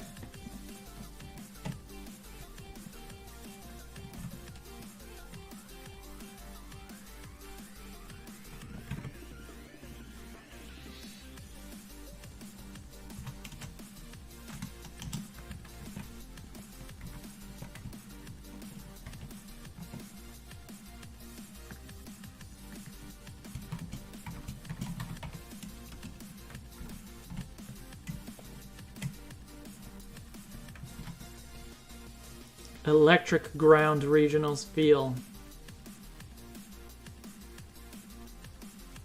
I mean, that sounds pretty cool, so.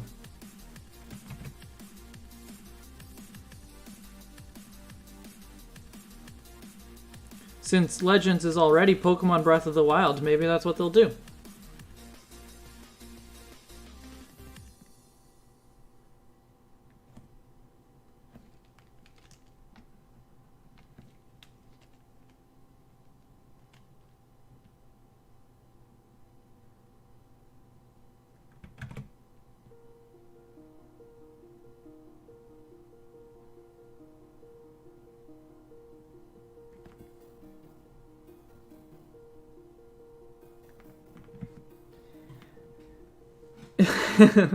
Spelius Rend.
Okay.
Hello, Chaggy, welcome back.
I really got to figure out what I'm gonna do for the coloring, because I don't know. I don't know how I want to color it. Like, I think I'm gonna start at least with a simple,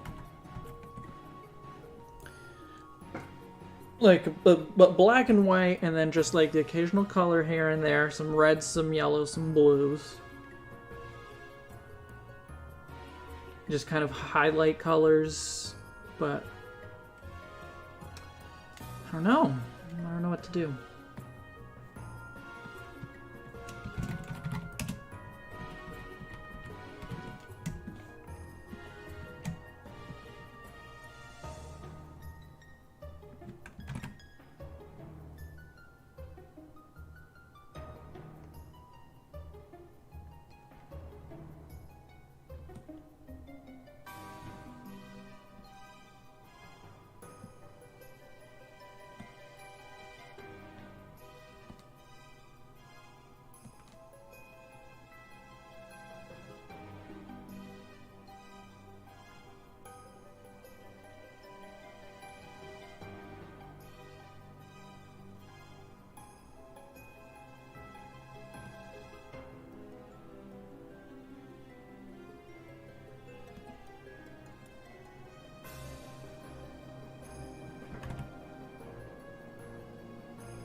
Hey Didac, welcome back.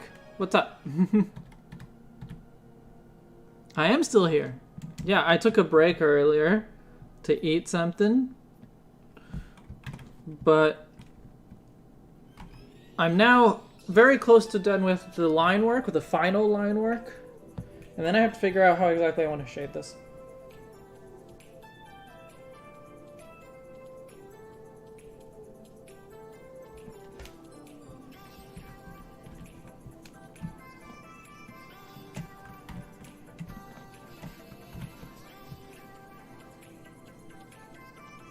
Oh, right, I actually don't need to outline those circles. So, in terms of actual outlines, that should be it. there's a lot of like other stuff that's going to be just like colored in.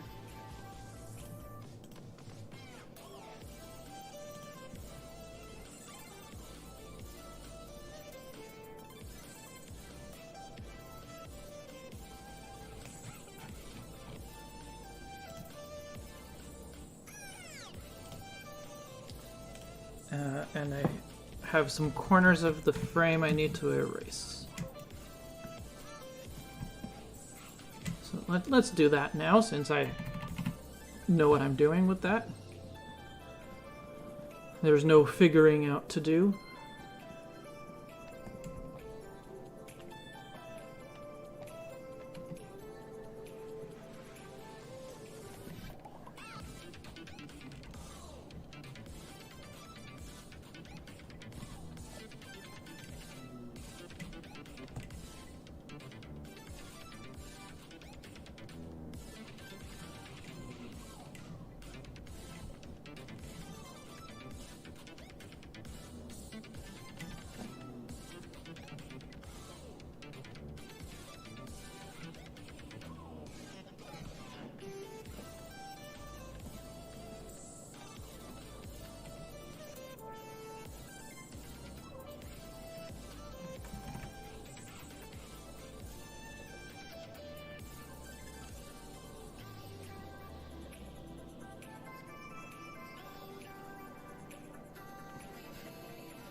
Alright, that's it.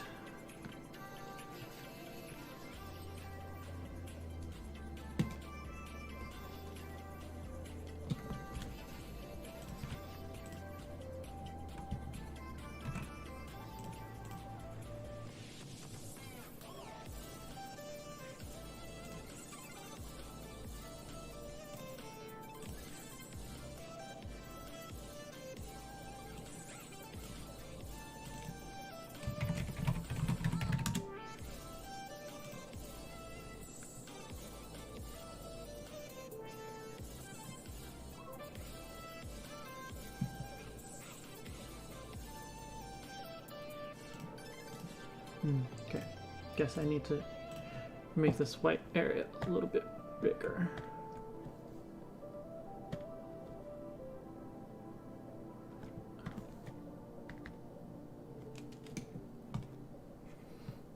Still trying to contact your friend and your phone doesn't seem to be working anymore. Wow.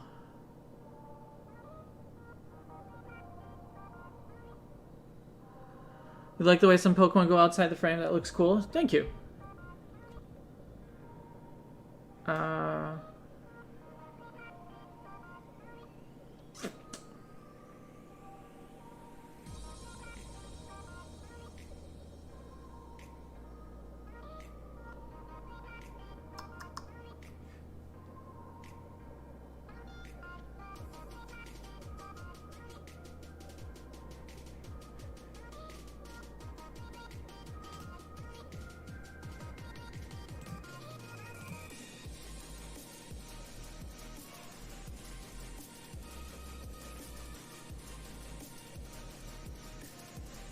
There we go.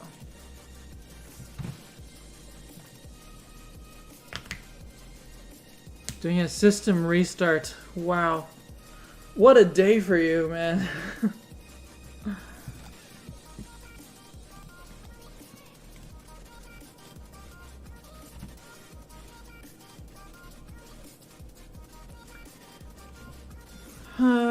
Before I try to figure out like the overall coloring, there are a few things that I know I need to color in, because there are the things that I didn't outline. They are the lines that I didn't outline. So let's do those colors.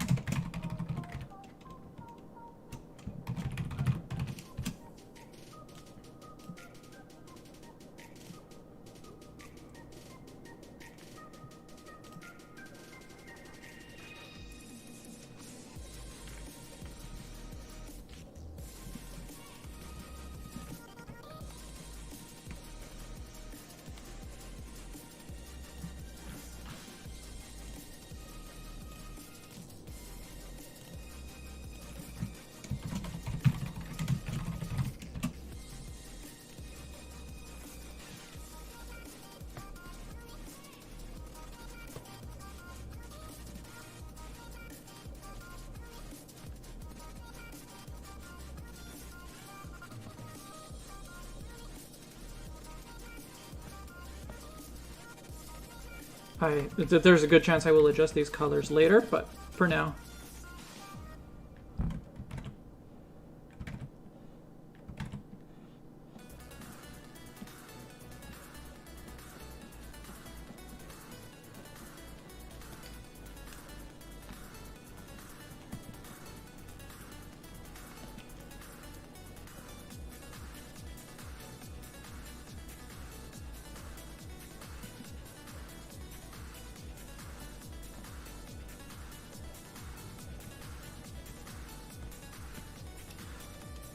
Thank you, Cheggy.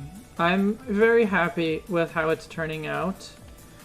I'm still very much unsure about the main like coloring style in particular, but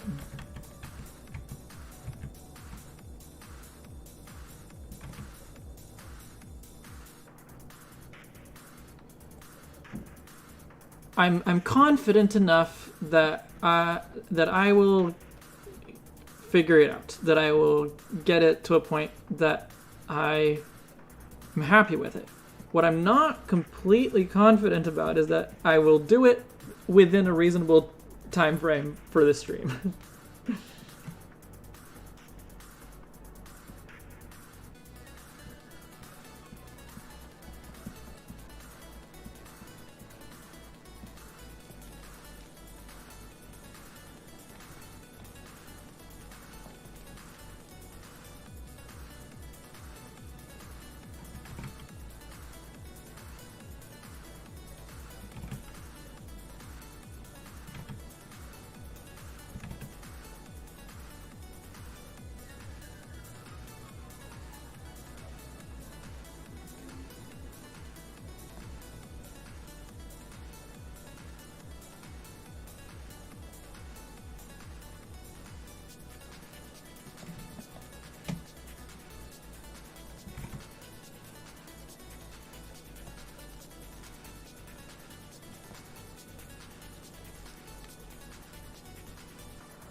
I just realized I might have problems making this available for sale because it features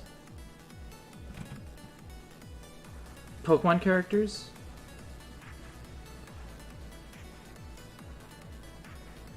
I mean, I will definitely still make it for myself, but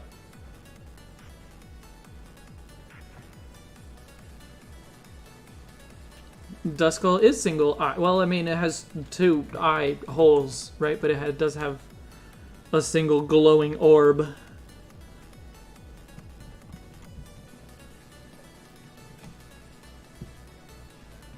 Alright, who else is blue? There is the Mimikyu in the, or not the Mimikyu, the Ralts in the beginning of my videos is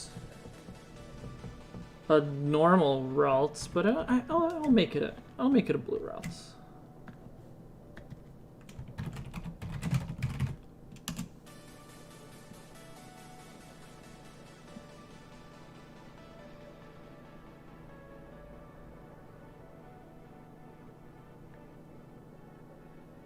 Actually, I won't do this part right now. But I will do this part now. I should just grab this. This is my original drawing, my original watercolor of water. I should just keep it around so I don't have to keep wheeling back there.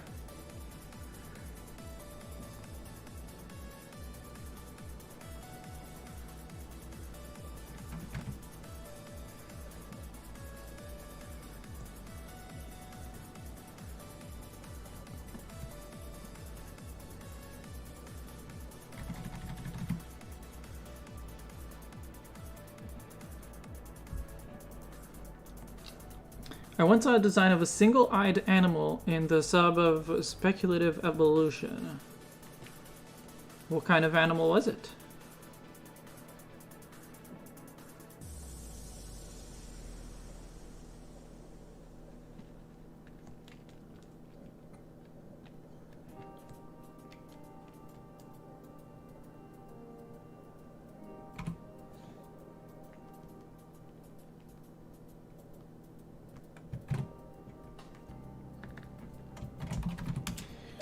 Actually, I'll just do all the colors that I know.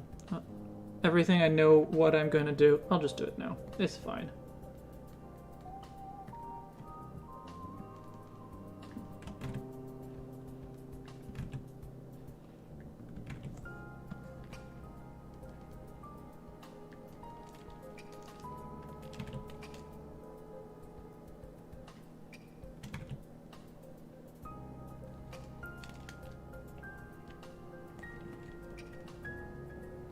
It'll at least be good to have the, like, color bases in, so. Even if later I decide that I want to make it a different color, or that I need to adjust whatever. Having the base colors in is going to be good.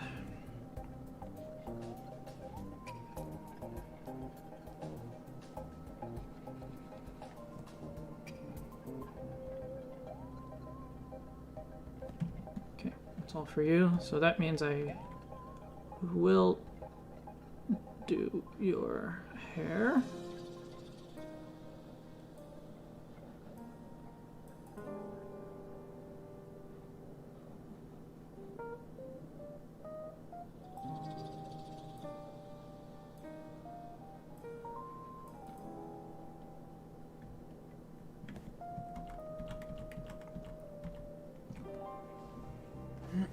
Okay.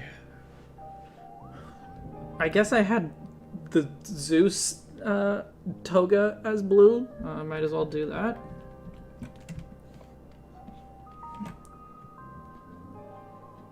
I mean, in the thumbnail that the Ditto Zeus comes from.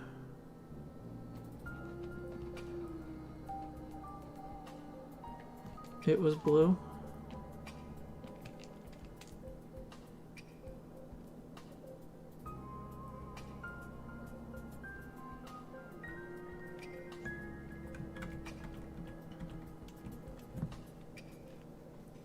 Okay.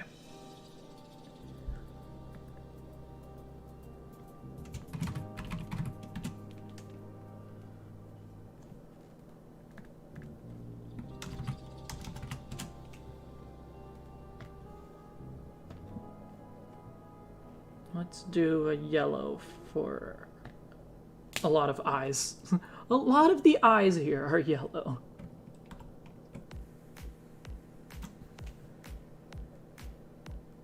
Is this going to be that hard to see? Oh, no, I see. There we go. That's better.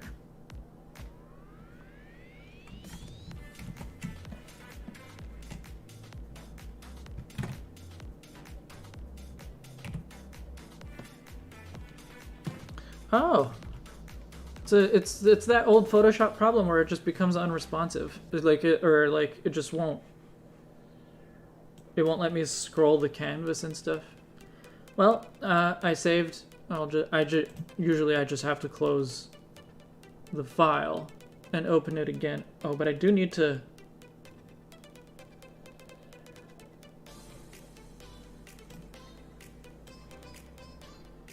This part is going to be annoying. So okay, so this is 21% zoom.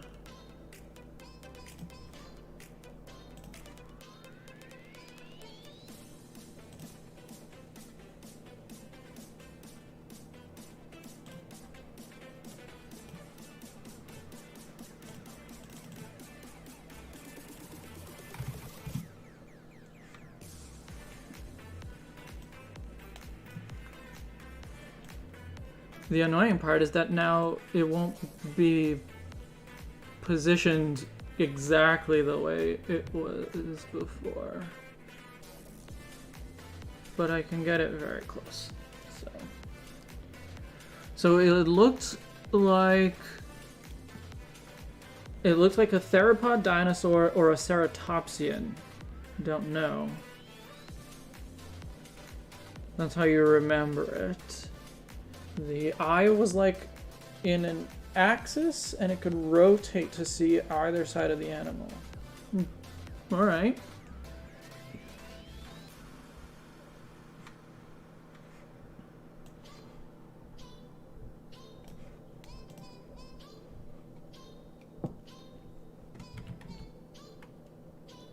Nope, that is not what I meant to do.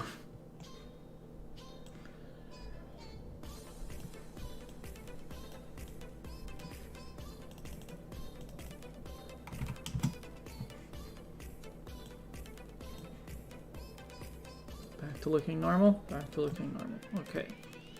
Alright, I have the right version of the canvas in focus now.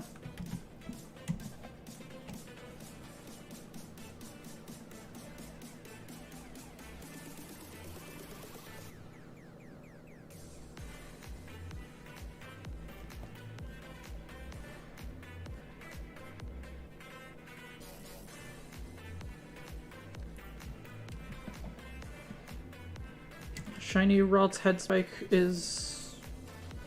It's not exactly yellow, but it's close enough.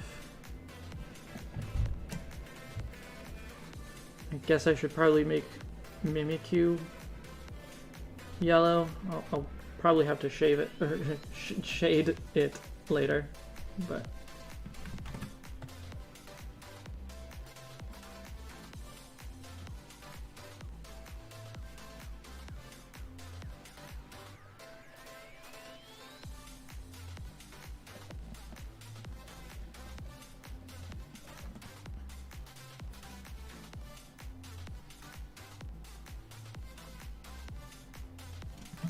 And I guess if I'm shading later, I should probably make the tail yellow too. No, I'll make it red. Because it's supposed to be wood colored, so. It's difficult to explain, but essentially there was a single eye in the forehead and it could rotate more or less like ours do, but it allowed it to see both sides of its body. Alright, I mean, seems plausible enough, I suppose.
I definitely want this yellow to be like more yellow. It seems a little too dark and maybe a bit too much on the green side. I think I would prefer it more on the, well, brighter, but also more on the orange side, I guess.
Yeah, protrude it from the head.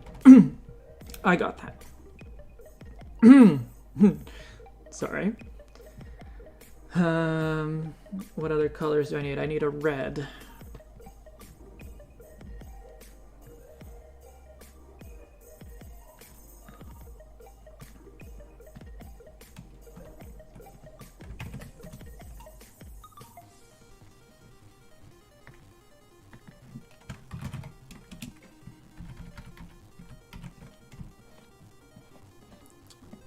Hey, Chugging, welcome back.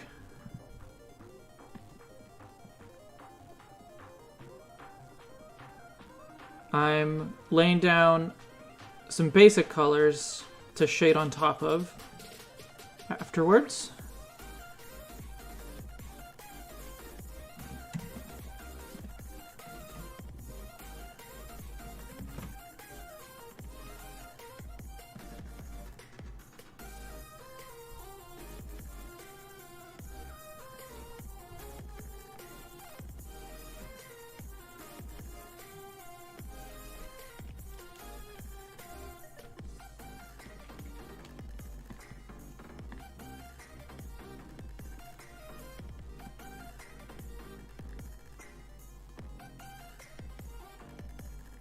I think if it gets to be like 6 o'clock, I will probably stop and just finish it on my own time. But by then, we'll be in a good enough shape. I think that you'll be able to know what it's gonna look like in the end.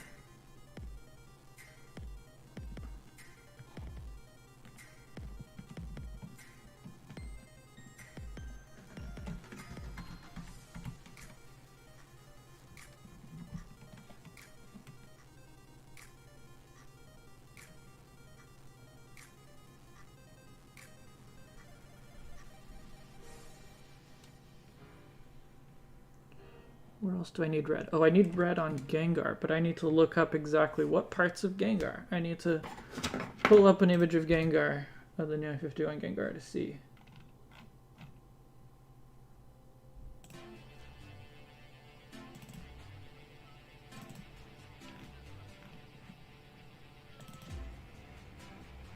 Okay, yeah. Feet, arms, ears, whiskers, inside of the mouth.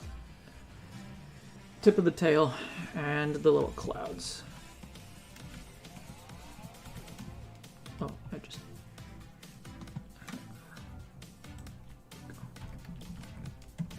Still kind of getting used to having two monitors, and the thing I have on my monitor not always being the same thing that I have like in focus in terms of what I'm working on, kind of thing.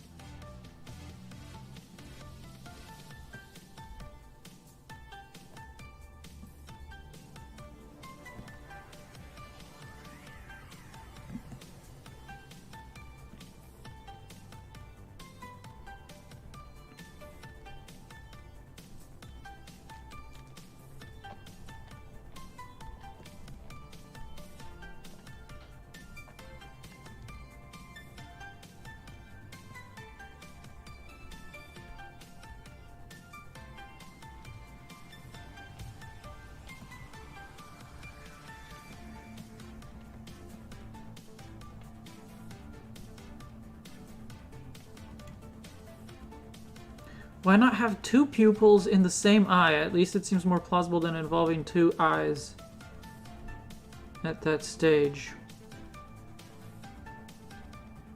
I don't know. I don't know enough about speculative evolution to, or like the rules and standards of speculative evolution to really get into that.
Couldn't the lens reflect back the light in the insides that came from the other pupil?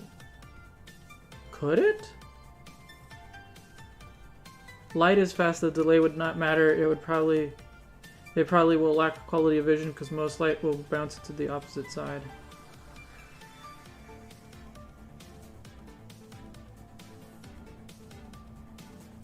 Unfortunately, Didac, I feel like I don't know enough to engage.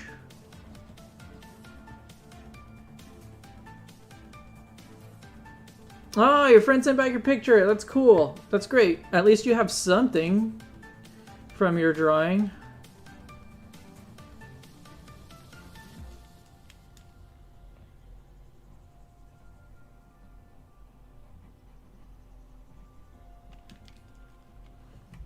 I don't know if you were here, Didac, but James accidentally, Chaggy accidentally deleted an entire drawing.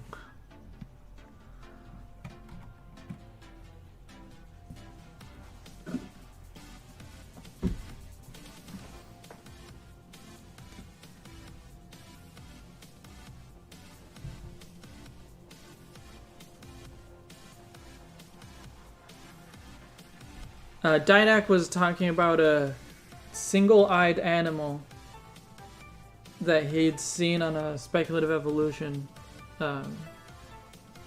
subreddit, I guess.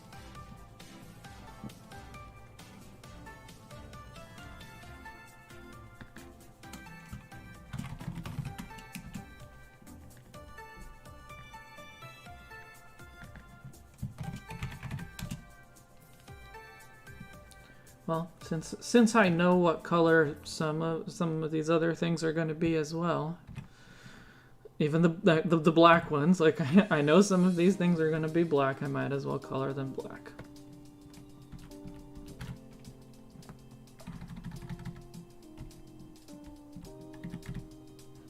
Even if later I need to like make it, actually that's what I'm going to do now. I probably do want it to be like black, at least for a lot of it. If maybe not everything, but for a lot of it, I probably want it to be black. But useful to have it be not quite black when I'm trying to make sure I stay within the lines and stuff.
So you mean really dark gray? Well, really dark gray is, yeah, is not quite black.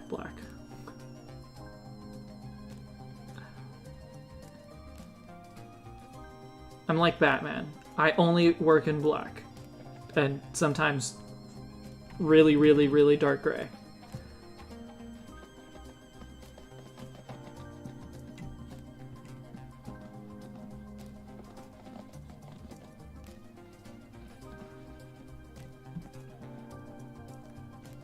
That's a reference to the Lego movie that I sure hope you guys picked up on.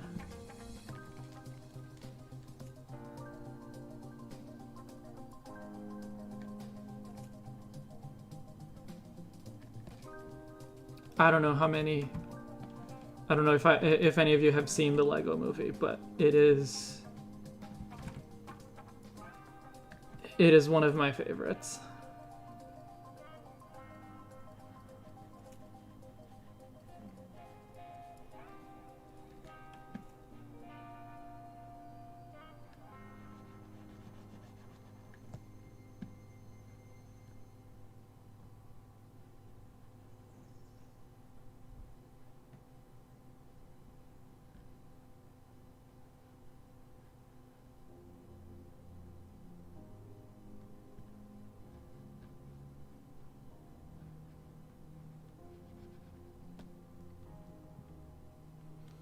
Last thing about the topic, I would imagine that the lens could develop to specifically direct the light to the nerve instead of most light going in a linear trajectory to the opposite pupil. Oh, like if it's a single...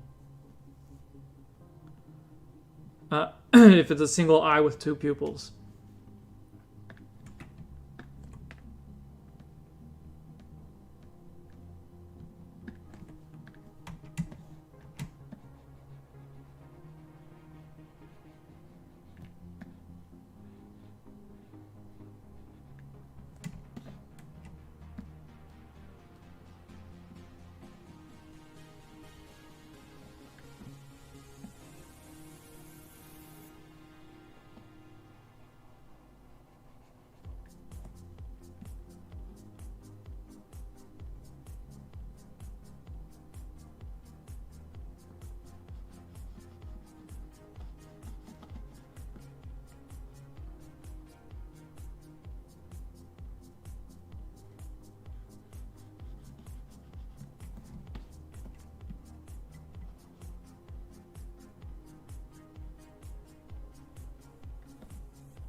I feel stupid right now. Oh, because you already had the photo.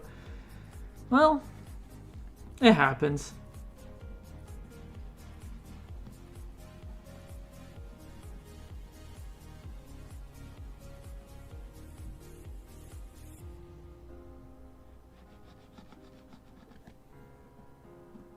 Happens to the best of us.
At least you didn't lose everything. That is the important part, yes.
Judging by just looking at the time, it's 5:35. I think I will want to take a break, to think of, like, an actual break, as in not finish this tonight, to think about what I want the shading to look like.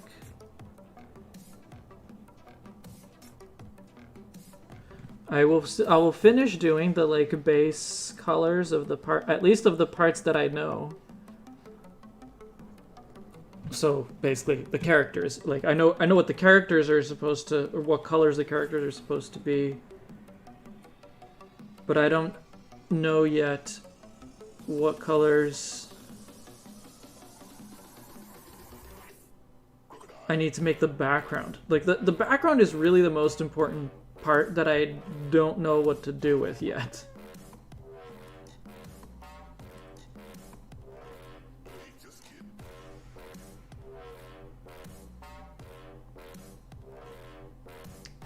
Maybe I'll finish it off next weekend or something, but probably not on stream. Or throughout the week, but yeah. Gengar reminds you of those G-Max clouds. I think I was thinking about them a little bit when I did this redesign.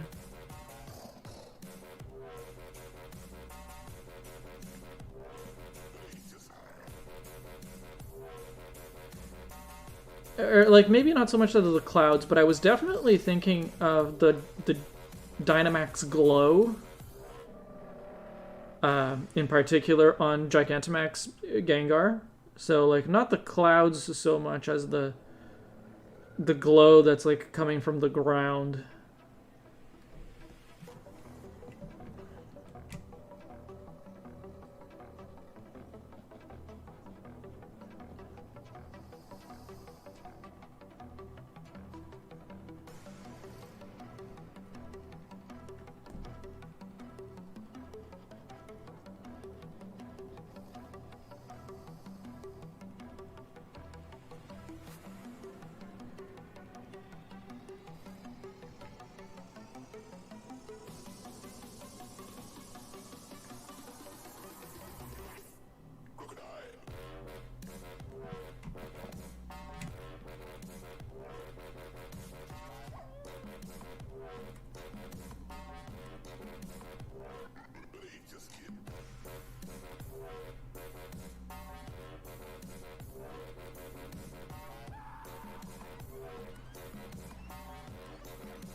You didn't realize there's still a stream? Yeah, I've been going since noon, so 5.5 hours.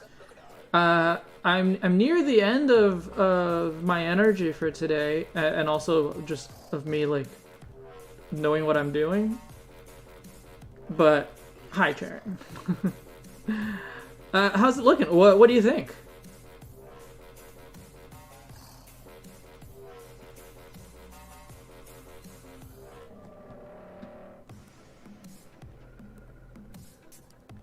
I guess technically I haven't been going for 5.5 hours because I did take a 20-minute break.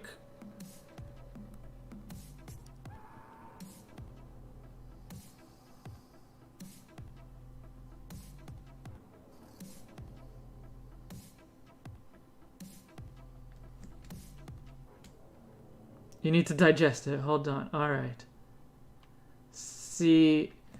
See how many different things you recognize and you know where they're from.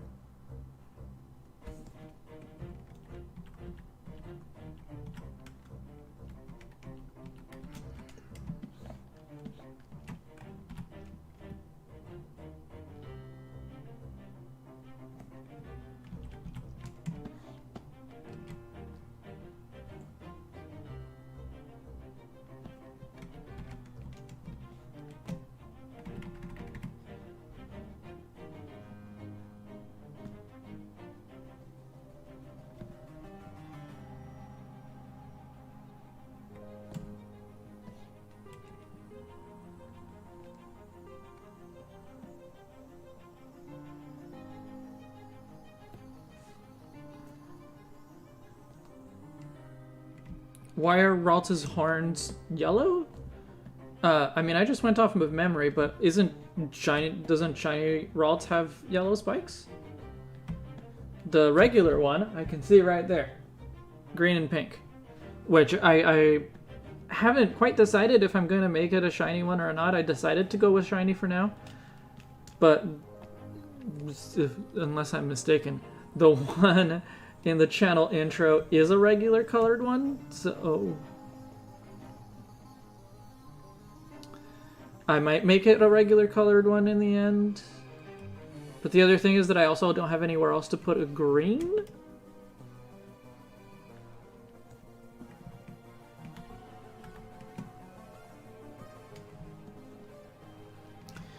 Ah, Thog, hey! I don't usually stream late enough that you can make it, hey? So... Hang on, Ah, crap, I'm on the wrong layer.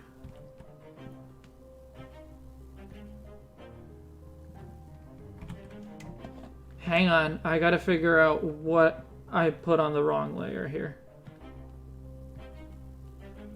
Man, I put a bunch of things on the wrong layers. Okay, hang on. Okay, so this layer is all black. That's good. That's what it's supposed to be.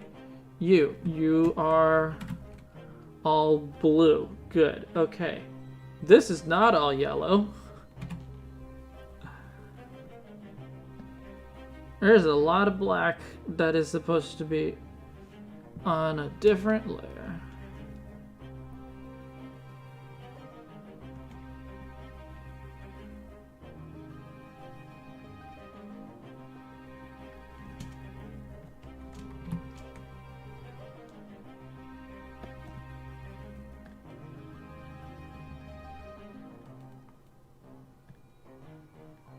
Okay.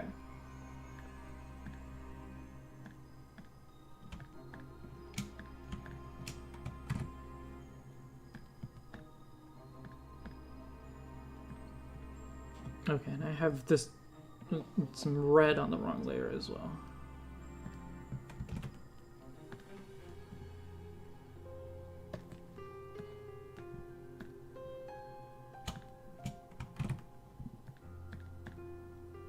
Okay, now let's make sure that I'm on the correct layer. Just put the line work back on. So,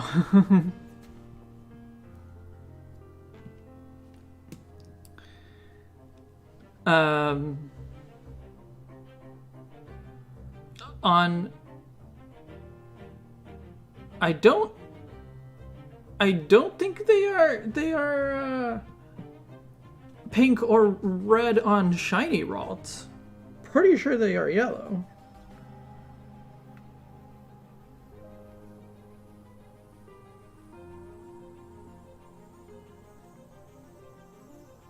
Oh, they're orange. Yeah, they're not quite.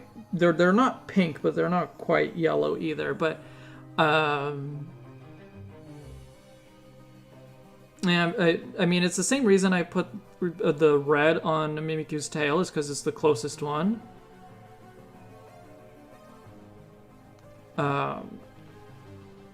It's because it's the closest color of the ones that I'm using.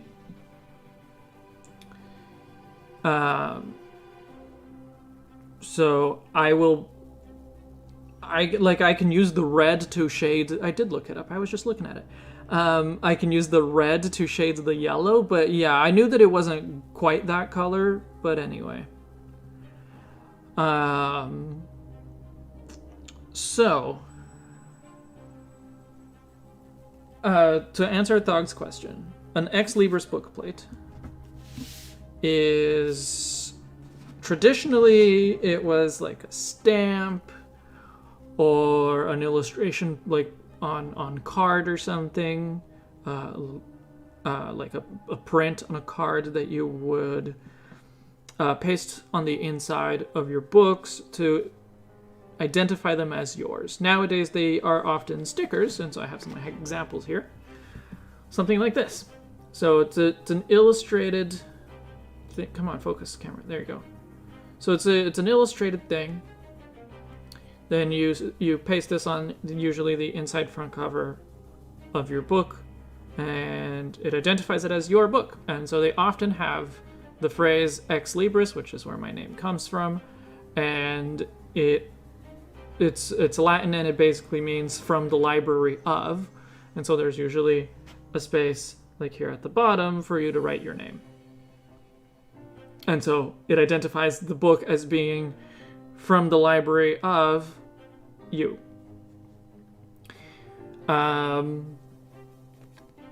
And so I wanted to make one for myself. I have a whole bunch of book plates from other artists, but I don't actually use any of them, and I kind of wanted to make one myself, and also because I'm Libris, like it just needs to make sense. Here's a few other examples from various artists. So this one says ex-libris, and then it has the line at the bottom.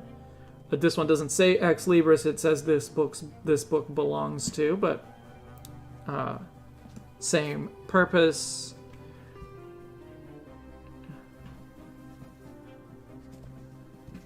Sometimes, like this one, they don't actually have a space for your name, but you can write your name just on the paper itself below it.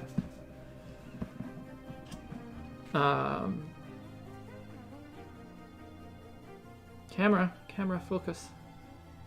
There you go. And this is my favorite one of the ones that I have from other artists. But yeah, I wanted to make one for myself with UmbreonLibris stuff on it. And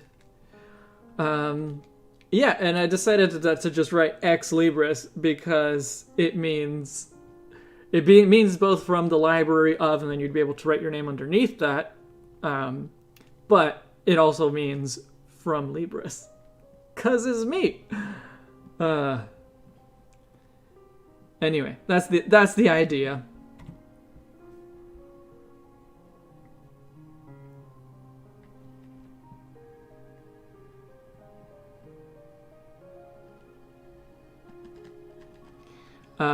I'm probably not going to be going too much longer because once I finish putting in some more of these colors, I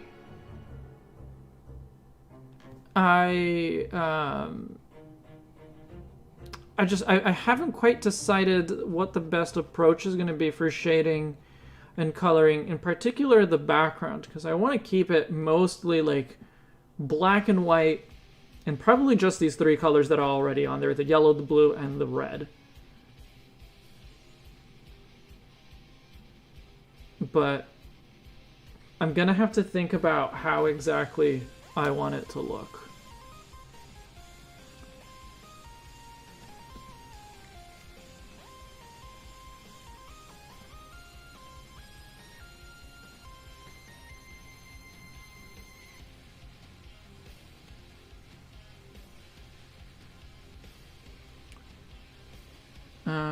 Did I get everything? Well, I know I want the ground to be black, so I guess I can do that too.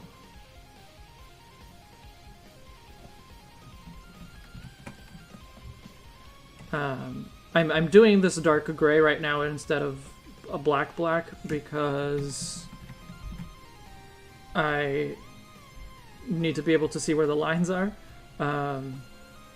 Obviously, like, especially like on Umbreon, for example, if I make it black, I'm going to lose a whole bunch of... I'm going to lose all the outlines, right? They're all just going to blend in together, so there's obviously going to have to be some counter shading on the outlines.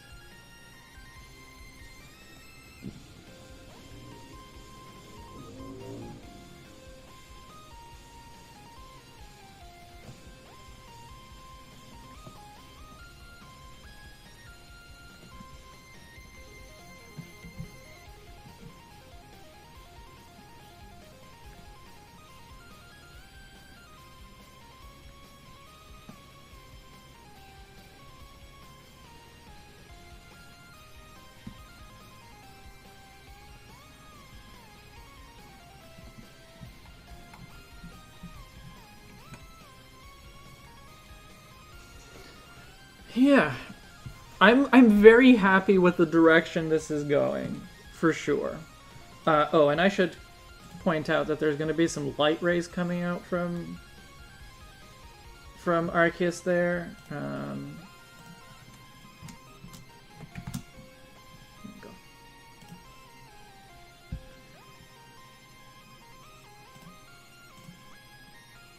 Alright, I'll draw that now. I'm not sure how to do it exactly, but let's see. Let's see if I can figure out a good way to do those light rays.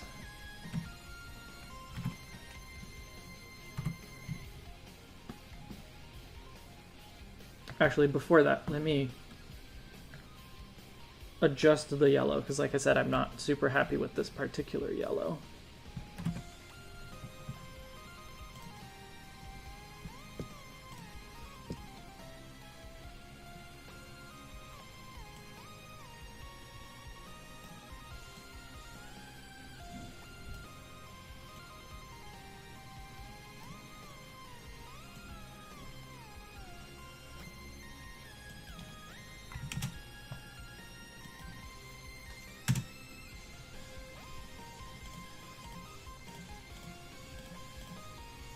Yeah, that looks better, right?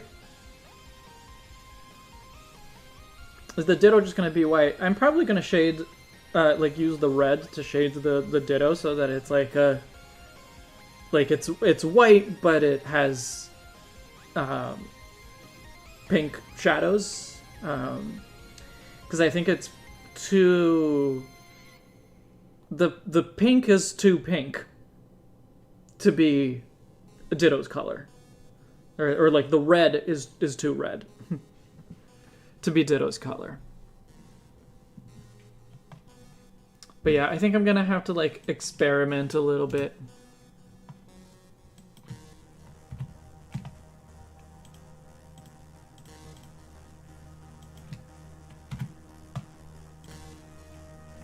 That's a good yellow.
Hey Mark, welcome. I was gonna end the stream soon, but now all these people are showing up. How is university going?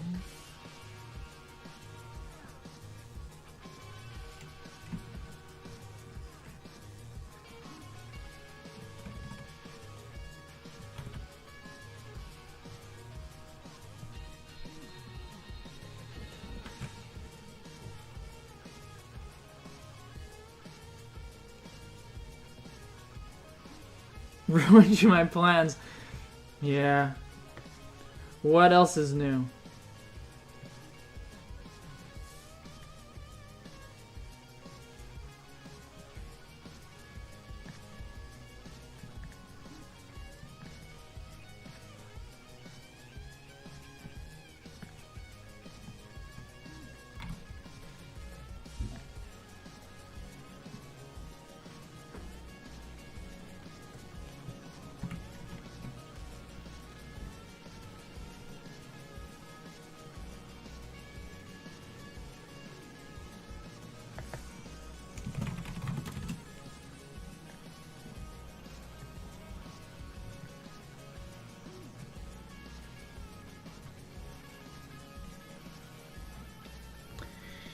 University's going pretty well so far. Just started the second semester. Is it a 4-year program? I don't know what's normal in Argentina.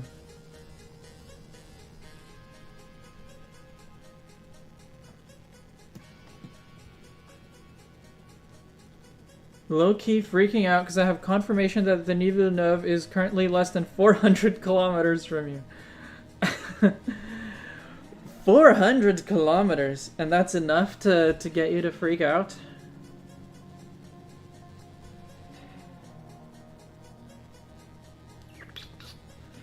Right, I wanted to do...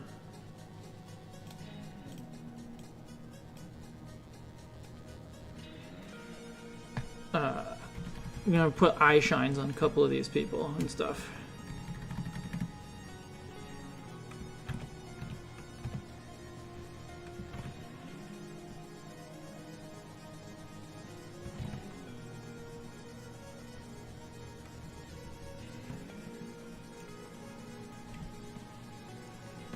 Keep it together, Charon. That's right.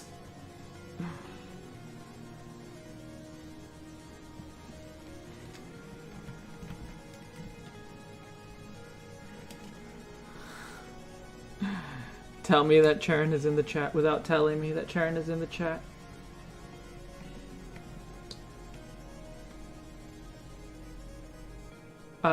Charon is in the chat. Damn it, I got it wrong.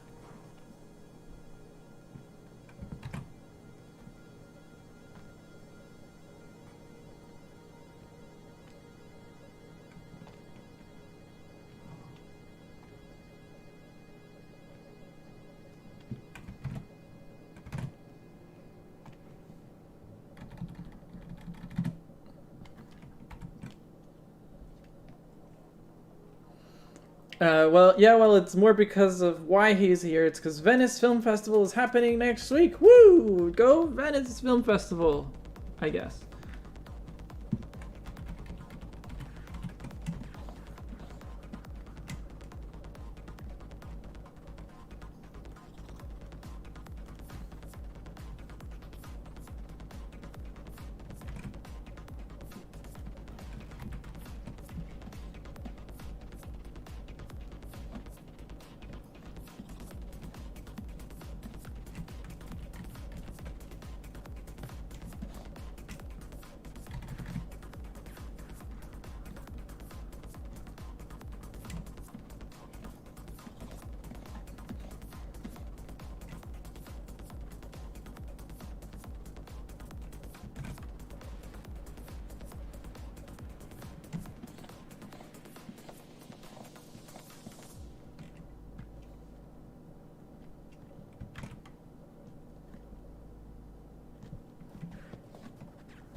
Damn it, I have to close the file again. Maybe I will.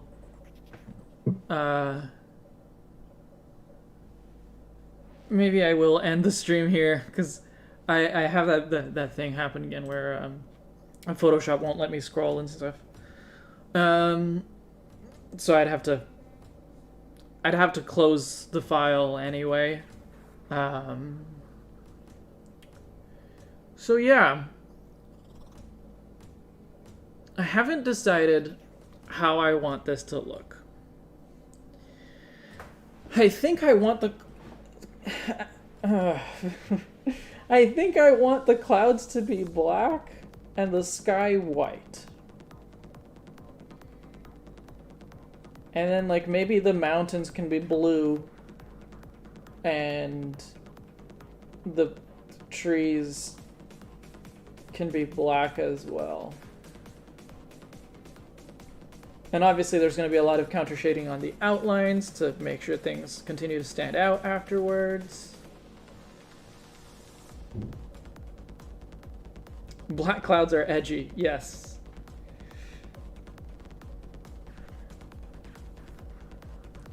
I wonder if I'll be able to do this, because Photoshop is like not responding super well, but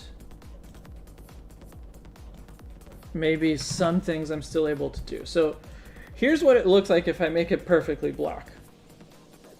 Now obviously there's a bunch of stuff that I need to counter shade to give back definition to, like Umbreon's face, Umbreon's arm, or legs, Dusclops, Dusclops' body, and the tips of the wings where it overlaps with the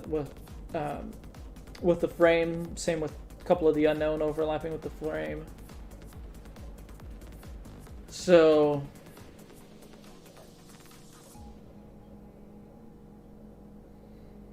the other option is just make the whole sky black. Well, not the clouds. Make the clouds white, but make the sky black, and then have to figure out a way to make the unknown not blend into the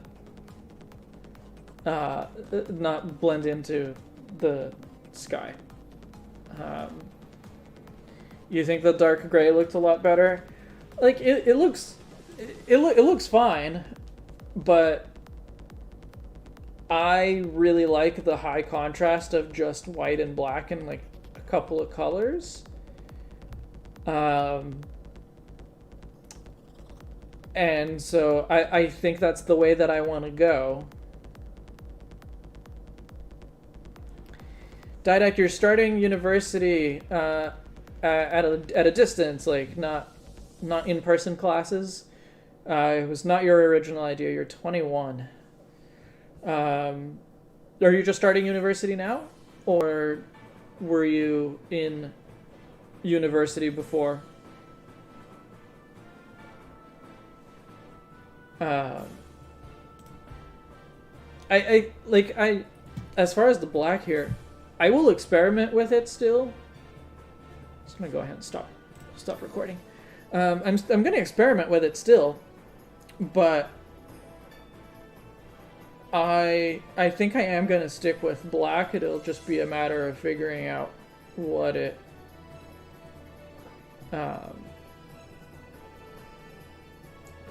like if that looks good, if I need to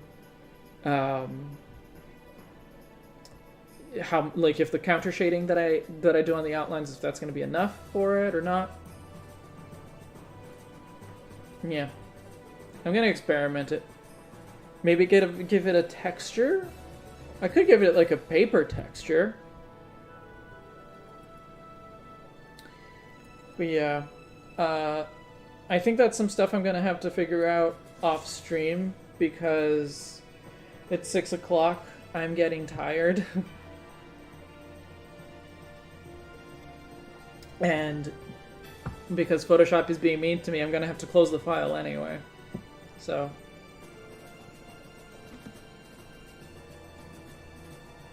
I'll still record the rest of the process. I'll still record it, but I probably won't stream it. But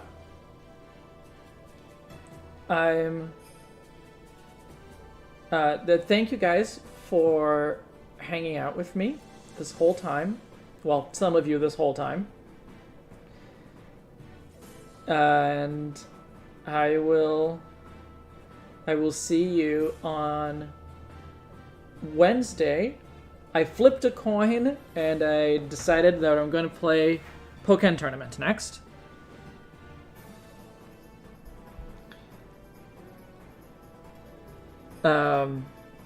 Yeah, so I'm going to... Forgive me, Persis, I wasn't here the whole time.